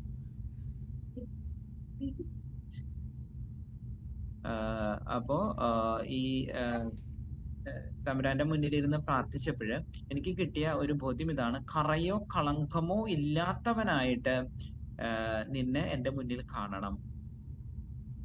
തമ്പുരാന്റെ മുൻപിൽ കറയോ കളങ്കമോ ഇല്ലാത്തവരായിട്ട് നമ്മൾ നിൽക്കുക എന്നുള്ളതാണ് ഏറ്റവും പ്രധാനപ്പെട്ട ഒരു കാര്യം. അപ്പോ അത് നമ്മൾ വളരെ വ്യക്തമായിട്ടിരിക്കണം. അപ്പൊ അതിൽ കൺഫ്യൂഷന്റെ ഒന്നും ആവശ്യമില്ല. കോൺട്രസെപ്ഷൻ ആൻഡ് സ്റ്റെറിലൈസേഷൻ ദൈവത്തിന് ഇഷ്ടമില്ലാത്ത കാര്യമാണ്. അപ്പൊ എന്തുകൊണ്ടാണ് ദൈവത്തിന് അത് ഇഷ്ടമില്ലാത്തത്? കാരണം ഇത്രയേ ഉള്ളൂ, ഒരു കുഞ്ഞു കൂടി ഒരു കുടുംബത്തിൽ ജനിക്കുന്നതിനെ തടയുന്ന ഒരു പ്രവൃത്തിയാണ്. അപ്പൊ ദൈവത്തിന്റെ സ്വാതന്ത്ര്യം, എന്താ, മനുഷ്യന്റെ സ്വാതന്ത്ര്യത്തിന്റെ മുൻപിൽ ദൈവത്തിനെ നിസ്സഹായമാക്കുന്ന പ്രവൃത്തിയാണ് പ്രസവം നിർത്തലും ഗർഭനിരോധന മാർഗങ്ങളും. അപ്പൊ ദൈവം ഒരു കുടുംബത്തിൽ ഒരു കുഞ്ഞിനെ കൂടി തരാനായിട്ട് കൊടുക്കാനായിട്ട് തീരുമാനിക്കുമ്പോഴ് ദൈവത്തിന് അതിന് സാധിക്കില്ല എന്നുള്ള രീതിയിൽ മനുഷ്യന്റെ സ്വാതന്ത്ര്യത്തിന് മുൻപിൽ ദൈവത്തിനെ നിസ്സഹായനാക്കുക. God is helpless before man's freedom. മനുഷ്യന്റെ സ്വാതന്ത്ര്യത്തിന് മുൻപിൽ ദൈവം നിസ്സഹായനാണ്. ഈ കഴിഞ്ഞ ദിവസം ഞാൻ ജോലി ചെയ്യുന്ന ആശുപത്രിയിൽ ഒരു ഡെലിവറി ഉണ്ടായി. അവര് 2 സിസേറിയൻ കഴിഞ്ഞപ്പോ പ്രസവം നിർത്തിയതായിരുന്നു. നിർഭാഗ്യവശാൽ അവരുടെ രണ്ടാമത്തെ കുഞ്ഞ് ഏതാനും വർഷങ്ങൾക്ക് ശേഷം മരിച്ചുപോയി. അപ്പോഴാണ് അവർ എൻ്റെ അടുത്ത് റീകനലൈസേഷൻ ഓപ്പറേഷന് വേണ്ടി വന്നത്. ഞാൻ അവരോട് പറഞ്ഞു, ദൈവം തന്നു, ദൈവം എടുത്തു. ദൈവം ഒരു കുഞ്ഞിനെ എടുത്തിട്ടുണ്ടെങ്കിൽ നമുക്ക് തീർച്ചയായിട്ടും നമുക്ക് ദൈവത്തോട് പ്രാർത്ഥിക്കാം. ഇരട്ടിയായിട്ട് തിരിച്ചു തരാൻ വേണ്ടി നമുക്ക് ദൈവത്തോട് പ്രാർത്ഥിച്ചിട്ട് നമുക്ക് റീകാനലൈസേഷൻ ഓപ്പറേഷൻ ചെയ്യാം. ഞാൻ അവരുടെ റീകാനലൈസേഷൻ ഓപ്പറേഷൻ ചെയ്തു. അതിനുശേഷം അവർ പ്രഗ്നന്റ് ആയി. മാസം തികഞ്ഞ് അവർക്ക് ഒരു ആൺകുഞ്ഞിനെ കിട്ടി. അപ്പൊ 2 ആൺകുട്ടികളായിരുന്നു. ഒരു ആൺകുഞ്ഞ് നഷ്ടപ്പെട്ടു, അവർക്ക് വീണ്ടും ഒരു ആൺകുഞ്ഞിനെ കിട്ടി. അതിനുശേഷം അവര് ആ കുഞ്ഞിനെ കൊണ്ടുപോയി. അതിനുശേഷം വീണ്ടും ആ കുഞ്ഞിനെ ഏകദേശം ഒരു 2 വയസ്സ് പ്രായമുള്ളപ്പോൾ അവർ വീണ്ടും പ്രഗ്നന്റ് ആയി. 2 ദിവസം മുൻപായിരുന്നു അവരുടെ ഡെലിവറി. ഇന്നലെ ആയിരുന്നു അവരുടെ ഡെലിവറി. അവർക്ക് ഒരു കുഞ്ഞിനെ കൂടി ദൈവം കൊടുത്തു. ഒരു പെൺകുഞ്ഞിനെ കൊടുത്ത് ദൈവം അനുഗ്രഹിച്ചു. അപ്പോ ഒരു ആൺകുട്ടി ഒരു പെൺകുട്ടിയും പ്രസവം നിർത്തിയതിനു ശേഷം റീകനലൈസേഷൻ ചെയ്തിട്ട് അവർക്ക് 2 കുഞ്ഞുങ്ങളെ കൂടി ദൈവം കൊടുത്തു. അപ്പൊ ദൈവത്തിന്റെ അനുഗ്രഹമാണ് ഓരോ കുഞ്ഞും. അപ്പോ ഞാൻ ഈ റീകനലൈസേഷൻ ഓപ്പറേഷൻ ചെയ്യാനായിട്ട് ഞാനിങ്ങനെ ചെയ്യുന്ന സമയത്ത് ഞാൻ എന്തുകൊണ്ട് ഈ റീകനലൈസേഷൻ ചെയ്യുന്നു, പലരും എന്നോട് ചോദിക്കാറുണ്ട്. ഞാൻ എൻ്റെ മനസ്സിൽ എനിക്ക് വളരെ സന്തോഷം തന്നിട്ടുള്ള ഒരു ചിന്ത ഞാൻ നിങ്ങളുമായിട്ട് പങ്കുവയ്ക്കാം. ഇപ്പൊ നമ്മൾ പറയും വിശക്കുന്നവർക്ക് ഭക്ഷണം കൊടുക്കുക. വിശക്കുന്നവർക്ക് ഭക്ഷണം കൊടുക്കുക എന്നുള്ളത് നന്മ പ്രവൃത്തിയാണ്. തീർച്ചയായിട്ടും നല്ലൊരു കാര്യമാണ്. അതിനേക്കാൾ നല്ലൊരു കാര്യമാണ് അവർക്ക് സ്വയം അപ്പം വാങ്ങാനായിട്ട് കഴിയുന്ന രീതിയിൽ അവരെ ഒരു വേല പഠിപ്പിക്കുക. അപ്പൊ മീൻ കൊടുക്കുന്നതിന് പകരം മീൻ പിടിക്കാനായിട്ട് അവനെ പഠിപ്പിക്കുക എന്നുള്ളത് അതിനേക്കാൾ നല്ല കാര്യമാണെന്ന് നമ്മൾ പറയും. അപ്പൊ അവർക്ക് തന്നെ മീൻ പിടിച്ച് അവർക്ക് തന്നെ കഴിക്കാം, അല്ലെങ്കിൽ അവർക്ക് തന്നെ ജോലി ചെയ്ത് ആ കൂലിയിൽ നിന്ന് അവർക്ക് അപ്പം വാങ്ങി കഴിക്കാം. അതാണ് ഏറ്റവും. അപ്പോ വിശക്കുന്നവർക്ക് ഭക്ഷണം കൊടുക്കുക എന്നുള്ളതിനേക്കാൾ അതിനോടൊപ്പം തന്നെ മൂല്യമുള്ള ഒരു കാര്യമാണ് വിശക്കുന്നവർക്ക്, അല്ലെങ്കിൽ വിശക്കുന്നതിന് മുന്നേ തന്നെ ജോലി ചെയ്യാനായിട്ടുള്ള കാര്യങ്ങൾ അവരെ പഠിപ്പിച്ച് സ്വയം ജോലി ചെയ്ത് ഭക്ഷണം കഴിക്കാനായിട്ട് പഠിപ്പിക്കുക എന്നുള്ളത് മനോഹരമായിട്ടുള്ള ഒരു കാര്യമാണ്.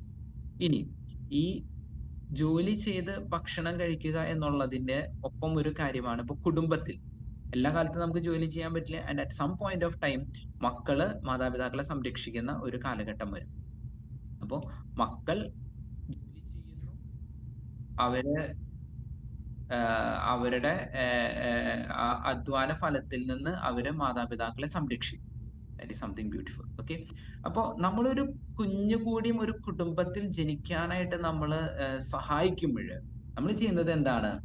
ആ കുടുംബത്തില് അവർക്ക് ഭക്ഷണം കൊടുക്കാനായിട്ട് ഒരു കുഞ്ഞിനെ ആ കുടുംബത്തിലേക്ക് ദൈവം കൊടുക്കാനായിട്ട് ആഗ്രഹിക്കുന്നതിനെ സപ്പോർട്ട് ചെയ്യുക എന്നുള്ള ഏറ്റവും മനോഹരമായിട്ടുള്ള ഒരു കാര്യമല്ലേ നമ്മൾ റീകനലൈസേഷൻ ഓപ്പറേഷൻ ചെയ്യുമ്പോൾ നമ്മൾ ചെയ്യണത്.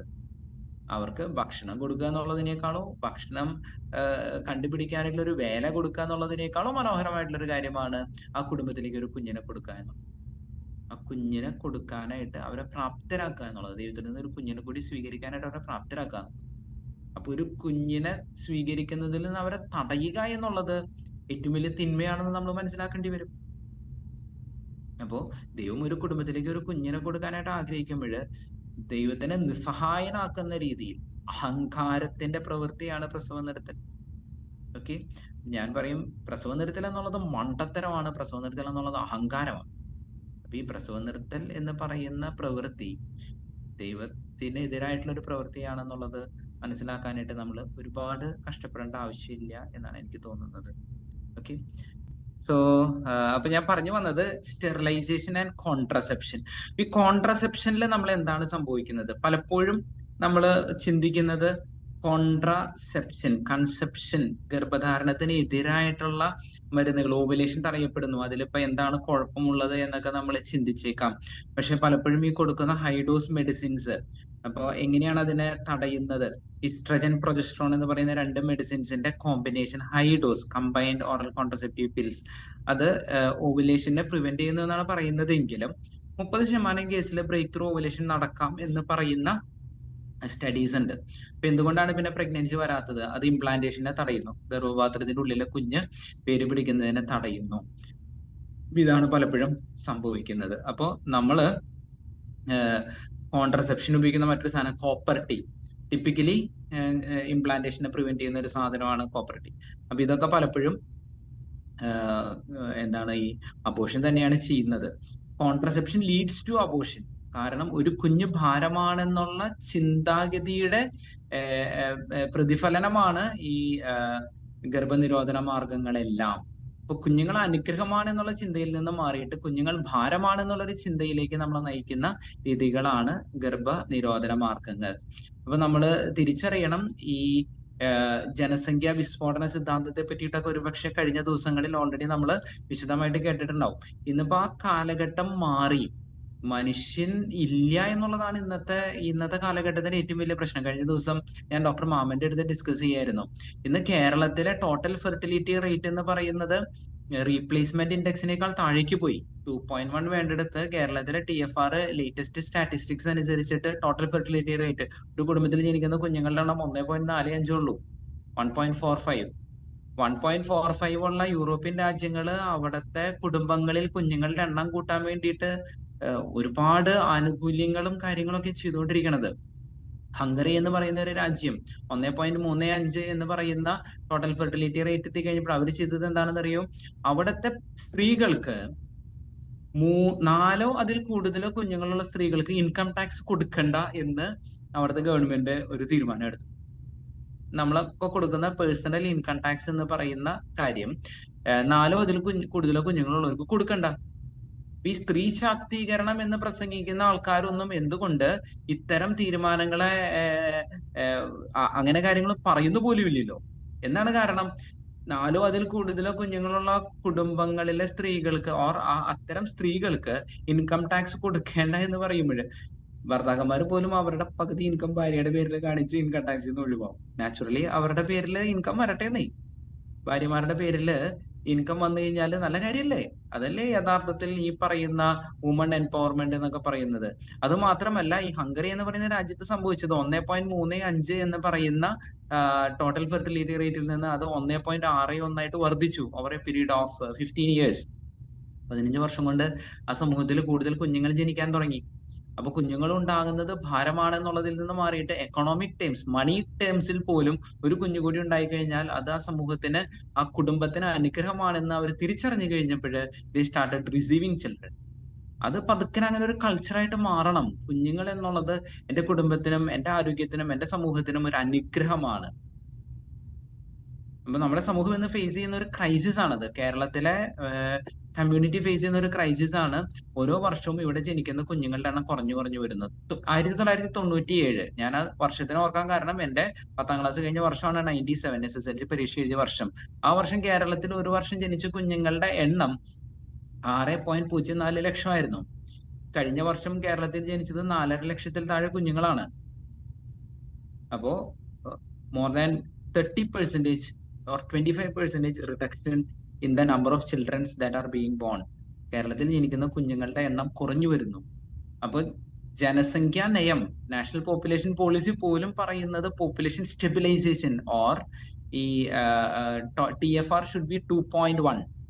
നമ്മൾ 2.1 കഴിഞ്ഞ് 1.45 എത്തിയിട്ട് ഇപ്പോഴും ഈവൻ സ്ത്രീകളെ പ്രസവം നിർത്താനായിട്ട് മോട്ടിവേറ്റ് ചെയ്യുകയും പ്രസവം നിർത്താനായിട്ട് നിർബന്ധിക്കുകയും ചെയ്യുന്ന ഒരു കാലഘട്ടത്തിലാണ് നമ്മൾ ഇപ്പോഴും ജീവിക്കുന്നത്. അപ്പൊ ഞാൻ ഡോക്ടർ മാമന്റെ അടുത്ത് പറഞ്ഞു, ഗവൺമെന്റ് സർവീസിലുള്ള ഡോക്ടർ മാമന്റെ അടുത്ത് ഞാൻ പറഞ്ഞു, നിങ്ങൾ ഗവൺമെന്റ് സർവീസിലുള്ള ഡോക്ടേഴ്സ് സ്ത്രീകളെ പ്രസവിക്കാനായിട്ട് പ്രേരിപ്പിക്കുകയാണ് വേണ്ടത്. ഗവൺമെന്റ് പോളിസിക്ക് അനുസരിച്ചാണ് നിങ്ങൾ പ്രവർത്തിക്കുന്നതെങ്കിൽ 1.45 TFR ഉള്ള ഇന്നത്തെ സാഹചര്യത്തിൽ നിങ്ങൾ സ്ത്രീകളോട് കൂടുതൽ പ്രസവിക്കണം എന്ന് നിങ്ങൾ പ്രോത്സാഹിപ്പിക്കണം. നിങ്ങളുടെ ഹെൽത്ത് വർക്കേഴ്സിനോട് നിങ്ങൾ പറയണം, നിങ്ങൾ വീടാന്തരം കയറി ഇറങ്ങി സ്ത്രീകളെ പ്രസവിക്കാനായിട്ട് മോട്ടിവേറ്റ് ചെയ്യണം. പ്രോപ്പർട്ടി അല്ല, ഗർഭനിരോധന ഗുളികളല്ല കൊടുക്കേണ്ടത്, പ്രസവിക്കാൻ സഹായിക്കണ വിറ്റാമിൻ ഗുളികകളും ഓവുലേഷൻ ഇൻഡക്ഷൻ മെഡിസിൻസ് ഒക്കെ കഴിക്കാനായിട്ട് നിങ്ങൾ അവരെ പ്രേരിപ്പിക്കാൻ വേണ്ടത്. ഇങ്ങനെയല്ലേ TFR കൂടുള്ളൂ. ഗവൺമെന്റ് പോളിസിക്ക് അനുസരിച്ചാണെങ്കിൽ പ്രസവം നിർത്തലും കുറയ്ക്കലും മാത്രമല്ല, കൂട്ടലും അതിന്റെ ഭാഗമാണ്. അപ്പൊ നമ്മളൊക്കെ ശരിക്കും തിരിച്ചറിഞ്ഞ് നമ്മുടെ ഒഫീഷ്യൽസ് അല്ലെങ്കിൽ പോളിസി മേക്കേഴ്സിനെ നമ്മൾ ചോദ്യം ചെയ്യേണ്ട സമയം കഴിഞ്ഞു. അതല്ലാതെ ഇവിടെ കുഞ്ഞുങ്ങൾ കുറഞ്ഞു വരുന്നു, കുഞ്ഞുങ്ങളൊക്കെ വിദേശത്തേക്ക് പോകുന്നു എന്ന് പറഞ്ഞ് കരഞ്ഞുകൊണ്ടിരുന്നിട്ട് കാര്യമില്ല. കുഞ്ഞുങ്ങൾ അവരുടെ നല്ല ഭാവി നോക്കി മാതാപിതാക്കളും മക്കളും വിദേശത്തേക്ക് പോകും. അപ്പൊ ഞാൻ എന്റെ അടുത്ത് വരുന്ന സ്ത്രീകളുടെ അടുത്ത് ഞാൻ പറയും, ഒരു കുഞ്ഞിനെ കൂടി സ്വീകരിക്കുന്നത് മനോഹരമായിട്ടുള്ള ഒരു കാര്യമാണ്, അതൊരു അനുഗ്രഹമാണ്. അപ്പൊ ചില അമ്മമാർ എന്നോട് പറയും, ഡോക്ടറെ, ഇന്നത്തെ കാലത്ത് പിള്ളേരുണ്ട് എന്ന് വിചാരിച്ചിട്ട് അവര് വയസ്സാവുമ്പോൾ നമ്മൾ നോക്കുന്നു പ്രതീക്ഷിച്ചിട്ട് കാര്യമുണ്ടോ?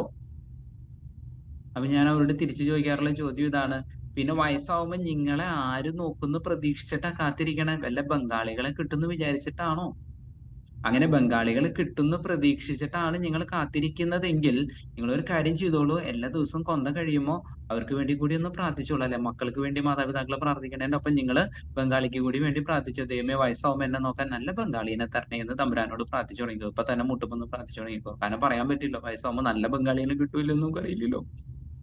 അങ്ങനെ നല്ല ബംഗാളിനെ കിട്ടാൻ പ്രാർത്ഥിക്കണേക്കാൾ നല്ലതല്ലേ ദൈവം തരുന്ന കുഞ്ഞുങ്ങളെ സന്തോഷത്തോടു കൂടി സ്വീകരിച്ച് ആ കുഞ്ഞുങ്ങളെ ദൈവഭയമുള്ളവരാക്കി അവരെ ഫോം ചെയ്തെടുത്തു കഴിഞ്ഞാൽ ആ മക്കള് മാതാപിതാക്കളെ നോക്കും, അല്ലെങ്കിൽ സംരക്ഷിക്കാനായിട്ട് മനസ്സുണ്ടാവും. സേവ്യർ ഖാൻ വട്ടായിലച്ചൻ പറയും, മാതാപിതാക്കളെ നോക്കാനായിട്ട് അഭിഷേകം കിട്ടിയിട്ടുള്ള മക്കൾ ഒരാളുണ്ടാവും. ആ മക്കള് ജനിച്ചിട്ടില്ല എങ്കിൽ അപ്പന്റെ അമ്മയുടെയും കാര്യം കഷ്ടപ്പാടായിരിക്കും. അപ്പനെയും അമ്മേനെയും നോക്കാനായിട്ട് അഭിഷേകം കിട്ടിയിട്ടുള്ള മക്കളിൽ ഒരാള്, അത് ആർക്കാണെന്ന് നമുക്ക് പറയാനായിട്ട് പറ്റില്ല. ആ ആള് ആളുടെ ജീവിത പങ്കാളിയൊക്കെ വളരെ രസമായിട്ട് മാതാപിതാക്കളെ നോക്കിക്കൊണ്ടിരിക്കും. ആ കുഞ്ഞ് ജനിക്കാതെ പോയി കഴിഞ്ഞ് കഴിഞ്ഞാല് അപ്പന്റെ അമ്മയുടെയും കാര്യം കഷ്ടപ്പാടായി. അപ്പൊ ദൈവം തരുന്ന കുഞ്ഞുങ്ങളൊക്കെ സ്വീകരിച്ചിട്ടുണ്ടെങ്കിൽ ആ കുഞ്ഞ് നിർബന്ധമായിട്ട് ആ കുഞ്ഞ് ജനിച്ചിട്ടുണ്ടാവും, മാതാപിതാക്കൾക്ക് ആ കുഞ്ഞിനോടൊപ്പം സന്തോഷമായിട്ട് ജീവിക്കാനും പറ്റും. ഓക്കെ, സോ ഡെഫിനറ്റ്ലി ഈ കുഞ്ഞുങ്ങളുടെ എണ്ണം കുറയും തോറും ദ ചാൻസ് ഓഫ് ലോൺലിനെസ്, മാതാപിതാക്കൾ ഒറ്റയ്ക്കാവാനായിട്ടുള്ള സാധ്യതകൾ കൂടി കൂടി പോവുകയാണ്. So the problem that we are our community, നമ്മുടെ സമൂഹം ഇന്ന് ഫേസ് ചെയ്യുന്ന ക്രൈസിസ് എന്ന് പറയുന്നത് വേറെ ഒന്നുമല്ല, it is the explosion of loneliness. നമ്മുടെ സമൂഹത്തിൽ ഇന്ന് ഏകാന്തത പെരുകിക്കൊണ്ടിരിക്കുക. അപ്പനും അമ്മയും ഇന്ന് ഒറ്റയ്ക്കാണ്. പല കുടുംബങ്ങളിലും മാതാപിതാക്കൾ ഒറ്റയ്ക്കാണ്. മക്കള് കാനഡയിൽ പോയി, ഓസ്ട്രേലിയയിൽ പോയി, സ്വീഡനിൽ പോയി, യൂറോപ്പിൽ പോയി, ജർമ്മനിയിൽ പോയി, ഓരോ സ്ഥലങ്ങളിലേക്ക് പോയി. അപ്പനും അമ്മയും ഒറ്റയ്ക്കായി. മാതാപിതാക്കൾ ഒറ്റയ്ക്കാവുന്ന ഒരു സാഹചര്യം നമ്മുടെ സമൂഹം ഇന്ന് ഫേസ് ചെയ്തുകൊണ്ടിരിക്കുക. So we are facing A crisis. അപ്പൊ ഈ ക്രൈസിസിൽ നമ്മൾക്ക് പറയാനായിട്ടുള്ള ഉത്തരം ഇതാണ്: ദൈവം തരുന്ന കുഞ്ഞുങ്ങളെ ദൈവം തരുന്ന സമയത്ത് സന്തോഷത്തോടു കൂടി സ്വീകരിക്കുക. ഈ കഴിഞ്ഞ നാളുകളിൽ തന്നെ കാണാനായിട്ട് വന്ന ഒരു പെൺകുട്ടിയുടെ അനുഭവം ഞാൻ പറയാം. ഈ പെൺകുട്ടി നഴ്സാണ്. അവളുടെ സ്വപ്നമായിരുന്നു UK പോയി അല്ലെങ്കിൽ യൂറോപ്യൻ രാജ്യങ്ങളിലേക്ക് പോയിട്ട് അവിടെ പോയി ജോലി ചെയ്യാന്നുള്ളത്. അപ്പൊ അതുകൊണ്ട് ഇവള് എന്താണ് ചെയ്തത്? ഇവള് പഠനം കഴിഞ്ഞു ജോലിയിൽ കയറി കഴിഞ്ഞപ്പോഴും അതിന്റെ ഒപ്പം തന്നെ വിദേശത്തേക്ക് പോകാനായിട്ടുള്ള പഠനങ്ങളൊക്കെ നടത്തിക്കൊണ്ടിരിക്കും. കുറച്ച് വർഷങ്ങൾക്ക് മുൻപ് നടക്കുന്ന ഒരു സംഭവമാണ്. അങ്ങനെ ഇവളുടെ കല്യാണാലോചനകളൊക്കെ വന്നു. അങ്ങനെ കല്യാണമൊക്കെ ഉറപ്പിക്കുന്ന സമയത്ത് ഈ പെൺകുട്ടി അപ്പോഴേക്കും ഇവള് ടെസ്റ്റുകളൊക്കെ നല്ല സ്കോറോട് കൂടിയിട്ടൊക്കെ പാസ്സായിട്ടുണ്ട്. പക്ഷെ കുറച്ചുകൂടി ഒരു ഇമ്പ്രൂവ്മെന്റ് വരുത്തി കഴിഞ്ഞാൽ അവൾക്ക് വിദേശത്തേക്ക് പോകാനായിട്ട് പറ്റും. അപ്പൊ അങ്ങനെ ഈ ചെറുക്കന്റെ അടുത്ത് കല്യാണം ഉറപ്പിക്കുന്ന സമയത്ത് ചെറുക്കന്റെ അടുത്ത് പറഞ്ഞു, ഞാനിങ്ങനെ വിദേശത്തേക്ക് പോകാനായിട്ട് തയ്യാറെടുത്തുകൊണ്ടിരിക്കുക, എനിക്ക് കുറച്ചുകൂടി ഒന്ന് ഇമ്പ്രൂവ് ചെയ്ത് കഴിഞ്ഞാൽ പോകാൻ പറ്റും. അപ്പൊ അതുകൊണ്ട് വിവാഹം കഴിഞ്ഞാൽ ഉടനെ തന്നെ നമുക്ക് പ്രഗ്നൻസി ഒന്നും നോക്കാൻ പറ്റില്ല. ഒരു മേ ബി ലൈക്ക് ഒരു 6 months to 1 year എനിക്ക് എടുക്കും. അപ്പൊ അത് കഴിഞ്ഞ് എനിക്ക് അവിടേക്ക് പോകാം. അവിടെ ചെന്ന് ഒരു 6 മാസം കഴിഞ്ഞ് എനിക്ക് ജോലിയിൽ, സാധാരണ ഒരു 3 months കൊണ്ട് ജോലി കയറി ഒരു 6 മാസം കഴിഞ്ഞാൽ എനിക്ക് ഹസ്ബൻഡിനെ അങ്ങോട്ട് കൊണ്ടുപോകാനായിട്ട് പറ്റും. അപ്പൊ പിന്നെ അവിടെ ചെന്ന് സെറ്റിൽ ആയതിനു ശേഷം നമുക്ക് പ്രഗ്നൻസി നോക്കാം. ഈ ചെറുക്കനും അത് വളരെ താല്പര്യമായി. കാരണം നാട്ടിൽ കിട്ടുന്ന ശമ്പളം എന്നുള്ളത് 15,000, 20,000, 25,000 രൂപയാണ് ഒരു നഴ്സിന് സാലറി കിട്ടണുള്ളൂ. അവിടെ ചെന്ന് കഴിഞ്ഞാൽ നേരെ 10 ഇരട്ടിയാണ് കിട്ടാൻ പോണത്. അപ്പൊ അങ്ങനെയാവുമ്പോൾ അത് നല്ല കാര്യമാണല്ലോ എന്ന് ആ ചെറുക്കനും ചിന്തിച്ചു. അങ്ങനെ ഇവരുടെ വിവാഹമൊക്കെ കഴിഞ്ഞു. ആദ്യത്തെ ഒരു 10 മാസം ഇവർക്ക് ഒരുമിച്ച് നിൽക്കാനായിട്ട് പറ്റി. പക്ഷെ ആ സമയത്ത് ഇവർ ട്രൈ ചെയ്തില്ല. ഈ പെൺകുട്ടിക്ക് അവൾ ആഗ്രഹിച്ച പോലെ തന്നെ സ്കോറൊക്കെ ഇമ്പ്രൂവ് ചെയ്ത് അവൾക്ക് വിദേശത്തേക്ക് പോകാൻ പറ്റി. അവൾ യു കെയിൽ എത്തിക്കഴിഞ്ഞ് അവൾ അവിടുത്തെ ഇതൊക്കെ കഴിഞ്ഞു. അവള് ജോലിയിൽ കയറി നേഴ്സായിട്ട് അവിടെ വർക്ക് ചെയ്യാനായിട്ട് തുടങ്ങി. സാധാരണ ഇതിൽ ഒരു 6 മാസം കഴിയുമ്പോൾ അവൾക്ക് ഹസ്ബൻഡിനെ കൊണ്ടുപോകാനായിട്ട് പറ്റും. അങ്ങനെ ഈ 6 മാസം കഴിയുന്ന സമയത്ത് ഗതികേട് കൊണ്ട് അപ്പൊ എന്ത് സംഭവിച്ചു കഴിഞ്ഞാല് 2019, 2020 സമയമാണ് കോവിഡ് തുടങ്ങി. കോവിഡ് തുടങ്ങി കഴിഞ്ഞപ്പോഴേ ഇവിടെ നിന്ന് അങ്ങോട്ട് പോകാനോ അവിടെ നിന്ന് ഇങ്ങോട്ട് വരാനോ പറ്റാത്ത ഒരു സാഹചര്യം ഉണ്ടായി. അങ്ങനെ ഇവൾക്ക് ഭർത്താവിനെ അങ്ങോട്ട് കൊണ്ടുപോകാനായിട്ടുള്ള സാധ്യതകളൊന്നും തൽക്കാലം ഉണ്ടായില്ല. അപ്പൊ അങ്ങനെ ഒരു 1.5 വർഷത്തോളം ഈ ഇവൾക്ക് ഹസ്ബൻഡിനെ അങ്ങോട്ട് കൊണ്ടുപോവുക എന്നുള്ളൊരു കാര്യം പെൻഡിങ്ങിലായി. അതിനിടയിൽ എന്ത് സംഭവിച്ചു? ഈ കോവിഡിന്റെ സമയത്ത് ഇവൾക്ക് ഹോസ്പിറ്റലിൽ തന്നെ താമസിക്കേണ്ട സാഹചര്യവും അവിടുത്തെ ഭക്ഷണ രീതിയൊക്കെ ആയിട്ട് അവള് പൊരുത്തപ്പെട്ടു. അവിടുത്തെ ഭക്ഷണമൊക്കെ കഴിക്കാൻ തുടങ്ങി. നമ്മുടെ നാട്ടിലെ ഭക്ഷണത്തിൽ നിന്ന് മാറിയിട്ട് ഈ UK ഭക്ഷണ രീതിയിലേക്ക് അവള് മാറി. ചീസും മയണൈസും ബ്രെഡും അങ്ങനത്തെ രീതിയിലൊക്കെ ഭക്ഷണങ്ങളൊക്കെ കഴിക്കാൻ തുടങ്ങി കഴിഞ്ഞപ്പോൾ ഈ പെൺകുട്ടിക്ക് എന്ത് പറ്റി? അവള് പതുക്കനെ വെയിറ്റ് കൂടാൻ തുടങ്ങി. പണ്ടത്തെ പോലെ ഓടി നടന്ന് ജോലി ചെയ്യണ സാഹചര്യത്തിൽ നിന്നൊക്കെ മാറിയിട്ട് പതുക്കനെ വെയിറ്റ് കൂടി വരാൻ തുടങ്ങി. നാട്ടിൽ നിന്ന് പോകുമ്പോൾ 55 കിലോ ഉണ്ടായിരുന്ന ഈ പെൺകുട്ടി പീരീഡ്സ് ഒക്കെ വളരെ റെഗുലർ ആയിരുന്നു. അവിടെ ചെന്ന് കഴിഞ്ഞ് 2 കൊല്ലം കഴിഞ്ഞപ്പോഴേക്കും ഇവളുടെ വെയിറ്റ് 75 കിലോ ആയി. 20 കിലോ ആണ് വെയിറ്റ് കൂടിയത്. 2-2.5 കൊല്ലം കൊണ്ട് കൂടിയ വെയിറ്റ് ആണ്. അപ്പൊ പീരീഡ്സ് ഇറഗുലർ ആയി. വെയിറ്റ് കൂടി കഴിഞ്ഞപ്പോഴും ബ്ലഡിന്റെ ഫാറ്റിന്റെ അളവ് കൂടി, മാസമുറ തെറ്റി വരാൻ തുടങ്ങി. അങ്ങനെ അപ്പൊ ഇവളുടെ ഹസ്ബൻഡ് അവിടേക്ക് എത്തിയിട്ടില്ല, കൂടെ വന്നിട്ടില്ല. അപ്പൊ അതുകൊണ്ട് ഇവള് അതിന് വലിയ ഗൗരവം കൊടുത്തില്ല. പീരീഡ് ആവാനായിട്ടുള്ള ഗുളികളൊക്കെ കഴിച്ച് 2 മാസം 3 മാസം ഒക്കെ എത്തുമ്പോൾ പീരീഡ് ആവാനായിട്ടുള്ള ഗുളിക കഴിച്ച് അങ്ങനെ പോയി. അങ്ങനെ 2 വർഷം കഴിഞ്ഞപ്പോൾ ഇവൾക്ക് വീണ്ടും ഭർത്താവിനെ കൊണ്ട് കൊണ്ടുവരാനായിട്ടുള്ള പ്രോസസ് ഒക്കെ സ്റ്റാർട്ട് ചെയ്തു. And he reached there. അപ്പോഴേക്കും ഇവരുടെ വിവാഹം കഴിഞ്ഞിട്ട് മൂന്നേകാൽ വർഷത്തോളം ആയിട്ടുണ്ട്. അപ്പോഴാണ് ഹസ്ബൻഡിന് അങ്ങോട്ട് വരാനായിട്ട് പറ്റിയത്. അടുത്തൊരു 6 മാസം ഇവര് ഒരുമിച്ച് നിന്നു. ഇവര് ട്രൈ ചെയ്തു. ഇവർക്ക് എത്രയും പെട്ടെന്ന് ഇപ്പൊ കുഞ്ഞുങ്ങൾ വേണമെന്ന് ആഗ്രഹമുണ്ട്. അപ്പൊ ഈ പെൺകുട്ടിയുടെ കല്യാണം കഴിയുമ്പോൾ തന്നെ 27 വയസ്സ് 28 വയസ്സുണ്ട്. 3 കൊല്ലം കഴിഞ്ഞപ്പോൾ 31 വയസ്സായി. അപ്പൊ ഇവർക്ക് എത്രയും പെട്ടെന്ന് കുഞ്ഞുങ്ങൾ വേണമെന്ന് ആഗ്രഹമുണ്ട്. പക്ഷെ ഇപ്പോഴത്തെ പ്രശ്നം എന്താണ്? പീരീഡ് ഇറഗുലർ ആണ്. 2-3 മാസമൊക്കെ എത്തിയിട്ടേ പീരീഡ്സ് വരുന്നുള്ളൂ. അപ്പോൾ ഇവള് വിചാരിച്ചു ഒരു ഗൈനക്കോളജിസ്റ്റിനെ പോയി കണ്ടേക്കാം. അപ്പോൾ അവൾ അവിടെ വർക്ക് ചെയ്യുന്നതുകൊണ്ട് അവൾക്കറിയാം അവിടെ നേരിട്ട് പോയി ഗൈനക്കോളജിസ്റ്റിനെ കാണാൻ പറ്റില്ല. ആദ്യം GP ജനറൽ പ്രാക്ടീഷണറെ പോയിട്ട് കാണണം. അങ്ങനെ GP-നെ കാണാനായിട്ട് അവൾ ചെന്നു. GP-നെ കണ്ട വിശേഷങ്ങൾ പറഞ്ഞു. ഞങ്ങൾ കല്യാണം കഴിഞ്ഞിട്ട് ഇങ്ങനെ 3.5 കൊല്ലമായി കുട്ടികളില്ല. അപ്പോൾ ആ ഡോക്ടർ ഇവരോട് ചോദിച്ച കാര്യം ഇതാണ്, എത്ര നാൾ നിങ്ങൾ പ്രഗ്നൻസിക്ക് വേണ്ടി ട്രൈ ചെയ്തിട്ടുണ്ട്? അപ്പോൾ ഇവർ പറഞ്ഞു, ഡോക്ടറെ ഞങ്ങൾ ഇപ്പോഴാണ് കഴിഞ്ഞ 6 മാസമായിട്ടാണ് പ്രഗ്നൻസിക്ക് ട്രൈ ചെയ്തിട്ടുള്ളൂ. അപ്പോൾ അവിടുത്തെ ഡോക്ടർ ഇവരോട് പറഞ്ഞു, അവിടുത്തെ നിയമം അനുസരിച്ചിട്ട് 6 മാസം ട്രൈ ചെയ്തിട്ടുള്ളൂ എങ്കിൽ ഗൈനക്കോളജിസ്റ്റ് അടുത്തേക്ക് ഫെർട്ടിലിറ്റി ട്രീറ്റ്മെന്റിന് വേണ്ടിയിട്ട് റെഫർ ചെയ്യാനായിട്ട് പറ്റില്ല. You will have to wait for another 1.5 years. 2 വർഷം എത്തിയിട്ട് പ്രഗ്നൻസിക്ക് ട്രൈ ചെയ്തിട്ട് കിട്ടിയിട്ടില്ലെങ്കിൽ മാത്രമേ ഗൈനക്കോളജിസ്റ്റ് അടുത്തേക്ക് റെഫർ ചെയ്യുള്ളൂ. അപ്പൊ ഇപ്പൊ ഓൾറെഡി 31 വയസ്സായി. ഇനി 1.5 വർഷം കൂടി കഴിയുമ്പോൾ ഗൈനക്കോളജിസ്റ്റിന്റെ റെഫറൻസ് കിട്ടണമെങ്കിൽ. ഇനി ഗൈനക്കോളജിസ്റ്റിന്റെ റെഫറൻസ് ലെറ്റർ കിട്ടിക്കഴിഞ്ഞാൽ അവിടെ നിന്ന് അങ്ങോട്ട് 1 വർഷത്തോളം അല്ലെങ്കിൽ 1.5 വർഷത്തോളം പിന്നെയും വെയിറ്റ് ചെയ്യേണ്ടി വരും ഗൈനക്കോളജിസ്റ്റിന് അപ്പോയിന്റ്മെന്റ് കിട്ടി ഗൈനക്കോളജിസ്റ്റിനെ കാണാനായിട്ട്. അതായത് ഇനിയും ഒരു 3 കൊല്ലം കൂടി എടുക്കും ഗൈനക്കോളജിസ്റ്റിനെ കാണാനായിട്ട്. അതായത് ഗൈനക്കോളജിസ്റ്റിനെ കാണാനായിട്ടുള്ള അപ്പോയിന്റ്മെന്റ് കിട്ടാനായിട്ട് 1.5 കൊല്ലം, റെഫറൻസ് കിട്ടാനായിട്ട് മറ്റൊരു 1.5 കൊല്ലം, 3 കൊല്ലം എടുക്കും. ഇപ്പൊ തന്നെ 31 വയസ്സായി. ഇനി 3 കൊല്ലം കൂടി കഴിയുമ്പോൾ അവളുടെ വയസ്സ് 34 ആവും. UK ആയതുകൊണ്ട് ചിലപ്പോൾ വയസ്സ് കുറയ്ക്കണ ഗുളിക അവിടുത്തെ ഡോക്ടർമാരുടെ ഉണ്ടാകുമായിരിക്കുമോ? ഇല്ല എന്ന് അവൾക്ക് അറിയാം. അപ്പൊ അതുകൊണ്ട് അവൾക്ക് മനസ്സിലായി ഇവിടെ ഇങ്ങനെ കാത്തിരുന്ന് കഴിഞ്ഞാൽ കാര്യങ്ങളൊന്നും നടക്കാൻ പോകുന്നില്ല. അപ്പൊ അവൾ അവിടെ ഇരുന്ന് വിഷമിച്ച് ആലോചിച്ചു എന്ത് ചെയ്യും. അങ്ങനെ ഇരുന്ന് ആലോചിക്കണ സമയത്ത് നമ്മൾ ബൈബിളിൽ വായിക്കണ ഒരു സംഭവമുണ്ട്. അപ്പോൾ അവൾക്ക് സുബോധമുണ്ടായി. എന്താണ് സുബോധം ഉണ്ടായത്? എന്റെ പിതാവിന്റെ ഭവനത്തിൽ ഗൈനക്കോളജിസ്റ്റിനെ കാണാൻ എന്ത് എളുപ്പമാണ്. നമ്മളിത് വായിച്ചിട്ടുള്ളത് ധൂർത്തപുത്രന്റെ ഉപമേല. അപ്പോൾ അവന് സുബോധമുണ്ടായി, എന്റെ പിതാവിന്റെ ഭവനത്തിൽ എന്ത് സുഖമായിരുന്നു, അവിടുത്തെ വേലക്കാർ പോലും സുഭിക്ഷമായി ഭക്ഷണം കഴിക്കുന്നു എന്ന് പറഞ്ഞ പോലെ ഈ പെൺകുട്ടി അവിടെ ഇരുന്ന് ആലോചിച്ചു, എന്റെ പിതാവിന്റെ ഭവനത്തിൽ എന്ത് സുഖമായിരുന്നു, ഗൈനക്കോളജിസ്റ്റിനെ കാണണമെങ്കിൽ കാലത്ത് പോയാൽ ഉച്ചയാകുമ്പോഴേക്കും കാണാം. അങ്ങനെ അവൾ എന്ത് ചെയ്തു, 10 ദിവസത്തെ ലീവ് എടുത്ത് നാട്ടിൽ വന്നു. ഞങ്ങളെ വന്ന് കണ്ടു. ഞങ്ങൾ മരുന്നൊക്കെ കൊടുത്ത് വിട്ടിട്ടുണ്ട്. ദൈവം അനുഗ്രഹിച്ച് അവർ വേഗം കൺസീവ് ചെയ്യട്ടെ എന്ന് നമുക്ക് പ്രാർത്ഥിക്കാം. ഞാൻ തമാശയോട് കൂടി പറഞ്ഞ ഒരു കാര്യം ഇതാണ്, നമ്മൾ പലപ്പോഴും നമ്മുടെ യൗവന കാലഘട്ടം നമ്മുടെ പ്രയോറിറ്റി പലപ്പോഴും മാറിപ്പോകുന്നു. ജോലി ചെയ്യുക എന്നുള്ളത് പ്രാധാന്യമുള്ള കാര്യം തന്നെയാണെങ്കിലും ദൈവം തരുന്ന കുഞ്ഞുങ്ങളെ സ്വീകരിക്കുക എന്നുള്ളത് വളരെ പ്രധാനപ്പെട്ട ഒരു കാര്യമാണ്. അപ്പോൾ വിവാഹം കഴിഞ്ഞിട്ട് ആദ്യത്തെ ഒരു 10 മാസം പീരീഡ്സ് ഒക്കെ വളരെ റെഗുലർ ആയിരുന്നു. എല്ലാം രസമായിട്ട് പോയിക്കൊണ്ടിരുന്ന ആദ്യത്തെ ആ ഒരു 10 മാസം അവര് നഷ്ടപ്പെടുത്തി എന്ന് തന്നെ ഞാൻ പറയും. അത് കഴിഞ്ഞിട്ട് ഇപ്പൊ ഒരു കുഞ്ഞിന് വേണ്ടിയിട്ട് വിവാഹം കഴിഞ്ഞ് 3.5 കൊല്ലമായിട്ട് ഒരു കുഞ്ഞിന് വേണ്ടി ഭയങ്കരമായിട്ട് ആഗ്രഹിക്കുക. അപ്പൊ പീരീഡിനെ ആദ്യമേ തന്നെ റെഗുലർ ആക്കണം. ഈ 75 കിലോയിൽ നിന്ന് ഒരു 5 കിലോ 10 കിലോ കുറയ്ക്കാന്നുള്ളത് അത്ര എളുപ്പമുള്ള കാര്യമൊന്നുമല്ല. അതൊക്കെ ചെയ്ത് റെഗുലർ ആക്കി ഇനി ഒരു ഗൈനക്കോളജിസ്റ്റിനെ കണ്ട് ഒരു സ്കാനിങ്, അപ്പൊ ഫോളിക്കുലർ ആസിഡ് സ്കാനിങ് ഒക്കെ ചെയ്യേണ്ടി വരും. ഇനി അണ്ടത്തിന്റെ ഗ്രോത്ത് കിട്ടാനായിട്ടുള്ള മരുന്നുകൾ കൊടുത്ത് അണ്ടത്തിന്റെ ഗ്രോത്ത് കിട്ടി അത് ഫോളിക്കുലർ ആസിഡ് മോണിറ്ററിങ്, അവിടുത്തെ ഒരു പ്രൈവറ്റ് അപ്പോയിന്റ്മെന്റ് കിട്ടണമെങ്കിൽ ഒരു സ്കാൻ ചെയ്യാനായിട്ടുള്ള അപ്പോയിന്റ്മെന്റിന് 250 യൂറോ 500 യൂറോ ഒക്കെയാണ്. 250 യൂറോ എന്ന് പറഞ്ഞു കഴിഞ്ഞാല് ഏകദേശം ഒരു 25,000 രൂപ വരും. അത്രയും ചെലവാണ് അപ്പോയിന്റ്മെന്റുകൾക്ക് അവിടെ ഡോക്ടറെ കാണാനായിട്ട്. പറയുമ്പോൾ നമ്മൾക്ക് വളരെ എളുപ്പമാണ്. പക്ഷേ അവിടുത്തെ ആൾക്കാർ 2.5 ലക്ഷം രൂപ വരുമാനം ഉണ്ടാക്കുന്നില്ല എന്നൊക്കെ നമ്മൾ പറയും. പക്ഷെ അവിടെ ഒരു പ്രൈവറ്റ് കൺസൾട്ടേഷൻ ഒക്കെ കിട്ടണമെങ്കിൽ ഭയങ്കര കോസ്റ്റ്ലിയാണ്. അപ്പൊ നമ്മൾ തിരിച്ചറിയുക, ദൈവം തരുന്ന സമയത്ത് സന്തോഷത്തോടു കൂടി കുഞ്ഞുങ്ങളെ സ്വീകരിക്കുക. That is something beautiful. കുഞ്ഞുങ്ങൾ എന്നുള്ളത് ദൈവത്തിന്റെ വലിയ അനുഗ്രഹമാണ്. കോൺട്രാസെപ്ഷൻ, സ്റ്റെറിലൈസേഷൻ, അബോർഷൻ, ഇത് മൂന്നും നുണയനും നുണയുടെ പിതാവുമായിട്ടുള്ള സാത്താനിൽ നിന്ന് വരുന്നു എന്നുള്ളത് നമ്മൾ തിരിച്ചറിയുക. ദൈവത്തിന്റെ അനുഗ്രഹമായിട്ടുള്ള കുഞ്ഞുങ്ങളെ നമ്മുടെ കുടുംബങ്ങളിലേക്ക് സ്വീകരിക്കുക. യൗവന കാലഘട്ടം നഷ്ടപ്പെട്ടു പോവാതെ നോക്കുക. നല്ല പ്രായത്തിൽ ദൈവം തരുന്ന കുഞ്ഞുങ്ങളെ സ്വീകരിക്കുക. എല്ലാ കാലത്തും ഒരേപോലെ കുഞ്ഞുങ്ങള് നമ്മൾ ആഗ്രഹിച്ചാൽ പോലും കിട്ടില്ല.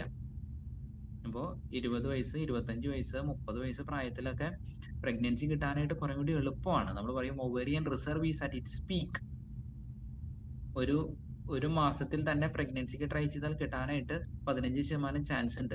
ഇത് വയസ്സ് മുകളിലേക്ക് പോകുമ്പോഴും, അപ്പോ 25 വയസ്സ് വരെ ഒവേറിയൻ റിസർവ് പീക്കാണ്. 25 വയസ്സിന് മുകളിൽ ഓരോ വർഷം കഴിയുമ്പോഴും ഓവറിയിലെ റിസർവ് ഫോളിക്കിൾസ് കുറഞ്ഞു വരും. ആൻഡ് ബൈ അറൌണ്ട് 35 ഇയേഴ്സ് ഒരു സൈക്കിളില് അല്ല ഒരു വർഷത്തിൽ കൺസീവ് ചെയ്യുന്ന ആൾക്കാരുടെ എണ്ണം 30 വയസ്സ് വരെ നമ്മൾ പറയും 85% എന്ന് പറയും. 35 വയസ്സിൽ അത് 70% കുറയും, 40 വയസ്സിൽ അത് 40% കുറയും, 45 വയസ്സെത്തുമ്പോഴേക്കും അത് 10 മുതൽ 20% നമ്മുടെ ഫെർട്ടിലിറ്റി കുറയും. ഫെർട്ടിലിറ്റി കുറഞ്ഞു കുറഞ്ഞു വരും. അപ്പോ 25 വയസ്സിലോ 30 വയസ്സിലോ ഒരു അറ്റംപ്റ്റിൽ തന്നെ ചിലപ്പോൾ പ്രഗ്നൻസി കിട്ടിയിട്ടുണ്ടാവും, അല്ലെങ്കിൽ 2-3 പ്രാവശ്യം ശ്രമിക്കുമ്പോഴേക്കും പ്രഗ്നൻസി കിട്ടിയിട്ടുണ്ടാവും. 35 വയസ്സിൽ ചിലപ്പോൾ 5-6 പ്രാവശ്യമൊക്കെ ശ്രമിച്ചാലായിരിക്കും പ്രഗ്നൻസി കിട്ടുക. 40 വയസ്സിലൊക്കെ ചിലപ്പോൾ പല പ്രാവശ്യം, ചിലപ്പോൾ വർഷങ്ങളോളൊക്കെ ശ്രമിച്ചിട്ടാണ് പിന്നെ ആൾക്കാർക്ക് പ്രഗ്നൻസി കിട്ടുന്നത്. എല്ലാ പ്രായത്തിലും ഒരുപോലെ കിട്ടണമെന്നില്ല. അപ്പൊ ദൈവം തരുന്ന പ്രായത്തിൽ, ദൈവം തരുന്ന അവസരത്തിൽ, ദൈവം തരുന്ന കുഞ്ഞുങ്ങളെ നമ്മൾ സ്വീകരിക്കുക. നമ്മുടെ യൗവന കാലഘട്ടം നമ്മൾ നഷ്ടപ്പെടാതെ നോക്കുക. ഇപ്പൊ ഞാനിന്ന് കാണുന്ന പലപ്പോഴും പല പെൺകുട്ടികളും ചെറുക്കന്മാര് പോലും, ചെറുക്കന്മാർക്ക് ഇപ്പോ അങ്ങനെ ഒരുപാട് ലേറ്റ് ആക്കണം എന്നൊന്നും ചിന്തിക്കണില്ല. പക്ഷെ ചിലർ ചെറുക്കന്മാരും അങ്ങനെ ചിന്തിക്കുന്നുണ്ട്, ലേറ്റ് ആയിട്ട് കല്യാണം കഴിച്ചാൽ പോരെ, എന്തിനാണ് കല്യാണം കഴിക്കുന്നത്, ഈ കുഞ്ഞുങ്ങളൊക്കെ ആയി കഷ്ടപ്പെടേണ്ട ആവശ്യമുണ്ടോ എന്നൊക്കെ ചിന്തിക്കുന്ന ആൾക്കാരെ നമ്മൾ കാണാറുണ്ട്. തിരിച്ചറിയുക, ദൈവം തരുന്ന കുഞ്ഞുങ്ങളെ നമ്മൾ നല്ല പ്രായത്തിൽ വിവാഹം കഴിക്കുകയും ദൈവം തരുന്ന കുഞ്ഞുങ്ങളെ സ്വീകരിക്കുകയും ചെയ്യാം. നമുക്ക് കുറച്ച് ക്വസ്റ്റ്യൻസ് ആൻസർ ചെയ്യാൻ പറ്റുമോ? Yeah sure. ചോദ്യം ഞാൻ ഇവിടെ വായിക്കുന്നുണ്ട്. My doctor after C-section, she said not to conceive in 2 to 3 years, which means I need to wait for 2 years for my next pregnancy. Is that true to maintain this gap for safety purpose? അപ്പോ അതിന് scientific evidence ഉണ്ടോ എന്നുള്ളതാണ് ചോദ്യം. ഇപ്പോ ഞാനിപ്പോ ഒരു ഡെലിവറിയുടെ ഒരു കോൾ അറ്റൻഡ് ചെയ്യാനായിട്ടാണ് ഞാൻ പോയത്. ആ പേഷ്യന്റ് ആദ്യത്തെ സിസേറിയൻ കഴിഞ്ഞിട്ട് രണ്ടാമത്തെ നോർമൽ ഡെലിവറിക്ക് വേണ്ടി വന്ന ഒരു പേഷ്യന്റ് ആണ്. അപ്പൊ ഈ രണ്ടാമത്തെ നോർമൽ ഡെലിവറിക്ക് വേണ്ടി വന്ന പേഷ്യൻസ്, അപ്പൊ ഒരു സിസേറിയൻ കഴിഞ്ഞാൽ നമ്മൾ രണ്ടാമത്തെ നോർമൽ ഡെലിവറിക്ക് നമ്മൾ ട്രൈ ചെയ്യണമെങ്കിൽ നമുക്ക് 1.5 വർഷം ഇന്റർ ഡെലിവറി ഇന്റർവെൽ ഉണ്ടാവണം. അതായത് യൂട്രസിന്റെ മുറിവ് നന്നായിട്ട് ഉണങ്ങി ട്രൈ ചെയ്യണമെങ്കിൽ 1.5 വർഷം ഇന്റർ ഡെലിവറി ഇന്റർവെൽ എന്നുള്ളതാണ് കണക്ക്. ഈ 1.5 വർഷം ഇന്റർ ഡെലിവറി ഇന്റർവെൽ എന്ന് വെച്ച് കഴിഞ്ഞാൽ നമ്മൾ അതിൽ നിന്ന് മനസ്സിലാക്കേണ്ടത് ഇത്രയേ ഉള്ളൂ, 9 months ഗ്യാപ്പ് ഉണ്ടാവും. അപ്പൊ 9 months ഗ്യാപ്പ് ഉണ്ടെങ്കിൽ നമുക്ക് നോർമൽ ഡെലിവറി പോയിട്ടുണ്ട്. ഇപ്പൊ ഞാൻ നോർമൽ ഡെലിവറി കഴിഞ്ഞു, ഐ എം ഹിയർ, ഞാൻ തൊട്ടപ്പുറത്തെ റൂമിലാണ് ഞാനിപ്പോ ഈ ടോക്ക് ചെയ്തുകൊണ്ടിരിക്കുന്നത്. അപ്പൊ നോർമൽ ഡെലിവറിക്ക് 1.5 വർഷം ഇന്റർ ഡെലിവറി ഇന്റർവെൽ ഉണ്ടെങ്കിൽ നമുക്ക് നോർമൽ ഡെലിവറിക്ക് നോക്കാൻ പറ്റും. അപ്പൊ ഈ 1.5 വർഷത്തിനുള്ളിൽ എനിക്ക് അനുഭവം ഉണ്ട്. മൂത്ത കുഞ്ഞിന് 1 വയസ്സാവണേക്കാളും ഉള്ളിൽ അടുത്ത സിസേറിയൻ ചെയ്ത അനുഭവം ഉണ്ട്. Nothing happened. ഞാനാണ് അവരുടെ സിസേറിയൻ ചെയ്തത്. 10ാമത്തെ മാസം സിസേറിയൻ ചെയ്തു. ഒരു കുഴപ്പമില്ല, നല്ല ആരോഗ്യമുള്ള കുഞ്ഞിനെ അവർക്ക് കിട്ടി. അപ്പോ പ്രത്യേകിച്ച് യൂട്രസ് പൊട്ട് ഒന്നും സംഭവിക്കാൻ പോകില്ല. We cannot try four A normal delivery. നമ്മൾക്ക് 1.5 വയസ്സ് ഡെലിവറി ടു ഡെലിവറി ഗ്യാപ്പ്, അതായത് 9 മാസത്തിന് ശേഷമാണ് കൺസീവ് ചെയ്യണമെങ്കിൽ നമുക്ക് ഈവൻ നോർമൽ ഡെലിവറിക്ക് പോലും ട്രൈ ചെയ്യാം. Otherwise we may have to go for caesarean, elective caesarean ചെയ്യണം, അത്രേ ഉള്ളൂ. അതല്ലാതെ അതിൽ കൂടുതലൊന്നുമില്ല. ഞാൻ ചെയ്ത 8ാമത്തെ സിസേറിയൻ, അവരുടെ 7ാമത്തെ സിസേറിയൻ കഴിഞ്ഞ് കൃത്യം 1 വർഷം 4 മാസത്തെ ഗ്യാപ്പിലാണ് അവരുടെ 8ാമത്തെ സിസേറിയൻ ചെയ്തത്. ഒരു കുഴപ്പമുണ്ടായില്ല, സുഖമായിട്ട് നമ്മൾ അവരുടെ സിസേറിയൻ ചെയ്തു. സാധാരണ ഇതിൽ നമ്മൾ 4ാമത്തെ ദിവസമാണ് ഡിസ്ചാർജ് ആക്കുക. ഇവര് പറഞ്ഞു, ഡോക്ടറെ മൂത്ത പിള്ളേര് 5 പേരെ ഞങ്ങൾ വീട്ടിൽ ആക്കിയിട്ടാണ് പോകുന്നത്. മൂത്ത കുഞ്ഞും അമ്മയും കൂടിയിട്ടാണ് 8ാമത്തെ 2 പിള്ളേര് കൂടി ഉണ്ടായിരുന്നു സിസേറിയന് വേണ്ടി വന്നത്. അപ്പോ 5 പേര് വീട്ടിലാക്കിയിട്ടാണ് പോന്നിട്ടുള്ളത്. അപ്പോ അതുകൊണ്ട് അവർക്ക് ഒരു ദിവസം നേരത്തെ പോകണം. ഞാൻ 3ാമത്തെ ദിവസം തന്നെ ഡിസ്ചാർജ് എഴുതി വെച്ചു. 4ാമത്തെ ദിവസം കാലത്ത് തന്നെ അവർ വീട്ടിൽ പോയി. ഒന്നും സംഭവിച്ചില്ല. അവരുടെ 9ാമത്തെ സിസേറിയൻ ഇപ്പൊ അടുത്ത് കഴിഞ്ഞു. സോ ഈ പറയുന്ന യൂട്രസ് പൊട്ടും എന്ന് പറയുന്നതിനൊന്നും ശാസ്ത്രീയമായിട്ടുള്ള അടിത്തറകൾ ഇല്ല എന്ന് നമ്മൾ തിരിച്ചറിയണം. സോ അടുത്ത ചോദ്യം ഇതാണ്, മെഡിക്കൽ ഫീൽഡിൽ വർക്ക് ചെയ്യുമ്പോൾ gynaecologist or as a gynaecologist patients ആയിട്ട് എങ്ങനെ ഈ കേസസ് ഹാൻഡിൽ ചെയ്യാം? എനിക്ക് തോന്നുന്നു ഞാൻ അത് തന്നെയാണ് ഈ സമയത്ത് മുഴുവൻ ഞാൻ പറഞ്ഞുകൊണ്ടിരുന്നത്. നിങ്ങൾക്ക് ഞാൻ എങ്ങനെയാണ് വർക്ക് ചെയ്യുന്നത് എന്നുള്ളത് ഏകദേശം ഒരു ഐഡിയ കിട്ടിയിട്ടുണ്ടാകും എന്ന് വിചാരിക്കുന്നു. ഓക്കെ,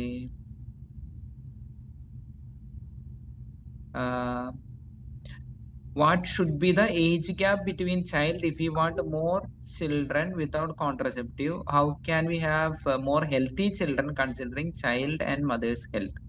അപ്പൊ ഈ കുഞ്ഞുങ്ങൾ തമ്മിൽ എത്ര ഗ്യാപ്പ് വേണം എന്ന് ആൾക്കാർ എന്നോട് ചോദിക്കാറുണ്ട്. എന്റെ പിള്ളേര് തമ്മിൽ എത്ര ഗ്യാപ്പ് ഉണ്ട്? എന്റെ മൂത്ത കുഞ്ഞും 2ാമത്തെ കുഞ്ഞും തമ്മിൽ 1 വയസ്സും 3 മാസം 4 മാസത്തിൽ താഴെ ഗ്യാപ്പ് ഉള്ളൂ.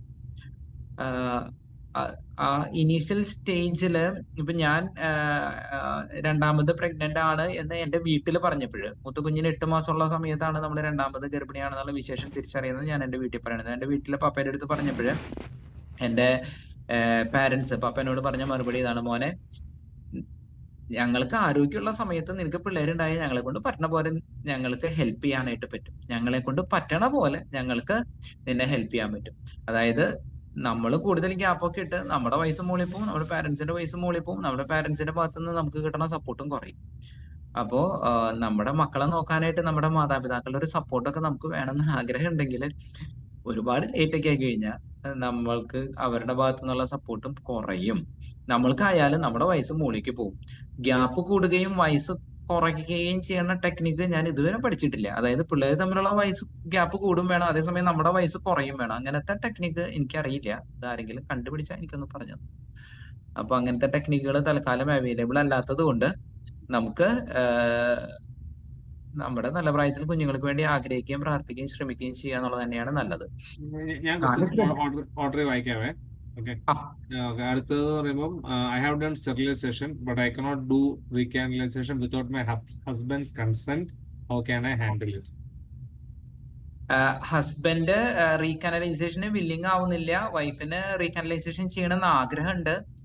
നമുക്ക് ദൈവത്തോട് പ്രാർത്ഥിക്കാം. ദൈവം ഹൃദയങ്ങളെ കാണുന്നവനാണ്. നമ്മൾ പ്രാർത്ഥിച്ചുകൊണ്ടേയിരിക്കുക. ദൈവം ആളുടെ മനസ്സ് മാറുകയും റീകനലൈസേഷൻ ചെയ്യാനായിട്ട് ആൾക്ക് ഒരു ചിന്ത വരികയും ചെയ്തു കഴിഞ്ഞാൽ ഡെഫിനറ്റ് ആയിട്ടും പ്രൊസീഡ് ചെയ്യുക, as long as your age is under the proper thing. ഇപ്പൊ ഈവൻ ഞാൻ 45 വയസ്സ് വരെ പോലും ഞാൻ റീകനലൈസേഷൻ ചെയ്യാറുണ്ട്. 40 വയസ്സ് വരെയാണ് ഐഡിയലി നമ്മൾ ചെയ്യാറുള്ളൂ. 45 വയസ്സ് വരെ നമ്മൾ ചെയ്യാറ്. ചിലർ 50 വയസ്സിലൊക്കെ വന്നിട്ട് റീകനലൈസേഷൻ ആവശ്യപ്പെടാറുണ്ട്. ചിലർ വന്നിട്ട് പറയും ഡോക്ടർ ഞങ്ങൾ ചെയ്ത് തെറ്റിത്തിരുത്താൻ വേണ്ടിയിട്ടാ. ഒരിക്കലും ഒരു പേഷ്യന്റ് പീരീഡ്സ് നിന്ന് പോയത്, അവർ വന്നിട്ട് പറഞ്ഞു ഡോക്ടർ റീകനലൈസേഷൻ ചെയ്യാറുണ്ട്. ഞാൻ പറഞ്ഞു ഞാൻ ഈ റീകനലൈസേഷൻ ചെയ്യുന്നതിൽ മീനിങ് ഇല്ല. സാധാരണ ഇതിൽ 45 വയസ്സിന് മുകളിൽ ഞങ്ങൾ റീകനലൈസേഷനെ കാര്യമായിട്ട് പ്രൊമോട്ട് ചെയ്യാറില്ല. കാരണം ഇത്രയേ ഉള്ളൂ, നമ്മുടെ മനസ്സിൽ തെറ്റ് ചെയ്തത് തിരുത്തണം എന്നുള്ള ആഗ്രഹം ദൈവത്തിന് മുന്നിൽ സമർപ്പിച്ച്. ഇനി റീകനലൈസേഷൻ ബേസിക്കലി ചെയ്യുന്നത് നമ്മളൊരു കുഞ്ഞിന് ഉള്ള വഴി തുറക്കാൻ വേണ്ടിയിട്ടാണ്. But if they insist on me I will do it, explaining that ഈ ചാൻസ് ഓഫ് അടുത്തൊരു പ്രഗ്നൻസി വളരെ കുറവാണെന്ന് കൃത്യമായിട്ട് എക്സ്പ്ലെയിൻ ചെയ്തിട്ട് നമ്മൾ ചെയ്യും. പക്ഷെ മെനോപോസ് കഴിഞ്ഞ ഒരാൾക്ക് ചെയ്യണതിൽ മീനിങ് ഇല്ല. We don't do it. Okay, but അപ്പം probably like less than 45 years 40 years ആണെങ്കിൽ ഡെഫിനറ്റ് ആയിട്ട് നമ്മൾ അതിനെ സപ്പോർട്ട് ചെയ്യും, പ്രൊമോട്ട് ചെയ്യും. അടുത്തത് ഭർത്താവ് മദ്യപാനാണ്, എല്ലാ ദിവസവും ഫിസിക്കൽ സെക്സിന് വേണ്ടി ഫോഴ്സ് ചെയ്യുന്നു, ഉള്ള കുഞ്ഞുങ്ങളെ നോക്കാൻ സ്ട്രഗിൾ ചെയ്തുകൊണ്ടിരിക്കുകയാണ്. അപ്പോൾ ഇനിയൊരു കുഞ്ഞു വന്നാൽ ആ കുഞ്ഞിനെ നോക്കാൻ ഭയങ്കര ബുദ്ധിമുട്ടുണ്ടാവും. അപ്പം ഒരു കുഞ്ഞു വന്നാൽ അതിന് സഫറിങ് ആയിരിക്കും. ഇപ്പം എങ്ങനെയാണ് ഈ സിറ്റുവേഷൻ ഹാൻഡിൽ ചെയ്യേണ്ടത്? മദ്യപാനവും ഫെർട്ടിലിറ്റിയും എങ്ങനെ ചേർന്ന് പോകുന്നു എന്നുള്ളതാണ്. എനിക്ക് ആ ചോദ്യം എന്റെ അനുഭവത്തില് അത്രയും അങ്ങോട്ട് ഞാൻ കാണാത്ത സിറ്റുവേഷൻ ആണ്. കാരണം ഈ പറഞ്ഞ ടിപ്പിക്കൽ മദ്യപാനിയായിട്ടുള്ള ഒരു ഹസ്ബൻഡ് ആണെങ്കിൽ there are high probability his fertility is impaired. ആൾക്ക് ഫെർട്ടിലിറ്റി സാധാരണ ഇതിൽ കുറഞ്ഞു നിൽക്കുകയാണ് ചെയ്യുക. അപ്പോ ഈ ഇപ്പൊ നമ്മളൊരു ടിപ്പിക്കലി എന്റെ അടുത്ത് വരുന്ന പേഷ്യൻസിൽ ഇൻഫെർട്ടിലിറ്റി ട്രീറ്റ് ചെയ്യുന്ന ഒരാളാണ് ഞാൻ എന്നുള്ളത് കൊണ്ട് തന്നെ പലപ്പോഴും ഈ മദ്യപാനം നിർത്തിക്കലാണ് നമ്മളുടെ ടാസ്ക്. ഇവരെ കൊണ്ട് ഈ മദ്യപാനം നിർത്തിച്ച് ഫെർട്ടിലിറ്റി മരുന്നുകൾ കൊടുത്ത് അവരെ പ്രഗ്നൻസിയിലേക്ക് ഹെൽപ്പ് ചെയ്യുക എന്നുള്ളതാണ് നമ്മൾ ചെയ്യാറുള്ള കാര്യം. അപ്പോ മദ്യപനായിട്ടുള്ള ഒരു മനുഷ്യന് ഹൈ ഫെർട്ടിലിറ്റി കാണുക എന്നുള്ളത് ഈസ് നോട്ട് കോമൺ. അപ്പൊ അത് തിയറട്ടിക്കൽ ക്വസ്റ്റ്യൻ, ഹൈപ്പോത്തറ്റിക്കൽ ക്വസ്റ്റ്യൻ ആണെങ്കിൽ എനിക്കത് അക്സെപ്റ്റ് ചെയ്യാം. പക്ഷെ റിയൽ ലൈഫിൽ ഞാൻ അങ്ങനത്തെ സിറ്റുവേഷൻസ് അത്ര കോമൺ ആയിട്ട് കാണാറില്ല. ഓക്കെ, അപ്പൊ അതിലിപ്പോ നമുക്ക് ജനറലി നമ്മൾ കാണാറുള്ള കാര്യം, നന്നായിട്ട് മദ്യം കഴിക്കുന്ന ആളാണെങ്കിൽ സാധാരണ ഇതിൽ അവരുടെ ഫെർട്ടിലിറ്റി ഇമ്പയർഡ് ആയിരിക്കും. അതാണ് ഏറ്റവും കോമൺ ആയിട്ട് ലോജിക്കലായിട്ട് നമ്മൾ കാണാറുള്ളത്. ഇനി ഈ പ്രസവം നിർത്തുകയോ അല്ലെങ്കിൽ എന്താ പറയാ ഇത് ചെയ്തത് കൊണ്ട് ഇവരെ തമ്മിലുള്ള റിലേഷൻഷിപ്പ് കൂടുതൽ ഊഷ്മളമാകുമെന്നോ, ഭർത്താവ് മദ്യം ഉപേക്ഷിക്കുമെന്നോ, ഭർത്താവ് കൂടുതൽ റെസ്പോൺസിബിൾ ആയിട്ടുള്ള ഒരു മനുഷ്യനായിട്ട് മാറുമെന്നോ നമുക്ക് പ്രതീക്ഷിക്കാനായിട്ട് വലിയ നിർവാഹമൊന്നുമില്ല. അപ്പോ make that person more responsible. ആളെ ഡി അഡിക്ഷനെ കൊണ്ടുപോവുകയും ആള് കൂടുതൽ റെസ്പോൺസിബിൾ ആയിട്ടുള്ള ഒരു വ്യക്തിയാക്കുകയും ചെയ്യുക എന്നുള്ളതാണ് നമ്മളിവിടെ കൊടുക്കേണ്ട ഉത്തരം. ഓക്കെ, അടുത്ത ചോദ്യം, PCOD ഉള്ള ആൾക്ക് പ്രഗ്നൻസി ചാൻസ് കുറവല്ലേ, ഇസ് ഇറ്റ് ക്യൂറബിൾ? നോ അല്ലേ? അപ്പോൾ അവർക്ക് IVF അല്ലാതെ സഭ പഠിപ്പിക്കുന്ന ട്രീറ്റ്മെന്റ് ഉണ്ടോ? അവർക്ക് കൊടുക്കുന്ന ഹോർമോൺസ് അല്ലേ? ക്രിംസൺ പോലുള്ള മെഡിസിൻസ് ഹോർമോൺസ് അല്ലേ? ക്രിംസൺ എന്നുള്ള മെഡിസിൻ ഫെർട്ടിലിറ്റി ട്രീറ്റ്മെന്റിൽ ഉപയോഗിക്കേണ്ട ആവശ്യമേ ഇല്ല. I don't do it at all. PCOD എന്നാണ് ഓവുലേറ്ററി ഡിസ്ഫങ്ഷൻ എന്നുള്ളതാണ് അതിന്റെ ഡെഫിനേഷൻ. ഓവുലേഷൻ സ്റ്റിമുലേഷൻ ആണ് നമ്മൾ ചെയ്യേണ്ടത്. ഓവുലേഷൻ ഇൻഡക്ഷൻ മെഡിസിൻസ് വളരെ ഇഫക്റ്റീവ് ആണ്. എന്റെ അനുഭവത്തിൽ I get up to 70-80% result with ovulation induction medicines. അത് ടാബ്ലറ്റുകൾ ഉണ്ട്, അതിന്റെ ഡോസ് പ്രോട്ടോകോൾസ് പലതുണ്ട്, ഇൻജെക്ഷൻസ് ഉണ്ട്, ലൈഫ് സ്റ്റൈൽ മോഡിഫിക്കേഷൻസ് ഉണ്ട്, സിസ്റ്റമാറ്റിക് ആയിട്ടുള്ള സ്റ്റെപ്പ് വൈസ് മാനേജ്മെന്റിൽ I M a person who love to treat PCOD patients. Polycystic ovary എന്ന് പറയുന്ന കണ്ടീഷൻ ട്രീറ്റ് ചെയ്യാനായിട്ട് ഞാൻ വളരെയധികം ഇഷ്ടപ്പെടുന്ന ഒരാളാണ്. കാരണം അത് വളരെ കൃത്യമായിട്ട് സ്റ്റെപ്പ് വൈസ് ആയിട്ട് നമ്മൾ കസ്റ്റമൈസ് ചെയ്ത് ഓരോരുത്തരുടെ നീഡ് അനുസരിച്ച് നമ്മൾ അവരെ ഗൈഡ് ചെയ്ത് പോകുമ്പോൾ I get a lot of positive results. Positive result in the sense pregnancy test positive എന്ന് തന്നെയാണ് ഉദ്ദേശിച്ചത്. അല്ലാതെ അവരുടെ PCOD ഭേദമായോ PCODയുടെ ഓവറിയുടെ ബൾക്ക് കുറഞ്ഞോ എന്നുള്ളതൊന്നും അല്ല ഇവിടെ നമുക്ക് കിട്ടേണ്ടത്. അവർക്ക് കിട്ടേണ്ട ഉത്തരം പ്രഗ്നൻസിയാണ്. ആ പ്രഗ്നൻസി അവരെ അച്ചീവ് ചെയ്യാനായിട്ട് ഹെൽപ്പ് ചെയ്യുന്നതിൽ വി ആർ സോ ഹാപ്പി. അപ്പോൾ fertility may be impaired, but with ovulation induction medicines the chance that they may conceive can be up to 70-80%. ഞാൻ നേരത്തെ പറഞ്ഞു ഫെർട്ടിലിറ്റി എന്ന് പറയുന്നത് ഒരു വർഷത്തിൽ കൺസീവ് ചെയ്യുന്ന ആൾക്കാരുടെ എണ്ണം 85%. ഇതിൽ തന്നെ 70-80% കൺസീവ് ചെയ്യുന്നത് വെരി ഗുഡ് നമ്പർ. അപ്പോ അവർക്ക് IVF ഉത്തരമുള്ളൂ എന്ന് പറയുന്നത് IVF സെന്ററുകാരായിരിക്കും. അതിന്റെ ഉത്തരം അവരോട് തന്നെ പോയി ചോദിക്കേണ്ടി വരും. പക്ഷെ സ്പെസിഫിക് ആയിട്ട് ഇതിനൊരു ട്രീറ്റ്മെന്റ് പ്രോട്ടോകോൾ ഉണ്ട്. IVFന്റെ ട്രീറ്റ്മെന്റ് പ്രോട്ടോകോളിൽ കമ്പൈൻഡ് ഓറൽ കോൺട്രസെപ്റ്റീവ് എന്ന് പറയുന്ന ക്രിംസൺ എന്ന് പറയുന്ന മരുന്നുകൾക്ക് യാതൊരു റോളും ഇല്ല. ഓവുലേഷൻ ഇൻഡക്ഷൻ എന്ന് പറയുന്ന മെഡിസിൻ ആണ് അതിന്റെ ട്രീറ്റ്മെന്റ്. കല്യാണം കഴിയാത്ത പെൺകുട്ടികൾക്ക് ക്രിംസൺ കൊടുക്കേണ്ട യാതൊരു ആവശ്യമില്ല. അവർക്ക് പ്രൊജസ്ട്രോൺ മാത്രം കൊടുത്ത് 2 മാസത്തിലൊരിക്കൽ പീരീഡ്സ് വരുന്നു എന്ന് ഉറപ്പുവരുത്തുകയും അവരുടെ യൂട്രസിനെ പ്രൊട്ടക്ട് ചെയ്ത് നിർത്തുക, ലൈഫ് സ്റ്റൈൽ മോഡിഫിക്കേഷൻസ്, എക്സസൈസ് ചെയ്യുക, ഭക്ഷണത്തിൽ കൊഴുപ്പും മധുരം കുറയ്ക്കുക, ഇത്ര മാത്രം ചെയ്യേണ്ട കാര്യം. അടുത്ത ചോദ്യം, ട്യൂബുലർ പ്രഗ്നൻസി ആയ ഒരു കപ്പിളിനെ എനിക്കറിയാം. ഒരു ട്യൂബ് എടുത്തു കളഞ്ഞു. നെക്സ്റ്റ് പ്രഗ്നൻസി റിസ്ക് ആണെന്ന് പറഞ്ഞുകൊണ്ട് they are not trying for another baby. റോട്ടിൽ കൂടെ പോയപ്പോ വണ്ടി ഇടിച്ചു, അതുകൊണ്ട് ഇനി റോട്ടിൽ കൂടെ യാത്ര ചെയ്യരുത്, ഞാൻ വീട്ടിൽ തന്നെ ഇരിക്കുന്നു എന്ന് പറയുന്നതിൽ പ്രത്യേകിച്ച് അർത്ഥമൊന്നുമില്ല. അടുത്ത ട്യൂബിലെ പ്രഗ്നൻസി വരാനായിട്ട് 10% വരെ ചാൻസ് ഉണ്ടെന്നുള്ളത് റിയാലിറ്റിയാണ്. പക്ഷെ 90% അവർക്ക് ഇൻട്രായൂട്രൈൻ പ്രഗ്നൻസി ആണ് കിട്ടാനായിട്ട് സാധ്യതയുള്ളത്. എനിക്ക് കഴിഞ്ഞ ആഴ്ച ഒരു ഡെലിവറി ഉണ്ടായിരുന്നു, കഴിഞ്ഞ ആഴ്ച ഈ ആഴ്ച തന്നെ. അവർക്ക് ആദ്യത്തെ പ്രഗ്നൻസി ട്യൂബിൽ വന്നു.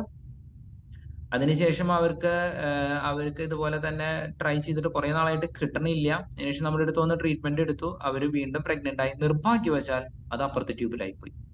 അപ്പൊ 2 ട്യൂബും പോയി. അപ്പൊ ഈ 2ാമത്തെ ട്യൂബ് ഞാനാണ് സർജറി ചെയ്തത്. അപ്പൊ ഞാൻ കൃത്യമായിട്ട് ആ ട്യൂബിന്റെ ഈ പ്രഗ്നൻസി വന്ന കൃത്യ സെഗ്മെന്റ് മാത്രമേ ഞാൻ കട്ട് ചെയ്തുള്ളൂ.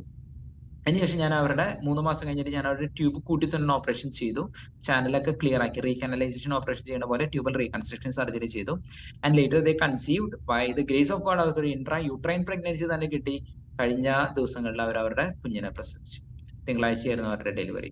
അപ്പൊ ദൈവത്തിന് നന്ദി. Praise the Lord. അടുത്ത, കോപ്പർ ടീ ഇൻസേർട്ട് ചെയ്യുന്നത് യൂട്രസിന് കംപ്ലൈന്റ് അല്ലേ?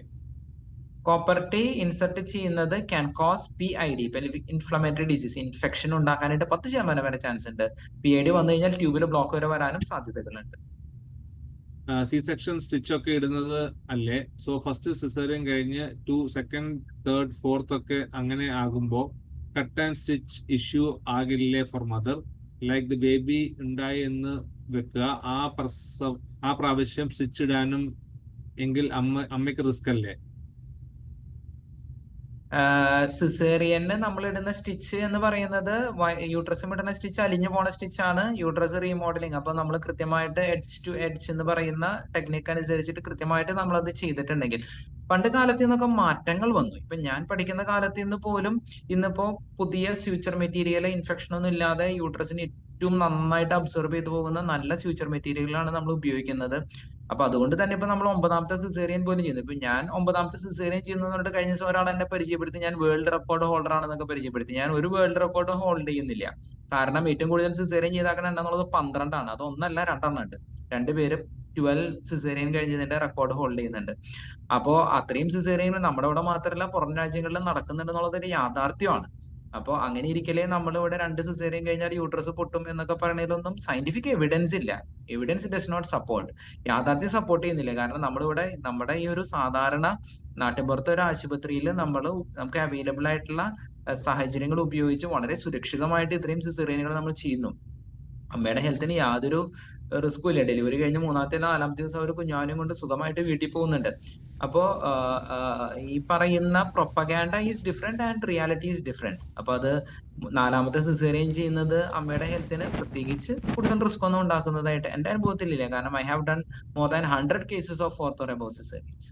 നിങ്ങൾക്ക് അങ്ങനത്തെ കപ്പിൾസിനോട് നേരിട്ട് ചോദിച്ചു നോക്കാം അവരുടെ അനുഭവം. How many cesarean we can be done after 32 years old? 32 years കഴിഞ്ഞ ആള് കല്യാണം കഴിഞ്ഞതാണോ ഇല്ലയോ എന്നുള്ളതാണ് എന്റെ ഒന്നാമത്തെ ചോദ്യം. കല്യാണം കഴിഞ്ഞിട്ടുണ്ടെങ്കിൽ എത്ര സിസേറിയൻ കഴിഞ്ഞ ആളാണെന്ന് രണ്ടാമത്തെ ചോദ്യം. ഒരു സിസേറിയനെ കഴിഞ്ഞിട്ടുള്ളൂ എങ്കിൽ രണ്ടാമത്തത് അടുത്തത് ഞാൻ നോർമൽ ഡെലിവറിക്ക് ട്രൈ ചെയ്യും. അടുത്ത ഡെലിവറി നോർമൽ സക്സസ് ആവാനായിട്ട് 50-50 ചാൻസ് ഉണ്ട്. ഇപ്പൊ എനിക്ക് എന്റെ ഒരു പേഷ്യന്റ് അവരുടെ ആദ്യത്തെ സിസേറിയൻ കഴിഞ്ഞു, രണ്ടാമത്തെ നോർമലായി, പിന്നെ അവർക്ക് 4 കുഞ്ഞുങ്ങൾ കൂടി ഉണ്ടായി, എല്ലാം നോർമൽ ഡെലിവറി ആണ്. പിന്നെ ടെൻഷൻ ഇല്ല, സമാധാനമായിട്ട് അടുത്ത ഡെലിവറികളെല്ലാം നടക്കും. സിസേറിയനുകളാണെങ്കിലും ഞാൻ നേരത്തെ പറഞ്ഞു എന്റെ 7ാമത്തെ സിസേറിയൻ ഞാൻ ചെയ്ത പേഷ്യന്റ് 8ാമത്തെ സിസേറിയന് വന്നത് അവര് ബൈ അറൌണ്ട് 40 ഇയേഴ്സ് ആണ് അവരുടെ 8ാമത്തെ സിസേറിയൻ നടന്നത്. അപ്പോ അവരുടെ മൂത്ത കുഞ്ഞിന് 16 വയസ്സായിട്ടുണ്ടായിരുന്നു അന്ന്. 16 വയസ്സ് താഴെയുള്ള കൊച്ചിന് സിസേറിയന് വരണ സമയത്ത്. So her first delivery should be by 24 years. അപ്പോ ഈ ഗ്യാപ്പിനിടയിൽ അവർക്ക് 8 കുഞ്ഞുങ്ങൾ. അവരുടെ 9ാമത്തെ സിസേറിയൻ നടന്നത് 42ാമത്തെ വയസ്സിൽ. അപ്പോ മേ ബി ഇനിയും അടുത്ത 10 വർഷം കൊണ്ട് കുഞ്ഞുങ്ങൾക്ക് സാധ്യതകളുണ്ട്, പേടിക്കണ്ട. വേൾഡ് റെക്കോർഡ് കിട്ടുമെന്ന് എനിക്കറിയില്ല. ഓക്കെ, അടുത്ത ചോദ്യം.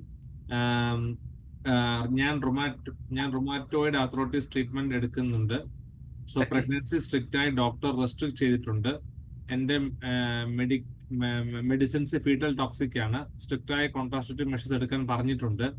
ഒരു കുഞ്ഞു കൂടെ വേണമെന്ന് ആഗ്രഹമുണ്ട്. ഞങ്ങൾ എന്ത് ചെയ്യണം? I am taking methotrexate.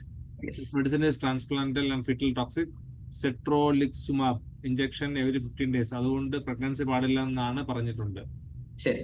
Methotrexate injection എടുക്കുന്ന സമയത്ത് നമ്മള് പ്രഗ്നൻസി നമുക്ക് കിട്ടാനും ബുദ്ധിമുട്ടാണ്. നമ്മള് വി അഡ്വൈസ് അഗെയിൻസ്റ്റ് ഇറ്റ്. അപ്പൊ അങ്ങനത്തെ ഒരു സമയത്ത് നമ്മൾ അവരോട് പറയും തൽക്കാലം പ്രഗ്നൻസിക്ക് നോക്കണ്ട എന്ന് പറയും. കോൺട്രസെപ്റ്റീവ്സ് ഉപയോഗിക്കണ വേണ്ടിയോ? നിങ്ങൾ തമ്മിൽ മാരിറ്റൽ ആക്ട് നടന്നാലാണല്ലോ കോൺട്രസെപ്ഷന്റെ ആവശ്യം വരുന്നുള്ളൂ. So there may be times you may have to space for some time. Okay. ഇനി രണ്ടാമത്തെ ചോദ്യം, ഈ റുമറ്റോയിഡ് ആർത്രൈറ്റിസ് ഉള്ള patient they will not be on ഈ പറയുന്ന റിലാപ്സ് എന്ന് പറയുന്ന സിറ്റുവേഷനിൽ എപ്പോഴും പോവില്ല. കുറച്ച് നാൾ കഴിയുമ്പോൾ അവരുടെ ഡിസീസ് പതുക്കനെ സെറ്റിൽ ഡൗൺ ചെയ്യും. അത് കഴിഞ്ഞിട്ട് പിന്നെ റിലാപ്സ് ആൻഡ് റെമിഷൻ എന്നാണ് നമ്മൾ പറയാം. പിന്നെ കുറെ നാളത്തേക്ക് നമുക്ക് മരുന്നിന്റെ ഒക്കെ ഡോസ് ഒക്കെ കുറച്ച് ഈ പറയുന്ന മെത്തോട്രെക്സേറ്റ് ഒന്നും ഇല്ലാതെ പലപ്പോഴും അസോതൈപ്രിൻ പോലത്തെ മരുന്നുകൾ മാത്രം കൊടുത്ത് നമുക്ക് അതിനെ കൊണ്ടുപോകാൻ പറ്റും. ചിലപ്പോൾ പിന്നെ ഇത്തിരി കഴിയുമ്പോൾ വീണ്ടും റെമിഷൻ വരും, റിലാപ്സ് വരും. അപ്പൊ ഈ റിലാപ്സ് ഇല്ലാതെ റെമിഷൻ പ്രശ്നമൊന്നും ഇല്ലാതെ പോകുന്ന സമയത്ത് നിങ്ങൾക്ക് പ്രഗ്നൻസിക്ക് ട്രൈ ചെയ്യാൻ പറ്റും. ഈ മെത്തോട്രെക്സേറ്റ് ഒക്കെ അവോയ്ഡ് ചെയ്ത് വേറെ പ്രശ്നങ്ങളൊന്നും ഇല്ലാത്ത ചിലപ്പോൾ കുറച്ചുകൂടി സിമ്പിൾ ആയിട്ടുള്ള മെഡിസിൻസ് അസോതൈപ്രിൻ ഒക്കെ നമ്മൾ പ്രഗ്നൻസിയിൽ തന്നെ നമ്മൾ കൊടുക്കാറുണ്ട്. വലിയ പ്രശ്നമില്ലാതെ നമുക്ക് കഴിക്കാൻ പറ്റും. മെത്തോട്രെക്സേറ്റ് പറ്റില്ല. മെത്തോട്രെക്സേറ്റ് കഴിക്കുന്ന സമയത്ത് നമ്മൾ പ്രഗ്നൻസിക്ക് ട്രൈ ചെയ്യാനായിട്ട് നമ്മൾ സപ്പോർട്ട് ചെയ്യില്ല, മോട്ടിവേറ്റ് ചെയ്യില്ല. ബട്ട് സെറ്റിൽ ആവണ സമയത്ത് ഇപ്പോൾ you are in active phase, ആ ആക്റ്റീവ് ഫേസിൽ നിന്ന് മാറി നിങ്ങളുടെ ഡിസീസ് പ്രോസസ് ഒക്കെ ഒന്ന് സെറ്റിൽ ആയി നിൽക്കുന്ന സമയത്ത് നിങ്ങൾക്ക് പ്രഗ്നൻസി. മാരേജ് പ്രപ്പോസൽസ് വരുമ്പോൾ ഞാൻ ഒരു പ്രൊലൈഫർ ആണെന്ന് പറയേണ്ട ആവശ്യമുണ്ടോ? പറയുന്നത് തീർച്ചയായിട്ടും ഉണ്ടെന്നാണ് എനിക്ക് തോന്നുന്നത്. കാരണം ഞാൻ എന്റെ വിവാഹത്തിന് മുൻപ് തന്നെ എന്റെ ഭാര്യയുടെ അടുത്ത് അന്ന് ഞാൻ എന്റെ പ്രപ്പോസൽ ആയിട്ട് വന്ന ആ പെൺകുട്ടിയുടെ അടുത്ത് വിവാഹത്തിന് മുൻപാണല്ലോ, ആ സമയത്ത് എന്റെ സ്വപ്നങ്ങൾ ഞാൻ പറഞ്ഞിട്ടുണ്ട്. എന്റെ പ്രൊഫൈല് എന്റെ ഭാര്യ വായിച്ചിട്ടുണ്ടായിരുന്നു എന്ന് എനിക്കറിയില്ല. എന്തായാലും അവളുടെ ആങ്ങളെ വായിച്ച അവളുടെ അടുത്ത് അത്യാവശ്യം നല്ല ഭയപ്പെടുത്തുന്ന രീതിയിൽ എന്നെ പ്രസന്റ് ചെയ്തിട്ടുണ്ടായിരുന്നു. അപ്പോ ഷി വാസ് ഓൾറെഡി നോയിങ് എന്റെ സ്വപ്നങ്ങൾ എന്താണെന്ന് അറിയാമായിരുന്നു. അവളുടെ അടുത്ത് ഞാനിത് ഓപ്പൺ ആയിട്ട് ഡിസ്കസ് ചെയ്യാൻ അവൾക്കും കൂടുതൽ മക്കൾ ആഗ്രഹമുള്ള ഒരു വ്യക്തി ആയിരുന്നുകൊണ്ട് അവർ ലൈഫ് ബിക്കംസ് ഈസിയർ. അതല്ല എങ്കിൽ നമ്മുടെ സ്വപ്നങ്ങളും അവരുടെ സ്വപ്നങ്ങളും ഡിഫറെന്റ് ആണെങ്കിൽ ഇറ്റ് ക്യാൻ ബി ടഫ്. അപ്പോ ഇപ്പൊ എനിക്ക് കൂടുതൽ മക്കൾ ആഗ്രഹമുണ്ട് എന്ന് പറയുമ്പോഴും നമുക്ക് ഉണ്ടാകും എന്ന് ഉറപ്പ് പറയാനൊന്നും പറ്റുന്നില്ലല്ലോ. ദൈവം തന്നാലല്ലേ നമുക്ക് സ്വീകരിക്കാൻ പറ്റുള്ളൂ. അപ്പൊ ദൈവം തരികയാണെങ്കിൽ എനിക്ക് കൂടുതൽ മക്കളെ സ്വീകരിക്കണം എന്ന് ആഗ്രഹമുണ്ട് എന്നുള്ള നമ്മുടെ ഒരു ആറ്റിറ്റ്യൂഡ് നമ്മുടെ ജീവിത പങ്കാളിയുടെ അടുത്ത് പറയുന്നത് തീർച്ചയായിട്ടും അഭികാമ്യമായിട്ടുള്ള ഒരു കാര്യമാണ്. അപ്പൊ നമ്മുടെ പ്രയോറിറ്റീസ് എന്താണെന്നുള്ളത് അവർക്കൊരു ധാരണ കിട്ടും. അതില്ലാതിരുന്നു കഴിഞ്ഞാൽ it may be tough. Okay. The 3 pregnancies were through cesarean. Experienced high BP during all pregnancies and did sterilization due to doctor's recommendation as age was above 40 and due to the risk involved during the last 3 cesareans. What would you advise in this situation if the couples like to do recanalization and continue pregnancy? Recanalisation as long as ഞാൻ പറഞ്ഞു 45 വയസ്സിന് താഴെയാണ് നിങ്ങളുടെ പ്രായമെങ്കിൽ ഞാൻ recanalisation ചെയ്തുതരും. എന്റെ ഭാഗത്തുനിന്ന് പ്രശ്നമില്ല. രണ്ടാമത്തെ ചോദ്യം ഇതാണ്, അടുത്തൊരു പ്രഗ്നൻസിയിൽ പ്രഷർ വരാതിരിക്കാനായിട്ട് നമുക്ക് എന്ത് ചെയ്യാൻ പറ്റും? നമ്മൾ യൂഷ്വലി കൊടുക്കുന്നത് ആസ്പിരിൻ എന്ന് പറയുന്ന ഗുളികയും ചില കേസുകളിൽ ഹെപ്പാരിൻ ഇഞ്ചക്ഷൻ നമ്മൾ കൊടുക്കും. പ്രഷർ വരാനായിട്ട്, റിക്കറൻസ് വരാനായിട്ട് സാധ്യതയുള്ള ആൾക്കാരിൽ നമ്മൾ കൊടുക്കുന്ന 2 മെഡിസിൻസ് അതാണ്. അത് അവർക്ക് അടുത്തൊരു പ്രഗ്നൻസിയിൽ പ്രഷർ വരാതിരിക്കാനായിട്ട് അവരെ ഓക്കെ. മെൻസ്ട്രുവൽ കപ്പ് യൂസ് ചെയ്യുന്നത് ഗുഡ് ആണോ ബാഡ് ആണോ? അത് ഓരോരുത്തരുടെയും കൺവീനിയൻസ് ആണ്. അപ്പൊ അതിനെ പറ്റിയിട്ട് നമുക്കൊന്നും പറയാനില്ല. പാഡിന്റെ ഇച്ചിങ്ങും ബുദ്ധിമുട്ടുകളും ഒക്കെ ഒഴിവാക്കിയിട്ട് നമുക്ക് കൺവീനിയന്റ് ആയിട്ട് മെൻസ്ട്രുവൽ കപ്പ് യൂസ് ചെയ്യുന്നതിൽ തെറ്റൊന്നുമില്ല. അൺമാരീഡ് ആയിട്ടുള്ള ഗേൾസ് ചിലപ്പോൾ അത് യൂസ് ചെയ്യുന്നതിൽ ചില ഡിഫിക്കൽട്ടീസ് ഫേസ് ചെയ്യാറ്. ഓക്കെ. ഒരു സിംഗിൾ ഓവറി പ്രഗ്നൻസി ചാൻസ് കുറവാണോ? സിംഗിൾ ഓവറിയിലെ പ്രഗ്നൻസിയുടെ ചാൻസ് കുറവാണോ എന്ന്? സിംഗിൾ ഓവറി പ്രഗ്നൻസി, ഒരു ഓവറി ഉള്ളെങ്കിൽ പ്രഗ്നൻസിക്കുള്ള ചാൻസ് ഉണ്ടോ? എത്ര കുഞ്ഞുങ്ങൾ വേണമെങ്കിലും വരാം, കിട്ടാം. എന്റെ ഒരു പേഷ്യന്റ് അവർക്ക് 2 കുഞ്ഞുങ്ങളായിരുന്ന സമയത്താണ് അവര് റീകാനലൈസേഷൻ ചെയ്തത്. അത് കഴിഞ്ഞിട്ട് കിട്ടിയ ആദ്യത്തെ പ്രഗ്നൻസി ട്യൂബിലായി പോയി, ആ ട്യൂബ് പോയി. പിന്നീട് അവർക്ക് 5 കുഞ്ഞുങ്ങൾ കൂടി ഉണ്ടായി. ഇപ്പൊ അവർക്ക് 7 മക്കളുണ്ട്. അപ്പോൾ അവർ ട്യൂബ് പോയി means that ovary is also not yet useful. കാരണം ആ ട്യൂബ്, ആ ഓവറി എന്ന് പറയുന്ന എഗ്ഗിനെ ക്യാരി ചെയ്യാനായിട്ട് ആ ട്യൂബ് അവൈലബിൾ അല്ലല്ലോ. മറ്റേ ട്യൂബിൽ കൂടെയാണ്, മറ്റേ ഓവറി കൂടെയാണ് എല്ലാ പ്രഗ്നൻസി അവർക്ക് കിട്ടിയിട്ടുള്ളത്. സോ ഇഫക്റ്റീവ്ലി ആ ഓവറിയിൽ നിന്ന് അവർക്ക് 5 കുഞ്ഞുങ്ങൾ കിട്ടിയിട്ടുണ്ട്. അപ്പോൾ 5 പിള്ളേരുണ്ടാവാനായിട്ട് ഒരു ഓവറി മതി എന്നുള്ളത് നമ്മുടെ ഡയറക്റ്റ് അനുഭവമാണ്, നമ്മുടെ പേഷ്യന്റിന്റെ അനുഭവമാണ്. ഓക്കെ. ഒരു ഹെൽത്തി റിലേഷൻഷിപ്പിൽ എത്ര തവണ സെക്സ് റിലേഷൻഷിപ്പ് ഏർപ്പെടും? അത് എനിക്ക് പറയാൻ പറ്റില്ല. It all depends. അത് ഓരോരുത്തരുടെ ഈ മാരേജ് കഴിഞ്ഞിട്ട് എത്ര കാലമായി എന്നുള്ളതുണ്ട്. ഒരുപാട് ഫാക്ടേഴ്സിന് അത് ഇൻഫ്ലുവൻസ് ചെയ്യുന്നുണ്ട്. അപ്പൊ അതിനെ നമുക്ക് ഒറ്റവാക്കിൽ ഉത്തരം പറയാൻ പറ്റില്ല. ഇപ്പോ ഒരു ന്യൂലി മാരീഡ് കപ്പിൾസ് ചിലപ്പോ ഒരു ദിവസം തന്നെ ചിലപ്പോ ഒന്നിൽ കൂടുതൽ പ്രാവശ്യം അവര് ദാമ്പത്യ സംയോഗത്തിൽ ഏർപ്പെട്ടെന്നിരിക്കാം. അതേസമയം വിവാഹം കഴിഞ്ഞിട്ട് 15-20 കൊല്ലം കഴിഞ്ഞിട്ടുള്ള ഒരു കപ്പിൾ ചിലപ്പോ ഒരു മാസത്തിൽ ചിലപ്പോൾ 2 പ്രാവശ്യം ബന്ധപ്പെടണുണ്ടാവുള്ളൂ. It all depends. Okay. What is the Catholic teaching about removing life support for babies and adults before natural death as part of discontinuing treatment? As a nurse, I feel it's like euthanasia. Can you please address this? Removing life support എന്ന് പറഞ്ഞു കഴിഞ്ഞാല് നമുക്ക് advanced life support കൊടുക്കുന്ന കാര്യങ്ങളിൽ, അതായത് ഇപ്പൊ already brain dead ആയിട്ടുള്ള ഒരു ബേബി ആണെങ്കിൽ നമുക്ക് വെന്റിലേറ്റർ സപ്പോർട്ട് റിമൂവ് ചെയ്യുന്നതിനോട് കാത്തലിക് ടീച്ചിങ് ഒപ്പോസ് ചെയ്യുന്നില്ല.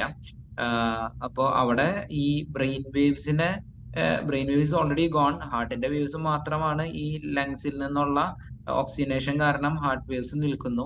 അപ്പൊ അങ്ങനത്തെ കണ്ടീഷനിൽ ഹാർട്ടിന്റെ വേവ്സ് സപ്പോർട്ട് ചെയ്യാനായിട്ട് വെന്റിലേറ്റർ സപ്പോർട്ട് കണ്ടിന്യൂ ചെയ്യണമെന്ന് നിർബന്ധമില്ല. ഇനി രണ്ടാമത്തെ ചോദ്യം ഇതാണ്, ഹാർട്ടും ബ്രെയിനും ഓൾറെഡി വർക്ക് ചെയ്യുന്നുണ്ട്. റീസണബിൾ ടൈം നന്നായിട്ട് തന്നെ ഓൾറെഡി അവർ വെന്റിലേറ്റർ സപ്പോർട്ട് കൊടുത്തിട്ടുണ്ട്. വെന്റിലേറ്റർ സപ്പോർട്ടിൽ നിന്ന് മാറ്റിയിട്ട് വെറുതെ ഓക്സിജൻ മാസ്ക് മാത്രം വെച്ച് അവർക്ക് ആ വെന്റിലേറ്റർ സപ്പോർട്ട് അത് മാത്രമാണ് ഇവിടെ ചോദ്യമുള്ളൂ. ബേസിക് സപ്പോർട്ട് കൊടുക്കണം എന്നുള്ള കാര്യത്തിൽ സംശയമില്ല. We have to do it. അത് നമ്മുടെ ഉത്തരവാദിത്തമാണ്. Advanced life support, ventilator support കൊടുക്കണോ വേണ്ടിയോ എന്നുള്ള കാര്യത്തിൽ ആഫ്റ്റർ റീസണബിൾ ടൈം, അപ്പോൾ കുറെ സമയം നമ്മൾ ട്രൈ ചെയ്തിട്ടും റെസ്പോൺസ് ഇല്ല എങ്കിൽ എത്ര കാലം നമുക്ക് വെന്റിലേറ്റർ കൊടുക്കണം എന്നൊരു ചോദ്യമൊക്കെ വരും. ചിലപ്പോൾ ആഴ്ചകളും മാസങ്ങളും ഒക്കെ കഴിഞ്ഞിട്ടും നമുക്ക് വെന്റിലേറ്റർ സപ്പോർട്ട് കണ്ടിന്യൂ ചെയ്യാൻ പറ്റുമോ എന്നൊരു ചോദ്യമൊക്കെ വരുമ്പോൾ we may have to remove it എന്നാണ് കാത്തലിക് ടീച്ചിങ്. അതായത് extraordinary care may be removed. Extra, അതായത് അഡ്വാൻസ്ഡ് ലൈഫ് സപ്പോർട്ട് എന്ന് പറയുന്നത് വെന്റിലേറ്റർ സപ്പോർട്ട് പോലത്തെ കാര്യങ്ങൾ നമുക്ക് വേണമെങ്കിൽ റിമൂവ് ചെയ്യാം. ബട്ട് ബേസിക് സപ്പോർട്ട് അപ്പോഴും കണ്ടിന്യൂ ചെയ്യണം. അപ്പോൾ ഇൻ കേസ് നമ്മൾ വെന്റിലേറ്ററിനെ വീൻ ചെയ്ത് പതുക്കനെ കുറച്ച് കൊണ്ടുവന്ന് ഓക്സിജൻ സപ്പോർട്ട് മാത്രമായിട്ടൊക്കെ കൊടുക്കാം. അങ്ങനെ അതിന് വേണ്ടി ഞാൻ എക്സ്പെർട്ട് അല്ലാട്ടോ കൂടുതൽ പറയാനായിട്ട്, ഞാൻ മനസ്സിലാക്കിയ ധാരണ. ഓവുലേഷൻ ഇല്ലാത്തവർക്ക് പ്രഗ്നന്റ് ആവാൻ പറ്റുമോ? പീരിയഡ്സ് റെഗുലർ അല്ല, 7 years ആയിട്ട് അവർക്ക് കുട്ടികൾ ഇല്ല. ഓവുലേറ്ററി ഡിസ്ഫങ്ഷൻ ആണ് കംപ്ലൈന്റ് എങ്കിൽ നമുക്ക് ഓവുലേഷൻ സ്റ്റിമുലേഷൻ, ഓവുലേഷൻ ഇൻഡക്ഷൻ അതിന്റെ കരുത്ത് കൂട്ടി അവർക്ക് അവരുടെ പ്രഗ്നൻസിക്ക് നമുക്ക് ഹെൽപ്പ് ചെയ്യാനായിട്ട് പറ്റും. അതേസമയം ovulation failure, premature ovarian failure എന്ന് പറയുന്ന കണ്ടീഷൻ, ഓവറിയിൽ നിന്ന് എഗ് വരാത്ത ഒരു സിറ്റുവേഷൻ ആണ് ഉള്ളതെങ്കിൽ it may be tough to treat. അപ്പോൾ കാര്യങ്ങൾ ഡിഫറെന്റ് ആയി. ഓവുലേറ്ററി ഡിസ്ഫങ്ഷനും അത് നമ്മൾ ബേസിക്കലി നമുക്ക് ചില ടെസ്റ്റുകളുണ്ട്, FSH AMH എന്ന് പറയുന്ന ടെസ്റ്റുകളൊക്കെ ചെയ്ത് കഴിഞ്ഞാൽ അവരിലെ റിസർവ് ഫോളിക്കിൾസിനെ പറ്റിയിട്ട് നമുക്ക് മനസ്സിലാക്കാനായിട്ട് പറ്റും. അതിൽ നിന്ന് നമുക്ക് അവരുടെ ട്രീറ്റ്മെന്റ് പ്രോട്ടോകോൾസ് ഡിസൈഡ് ചെയ്യാം. Okay.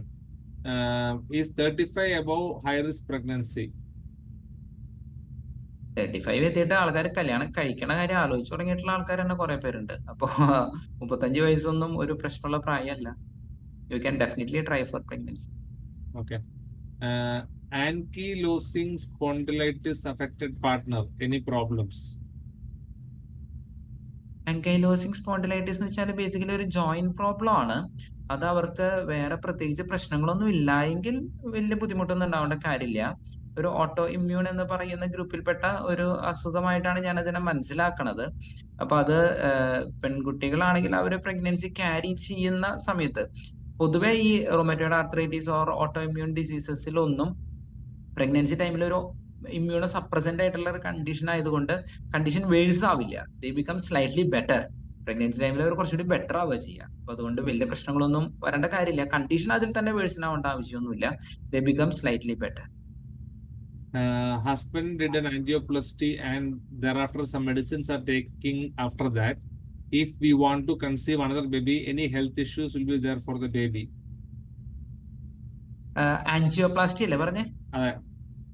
ആൻജിയോപ്ലാസ്റ്റിയിൽ നമ്മൾ കൊടുക്കുന്ന മെഡിസിൻസ് ബ്ലഡ് തിന്നേഴ്സ് അല്ലെങ്കിൽ ബ്ലഡ് ക്ലോട്ട് ആവാണ്ടിരിക്കുന്ന മെഡിസിൻസ് പൊതുവെ കൊടുക്കാറുള്ളൂ. അത് പ്രത്യേകിച്ച് പ്രഗ്നൻസി ഫെർട്ടിലിറ്റി കാര്യങ്ങൾക്ക് പ്രശ്നമൊന്നും ഉണ്ടാക്കേണ്ട കാര്യമില്ല. Okay. Thyroid and PCOD related ആണോ? തൈറോയിഡ് ഡെഫിനറ്റ് ആയിട്ട് നമുക്ക് ട്രീറ്റബിൾ ആയിട്ടുള്ള ഒരു കണ്ടീഷൻ ആണ്. വളരെ എളുപ്പത്തിൽ ട്രീറ്റ് ചെയ്യാവുന്ന ഒരു കണ്ടീഷൻ ആണ് ഹൈപ്പോതൈറോയിഡിസം. ഹൈപ്പോതൈറോയിഡിസം ആണെങ്കിൽ കുറച്ചുകൂടി ഒന്ന് കെയർഫുൾ ആയിട്ട് നമ്മൾ മാനേജ് ചെയ്യണം. രണ്ടായാലും ട്രീറ്റബിൾ കണ്ടീഷൻസ് ആണ്. PCOD is A treatable condition. ഞാൻ പറഞ്ഞു PCOD കാരണം കല്യാണം കഴിക്കാൻ തന്നെ പേടിച്ചിരിക്കുന്ന പെൺകുട്ടികളെ ഞാൻ കണ്ടിട്ടുണ്ട്. But it is a perfectly treatable condition. Okay. ഡോക്ടറിന് ഓൺലൈൻ കൺസൾട്ടേഷൻ ഉണ്ടോ? ഉണ്ട്. ഓക്കെ, ഞാൻ നമ്പർ കൊടുക്കണോ?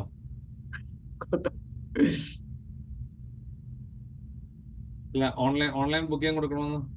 ഓൺലൈൻ ബുക്കിങ്ങിന്റെ നമ്പർ ഉണ്ട്, ഞാൻ തരാം. ഞാൻ ഇട്ടേക്കട്ടെ, എനിക്കറിയാം. ആ കൊടുത്താൽ മതി, കുഴപ്പമില്ല. ഓക്കെ, ഇതാണ് online consultation number. Okay okay. എനിക്കൊന്ന് മോസ്റ്റ് ക്വസ്റ്റ്യൻസ് എല്ലാം നമ്മൾ ചെയ്ത് ആർക്കെങ്കിലും ഫൈനൽ ക്വസ്റ്റ്യൻ ചോദിക്കാനുണ്ടോ? Mostly answered all the questions. പിന്നെ ഒരു ഇത് അത് ചേട്ടന് ഡാറ്റ റിലേറ്റഡ് അല്ല, മാരേജ് ചെയ്യാൻ പോകുന്ന യൂത്തിന് ഒരു മെസ്സേജ് തരാമോ? ഒരു ലൈഫ് പാർട്ട്ണർ നമുക്ക് എങ്ങനെ തിരഞ്ഞെടുക്കാം?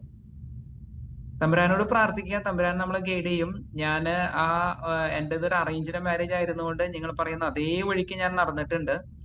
അപ്പോ നമ്മള് പ്രാർത്ഥിച്ച് ഡിസൈൻ ചെയ്യുക. എനിക്ക് കൃത്യമായിട്ട് ബൈബിളിൽ കൂടെ മെസ്സേജസ് കിട്ടിയിട്ടുണ്ട്.